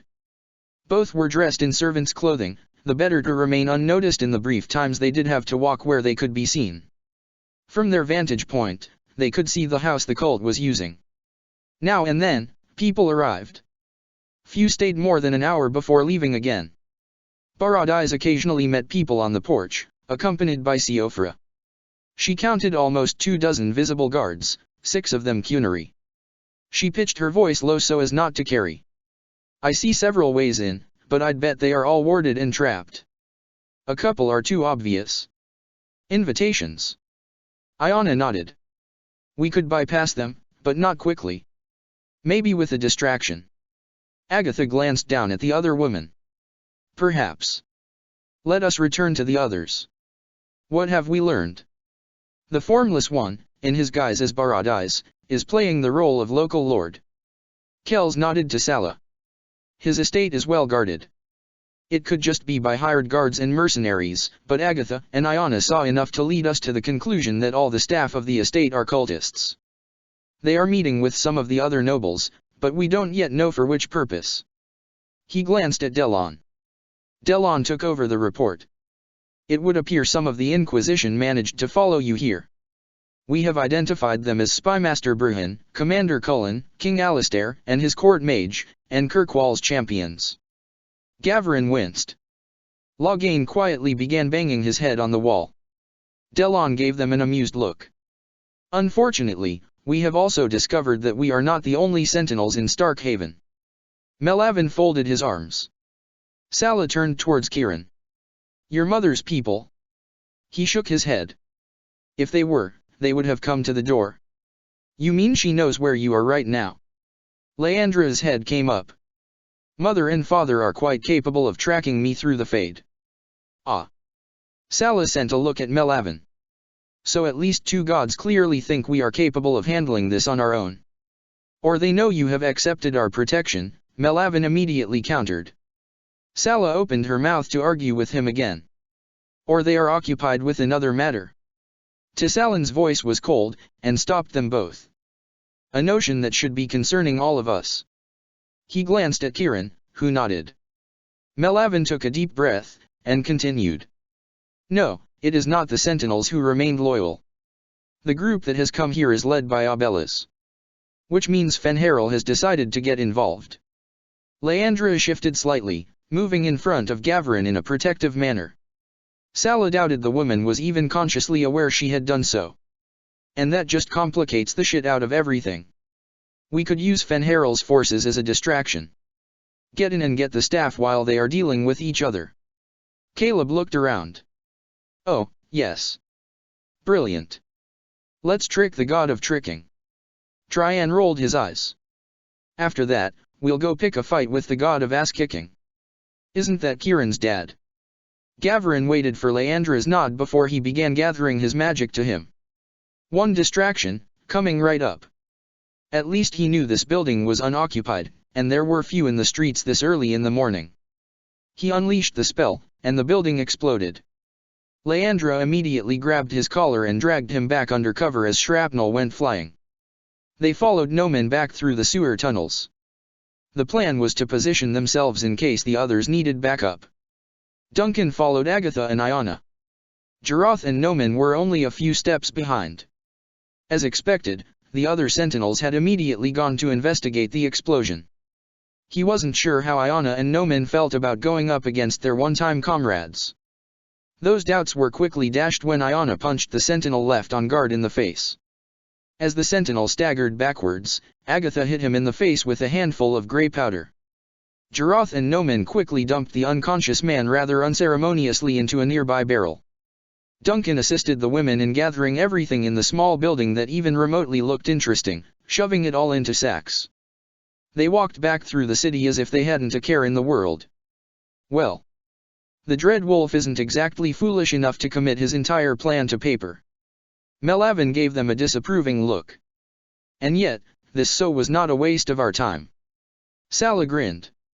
We have all their information on the cult, including locations of cult hideouts.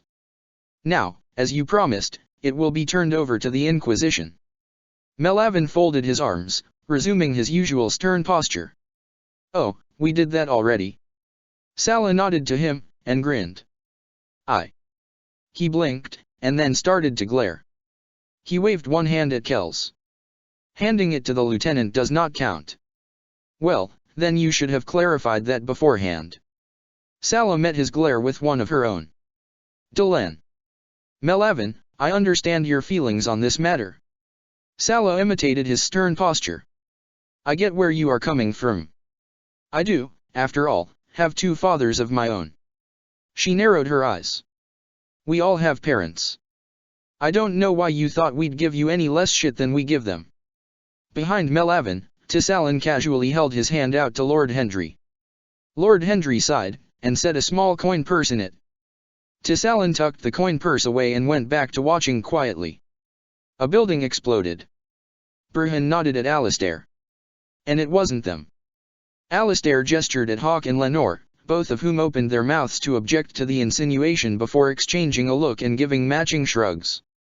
Considering how little alike they looked, the family resemblance often amazed him. He nodded. Gavrin then. We can't be certain, Cullen said. He sighed. But it is not unlikely.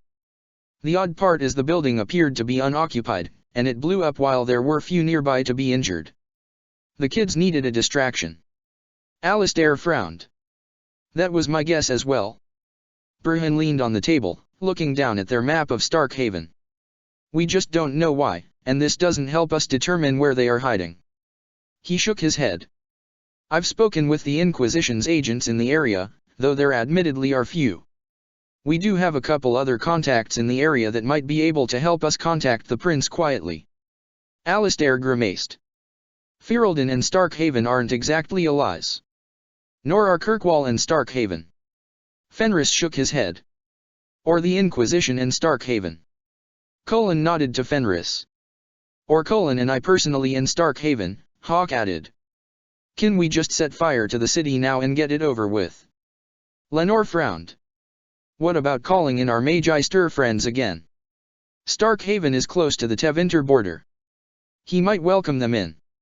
Who are these contacts you mentioned? Cullen asked Brehon. Lord Ian Hendry and his wife, Aileen Kenrick. Kenrick. Cullen nodded in recognition of the name. Related to Bram. Older sister. Kells would know of both. Cullen rested his hands on his sword hilt. Might be worth checking out. Think he'll show us a bit more respect now. Agatha looked over at where Melavin was putting a sparing sword back in its rack. Jarath rolled his shoulder, wincing slightly as he did so. I sincerely doubt it. You put him down 2 matches out of 3. That's got to count for something. She sighed. Though it would help if you didn't agree with him about us staying out of trouble. I think that ship sailed. Jarath leaned his shield next to the armor stand. Then hit a storm, caught fire, ran aground on a reef, exploded, and sank. She offered him a glass of water. I thought about what you said. He took the water from her. About what? He took a drink. You being someone else. She sighed. And I realized, if time resets. She looked up at him. I will be too. None of this will have happened. She laid her hand on his chest. Which means that all we really have are these moments. His eyes went to her hand. And what does that mean? I really have to say it out loud. Agatha shook her head. Again. She bit her lip. What if we don't win? That we can't change things and this is the new future? Am I supposed to just pretend nothing in the now matters? I saved you from a dragon. Jarath set the glass down. Now, what? You want me to sprinkle rose petals on a bed and carry you away on a white horse? Maybe. She sighed. But I think I'd settle for you just tearing my clothes off. Agatha laughed softly. And I wanted that a few days before there was even a hint of dragon, so she was cut off by him kissing her. Agatha wrapped her arms around his neck, and kissed him back. She jumped to wrap her legs around his waist, and he caught her easily. Immediately, she started unbuttoning his shirt. He used one hand to support her, and fumbled for the door handle with the other. Her last coherent thought for a while was that they'd somehow ended up in a storeroom. Oh well. At least it was private. Sala sat upright. The dream began to fade immediately, and she frantically tried to call it back.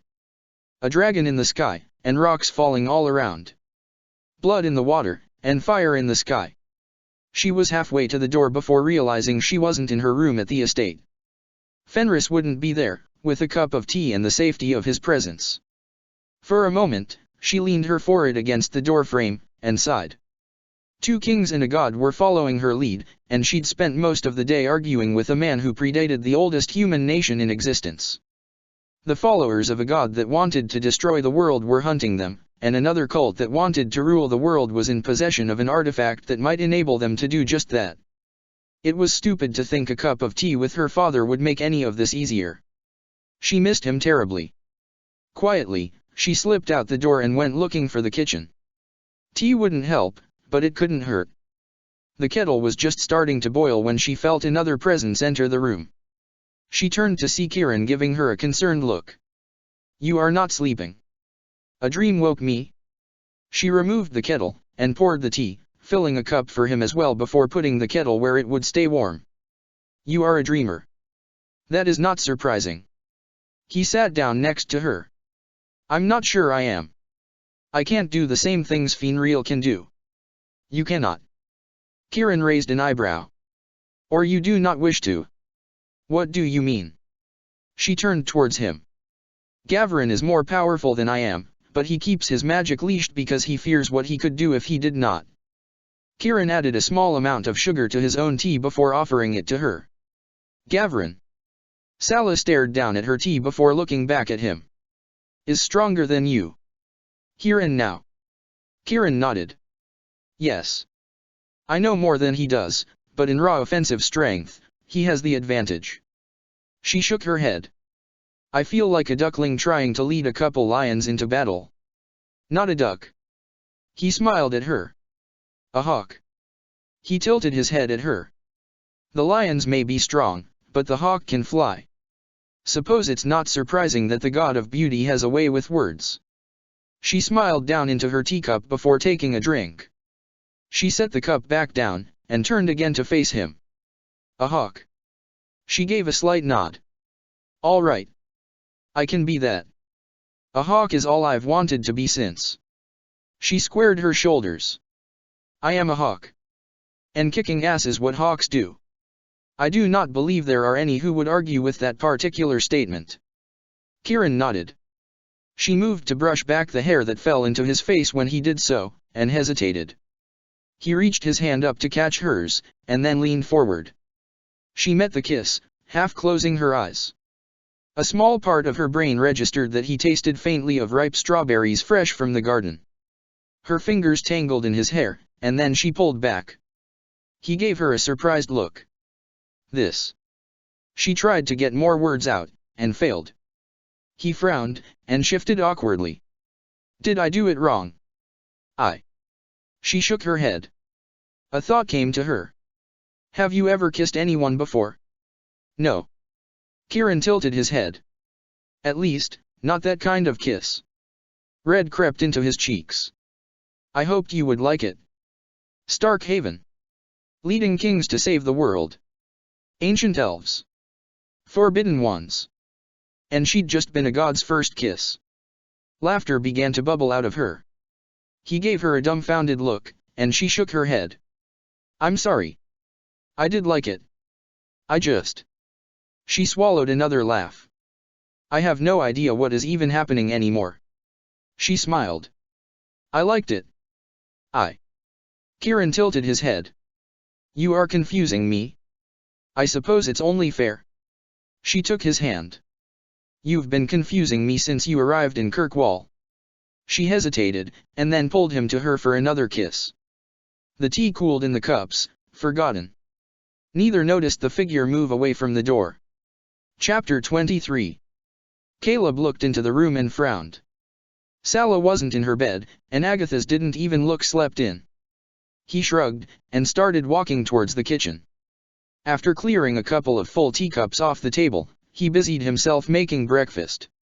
Melavin entered just as he'd nearly finished. Tea. Ma Serenas. Iona tried teaching me to make some kind of elven pastry, but we couldn't find the right spices. He offered Melavin one of the tarts. I had to improvise. Melavin tentatively took a bite. He gave a low chuckle. A noble who can cook. Will wonders never cease? I was born a farmer. Caleb shrugged. And so was my papa. Nobility that was earned, rather than awarded. Melavin nodded. I suppose that is dash. He cut off and reached for his sword. A moment later, Caleb heard the shouting. He tossed the tray onto the table and went for his crossbow, cursing himself for not putting on the armor. Melavin waved him aside. Sound the alarm and run. Your folks are at the Quiet Mare Inn. The sentinel headed into the hallway. Caleb went to do what he was told. Jaroth had just finished helping her don her armor when Agatha heard the shouting. Without a word, they immediately headed towards Duncan's room. Leandra dove for her sword when the door was kicked open, and saw magic start to glow around Gavrin's hands. She moved into a defensive position and stopped short. The men entering were dressed in the armor of Starkhaven's city guard. They began shouting at her to drop her sword, and she looked over her shoulder at Gavrin. He gave her a frustrated look, but nodded, and the magic vanished from around his hands. She sighed, and dropped her sword. Immediately, their arms were grabbed, and they were dragged from the room. Duncan rolled under the bed as he heard the steps coming from the hallway. The door was kicked open, and men entered. They hesitated, talking briefly. He blinked when he heard their voices. The Starkhaven Guard? This was not a complication they had been expecting. Most of the men left the room to continue through the house. There was no way to get his bow into position, so he drew his knives and waited for the right moment. Before he could go on the attack, one of the guards fell. The second started to turn, only to get tackled to the ground by Jarath. A solid blow to the man's jaw put him down. Duncan immediately rolled out of his hiding place and to his feet, knocking an arrow as he did so. Agatha shook her head. I get the sense you boys have done this a few times. It's almost boring at this point. Duncan shrugged before he and Jarath followed her out of the room. Trouble. Tissalin's head came up. Sala saw the guards coming and immediately put up a barrier. She felt Kieran reinforce it, and it shimmered in front of them. The lead guard narrowed his eyes, and looked over his shoulder. Get the Templars. Kieran, they are the city guard. She whispered the words. You do not wish to hurt them. He nodded in acknowledgement. That complicates things. Tissalin practically growled the words. They aren't the bad guys. We need to get out of here. Right. Kieran stepped in front of them both. Hang on. A moment later, they were clinging to the neck of a griffin as it launched itself into the sky to the shock of the staring guards. Caleb saw guards taking Loghain and Eli to the room with the others. Gavrin and Leandra were already there. Delon and Iona were on the roof. They helped Traian out the window. Kells went next, and started to gesture for Caleb to follow. He started that way when he heard a shout of protest. He turned to see a guard raising his sword on Lord Hendry. As the blade started to come down, Melavin's blade caught it as he interposed himself between them, and he kicked the guard back. Go! The sentinel shouted, and Lord Hendry stumbled backwards and started to flee, blood pouring down the side of his face. Caleb caught his arm and shoved him at Kells just as an arrow caught Melavin in the side. The sentinel crumbled, and Caleb saw a familiar face. Get him out! Caleb turned back, ignoring Kells shouting after him. As the archer aimed another arrow at the wounded sentinel, Caleb stepped between them, holding up his hands in a warding gesture. Sebastian! The tip of the arrow wavered, and then the archer lowered the bow. Caleb! Maker's breath! Alistair stared at the burning estate. Men and women wearing the armor of the Starkhaven city guard stood, clearly on guard. What happened?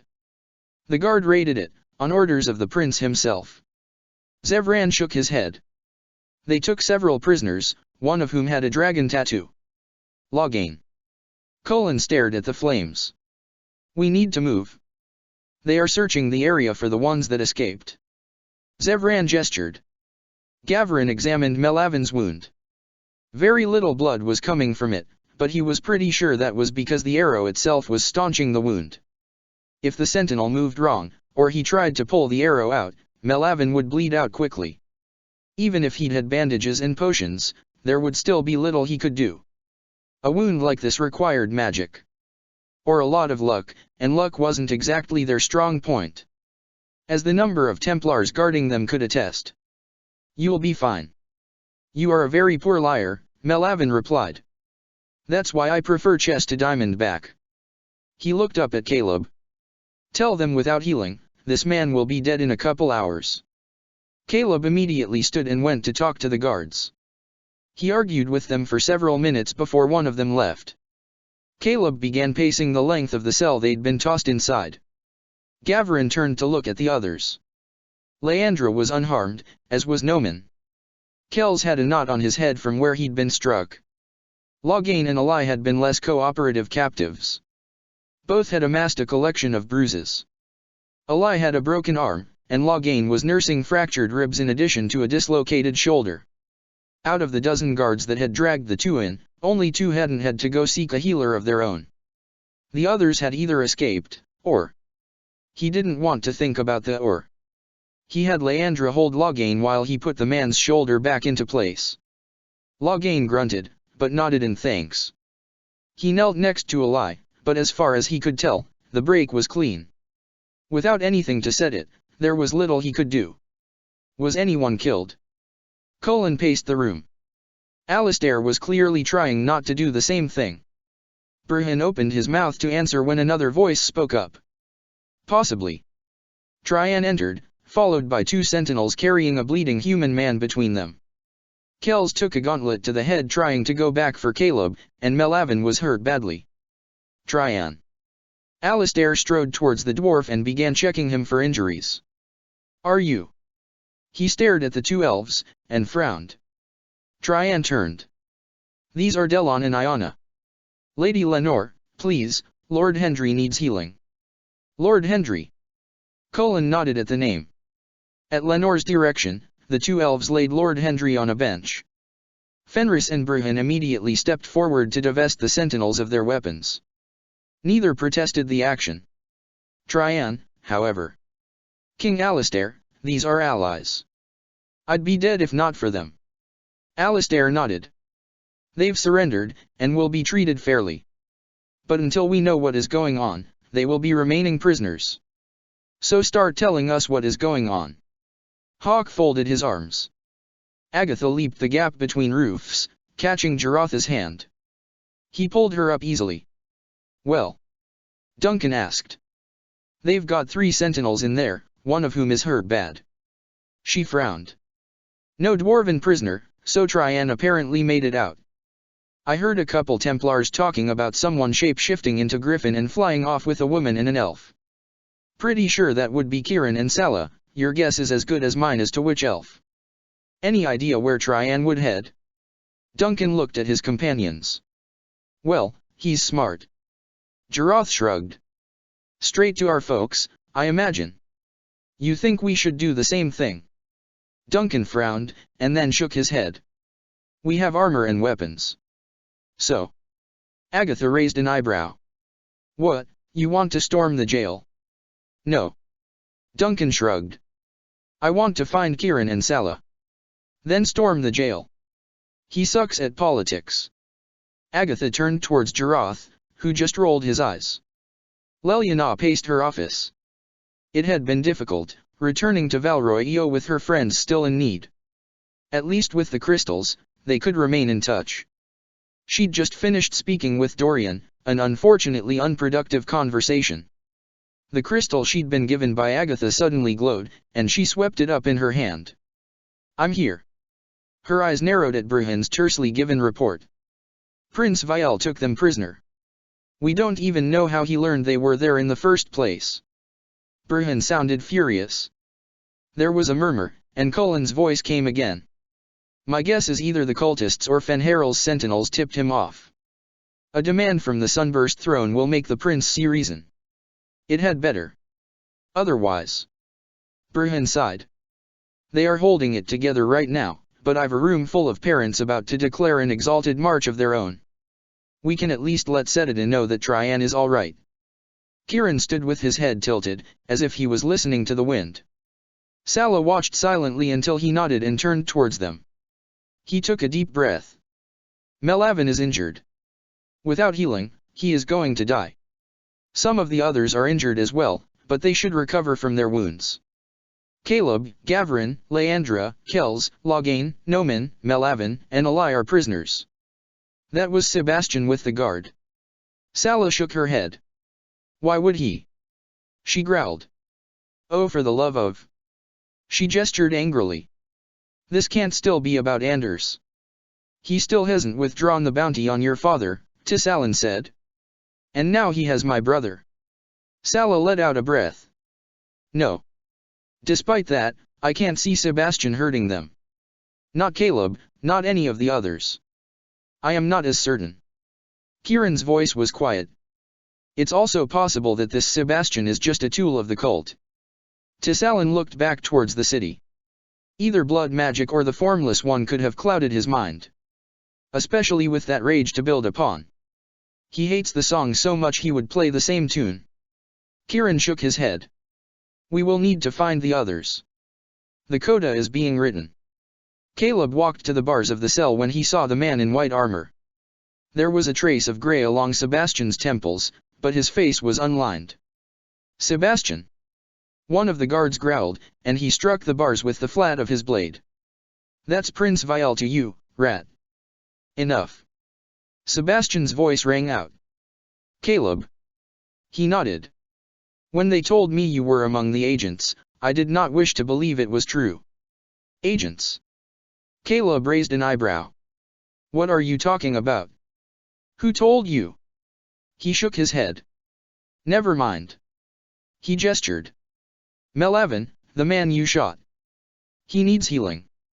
The demon-worshipping elf. Sebastian narrowed his eyes. I thought better of you, Caleb. Melvin doesn't worship any demons. Caleb shook his head. Sebastian shook his head gravely, and turned to the man in Templar armor next to him. Separate this one from the others. I would be certain his mind is his own. Yes, Your Grace. The Templar moved to the door of the cell. Caleb immediately stepped back and folded his arms. I'm not going anywhere. I don't want to hurt you, Caleb. Sebastian sighed. Your mind has been clouded by these blood mages and their associates. He retreated as the Templars entered. Noman immediately stood to interpose himself between him and the Templars, and Caleb saw hands go to swords. He immediately protested. Wait. Sebastian, wait. Call them off. He swallowed, and stepped around Noman. Noman frowned, and then nodded. Caleb went to the door, and let the Templars pull him out. Please, Sebastian. Don't let Melvin die. Your compassion does you credit. Sebastian nodded. I fear, however, it may be misplaced. Please. For a moment, Sebastian just stared at him. And then he nodded and gestured to one of the Templars. Ask one of the healers to come, and tend to the wounded. Thank you. Chapter 24. Gavrin reached for his magic, feeling along the edges of the wards. The wards themselves were magic, and every barrier had a weakness. Even the veil could be breached. He watched the healer work, stayed back, cooperated, and searched for the weakness. Melvin was taken to just outside the wards, and under the watchful eyes of the Templars, the healer used just enough magic to stop the bleeding before bringing him back into the cell. He saw the frustrated look on Noman's face, and knew its cause. With wounded, escape options would be limited. Fighting their way out had gone from a bad option to not an option. At least the healer had left herbs and bandages. Caleb had not been brought back to the cell. Perhaps the matter could still be solved diplomatically. He sat down next to Leandra, and her arm went around him. Well. I could shatter the ward. His voice was barely above a whisper. But I'd do a lot of structural damage, and likely tear the veil. I'll have to put up the barrier fast, which means I won't be of much help the first minute of the fight. We'll have the advantage of surprise. I'll be able to get a sword before the Templars recover. It will be just like Valfermin.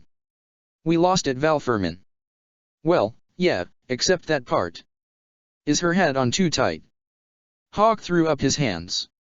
Leliana thinks we can solve this diplomatically. Do you really want to subject Kirkwall to another war? Burhan stood his ground.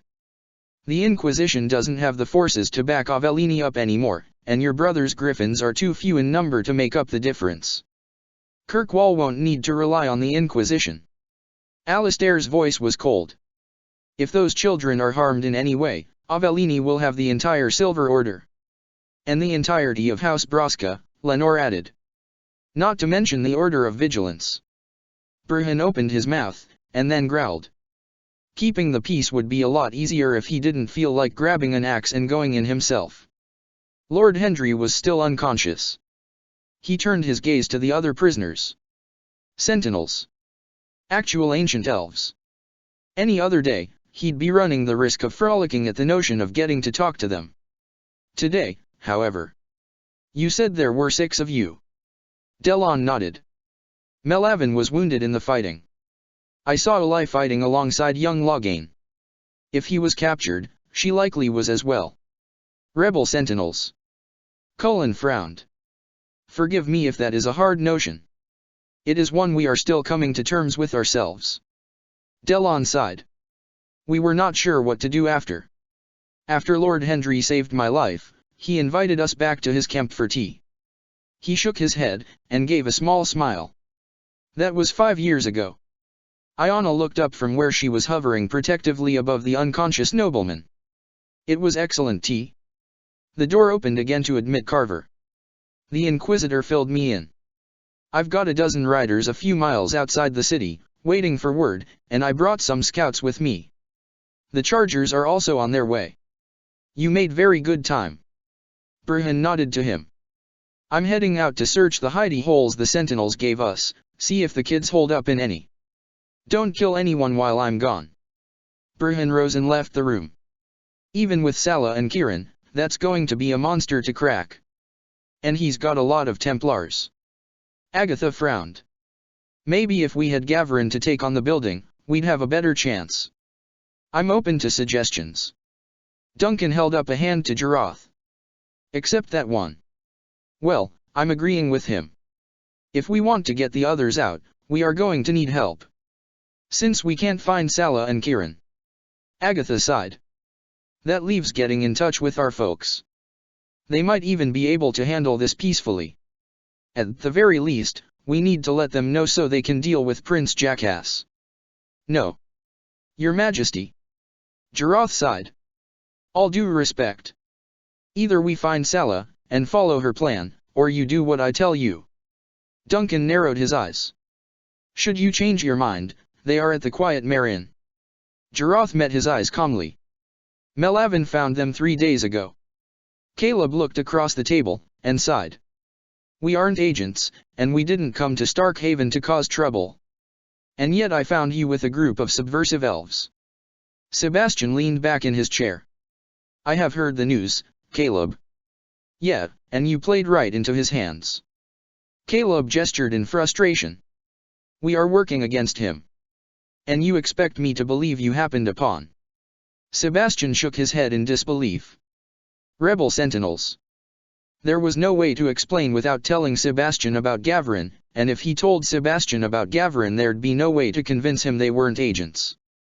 Sebastian, you used to travel with Papa.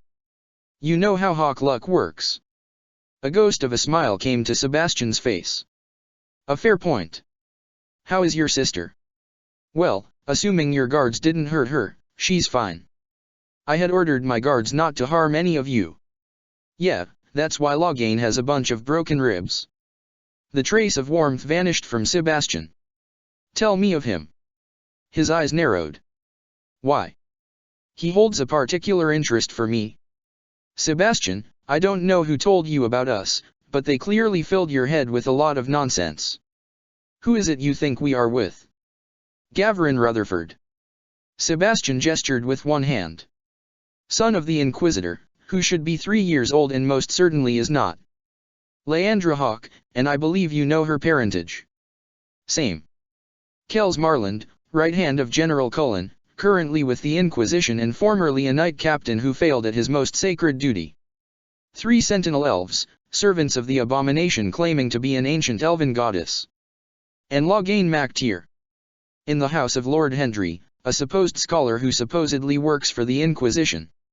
I hold no particular ire for the Inquisitor, but she has been fooled before. I still use the recipe for fish and egg pie you gave me. Caleb shook his head. The one Deidre used to make for you. Caleb. Sebastian, we are not your enemies. We never were. We never will be. He clenched his fists. Bounty hunters, wanting your gold, came for Papa almost a dozen times. You know Papa. You know what happens to folks that try killing him. Almost a decade, and he's never once come burning down your door. He could. And you know it. But you were part of his family once, and that matters to him. Sebastian sighed. Caleb, you are not free to go. Not until. He stood. But you will be treated as my guest. He left the room. Caleb rose, and went to the window. Was the dragon mark why Sebastian had a particular interest in Loghain?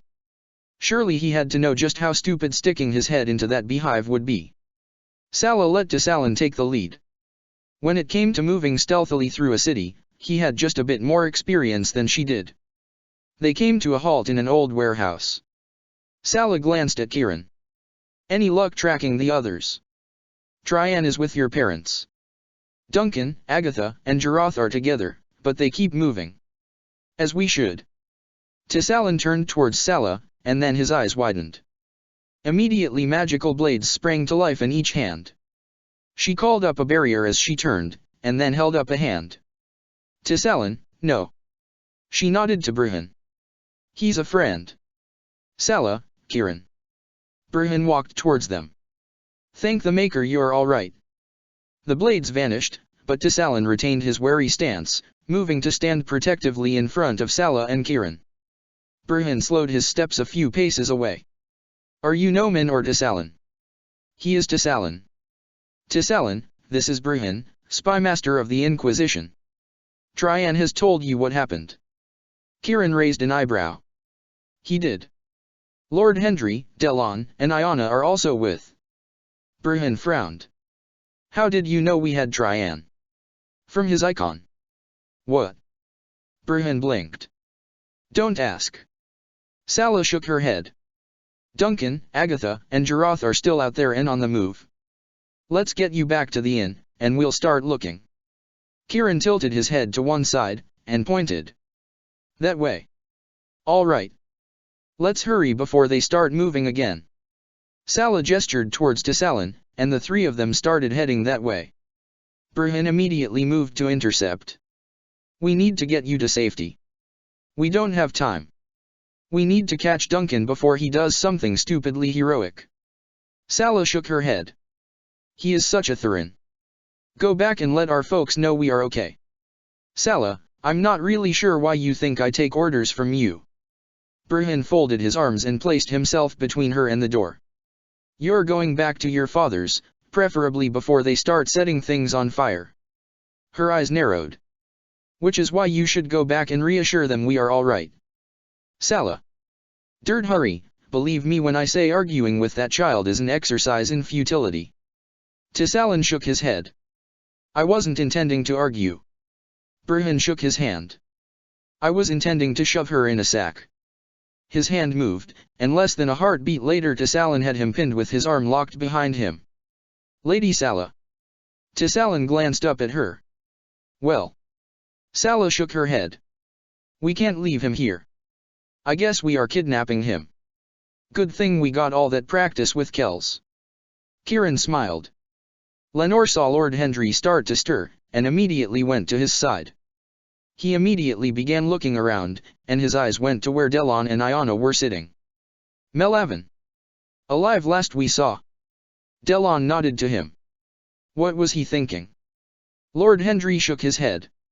We agreed I was the expendable one. He looked around, slowly becoming aware of his surroundings. When he saw Cullen, he swallowed. Commander. Lord Hendry. Cullen folded his arms. Your agreement with the Inquisition was to inform us of any sentinel sightings. Circumstances changed. Lord Hendry sighed. Cullen's face was furious as he took a step forward. Immediately, Delon and Iona were on their feet, placing themselves between him and Lord Hendry. Magic glowed around both. Hawk and Fenris immediately stepped to Cullen's side, and she saw Alistair reach for his own blade. Enough. Carver's voice rang out sharply as a pulse of energy came from him. The magic around Hawk and the two sentinels vanished. Do you know who I am? He stared at the two sentinels. They exchanged a glance before nodding to him. Sit back down. Wordlessly, they both obeyed. He glanced at Cullen. Their presence in Starkhaven was known, and they were being watched. They are not enemies. Watched. Cullen gave him a confused look, and then his eyes widened. Iona's voice was quiet. Mythal. Has known where you were since you left the Arbor Wilds. Carver nodded. Hawk glared at his brother. You've been holding out on us. Carver shook his head. You knew about the kids being in Starkhaven before I did. If anyone had told me, I would have informed you of the presence of the Sentinels. Alistair punched the wall. As soon as Brihan returns, it's time to discuss going to the palace. Lenore stood. I would have thought he'd be back by now. Leandra looked up as footsteps came down the hall. Gavrin was tending to Melavin, and was clearly worried about the man's condition even after the healing. The footsteps slowed, and a moment later the prince came back into view. Her eyes narrowed. Where is Caleb? Safely away from you. Sebastian folded his arms. Melavin is feverish. Gavrin didn't look up from where he was changing the poultice. I'm going to need embryum. That can be arranged. Sebastian nodded, and turned his gaze to Loghain. If he answers a question for me. Loghain. Gavrin nodded to the man. Ask away. Loghain nodded. Where is your father? Well, that is kind of an issue. I kind of need an answer for the who before we can address the where. Loghain shrugged. But if it helps, the last time anyone saw Nathaniel he was with the warden. Sebastian slowly nodded. Gavrin, in your estimate, how long does the elf have to live? Gavrin looked down at the unconscious Melavin, and sighed. He won't last until morning. Well. Sebastian looked back at Loghain. You have until then to reconsider your answer. To Leandra's surprise, Loghain just started laughing. That's what this is about? That's how they got to you. He actually snorted. You are getting played so hard I'm surprised you can still figure out which end to shit out of. You should consider asking your new friends how they knew that particular piece of information. He waved a hand. He's in Carinus, Red Star District. Ask for Lord Baelith. I'd wish you luck, but you're planning on using me as a hostage. I trust you will be smart enough to continue cooperating. Sebastian nodded. Then you really don't know anything about me at all. Loghain grinned. There are far less comfortable cells available. Sebastian narrowed his eyes. My father got into your palace, and killed dozens of Cunari without your guard even noticing he was there until the servants complained about the smell of rotting corpses. Loghain's grin widened. Ah. He shook his head. They didn't tell you that part, did they? All those barrels of Gotloak, strewn throughout the noble houses of Starkhaven? And a Cunari vanguard waiting less than 100 feet from where we stand now. You want to fight? He chuckled. You're going to get one. Remove this one to the lower cells. Sebastian gestured at a group of guards. Then see to it the mage has whatever healing supplies he needs. Kells and Eli both tried to protest Loghain's removal from the cell, but relented when the knight waved them back. Leandra tried not to curse. The plan she and Gavrin had was a good one, but it wouldn't work if they had to go looking for Loghain. She saw the knight glance back at her and wink. She turned back towards Gavrin so as not to betray anything with her own expressions. He's not Nathaniel's son. Kells shook his head. I doubt anyone ever considered. Which means Loghain had a good point. Whoever tipped Sebastian has a lot more information than we do. Gavrin frowned. This doesn't smell of wolf. The cult. Leandra sighed. Will they hurt him? Noman asked. Eli chuckled. I'm more concerned he's not going to leave any of them for us. The guards are starting to relax. Duncan nodded to the palace. They seem to think if something was going to happen, it would have. The security hole by the servants' quarters is too obvious. Agatha frowned. It's a trap. Even if we get to the others, we still need to get back out. Jaroth used his finger to trace a pattern in the dust. They won't have arms or armor, and we can't be sure of finding any for them. And for all we know, some of them are hurt. What about a distraction? Under these circumstances, if something exploded in another part of the palace I would immediately send guards to reinforce the cells. Jaroth looked up at Agatha. She made a vexed noise. So we need a bigger distraction. No. Jaroth took another look at the palace. We need Deshi World, drawing his blade as he did so and positioning himself between whatever had caught his attention and his companions. Almost immediately, he started to relax. Duncan started to laugh. We were just thinking we needed a couple mages. Glad we could oblige. Sala nodded. Agatha's eyes widened when she noted who was with them, and she snickered. 2 decades of experience isn't so useful against 2 millennia, is it? Brihan glared at her. So pleased I could amuse you. Do we have a plan? Kieran looked around. Jarath was just getting to that. Duncan gestured at the bodyguard. We'll head up to Dash, Alistair cut off when Carver staggered slightly. Hawk immediately rushed to his brother's side. Carver closed his eyes, and shook his head as if clearing a daze. His head came back up. Kieran would like us to create a distraction at his signal, which should be coming in the next hour. Also Brihan is fine and he hopes we are all the same. He shook his head again. I hate when they do that.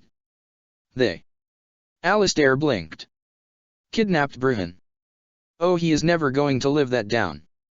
Lenore started laughing. Check the description for the links to the author.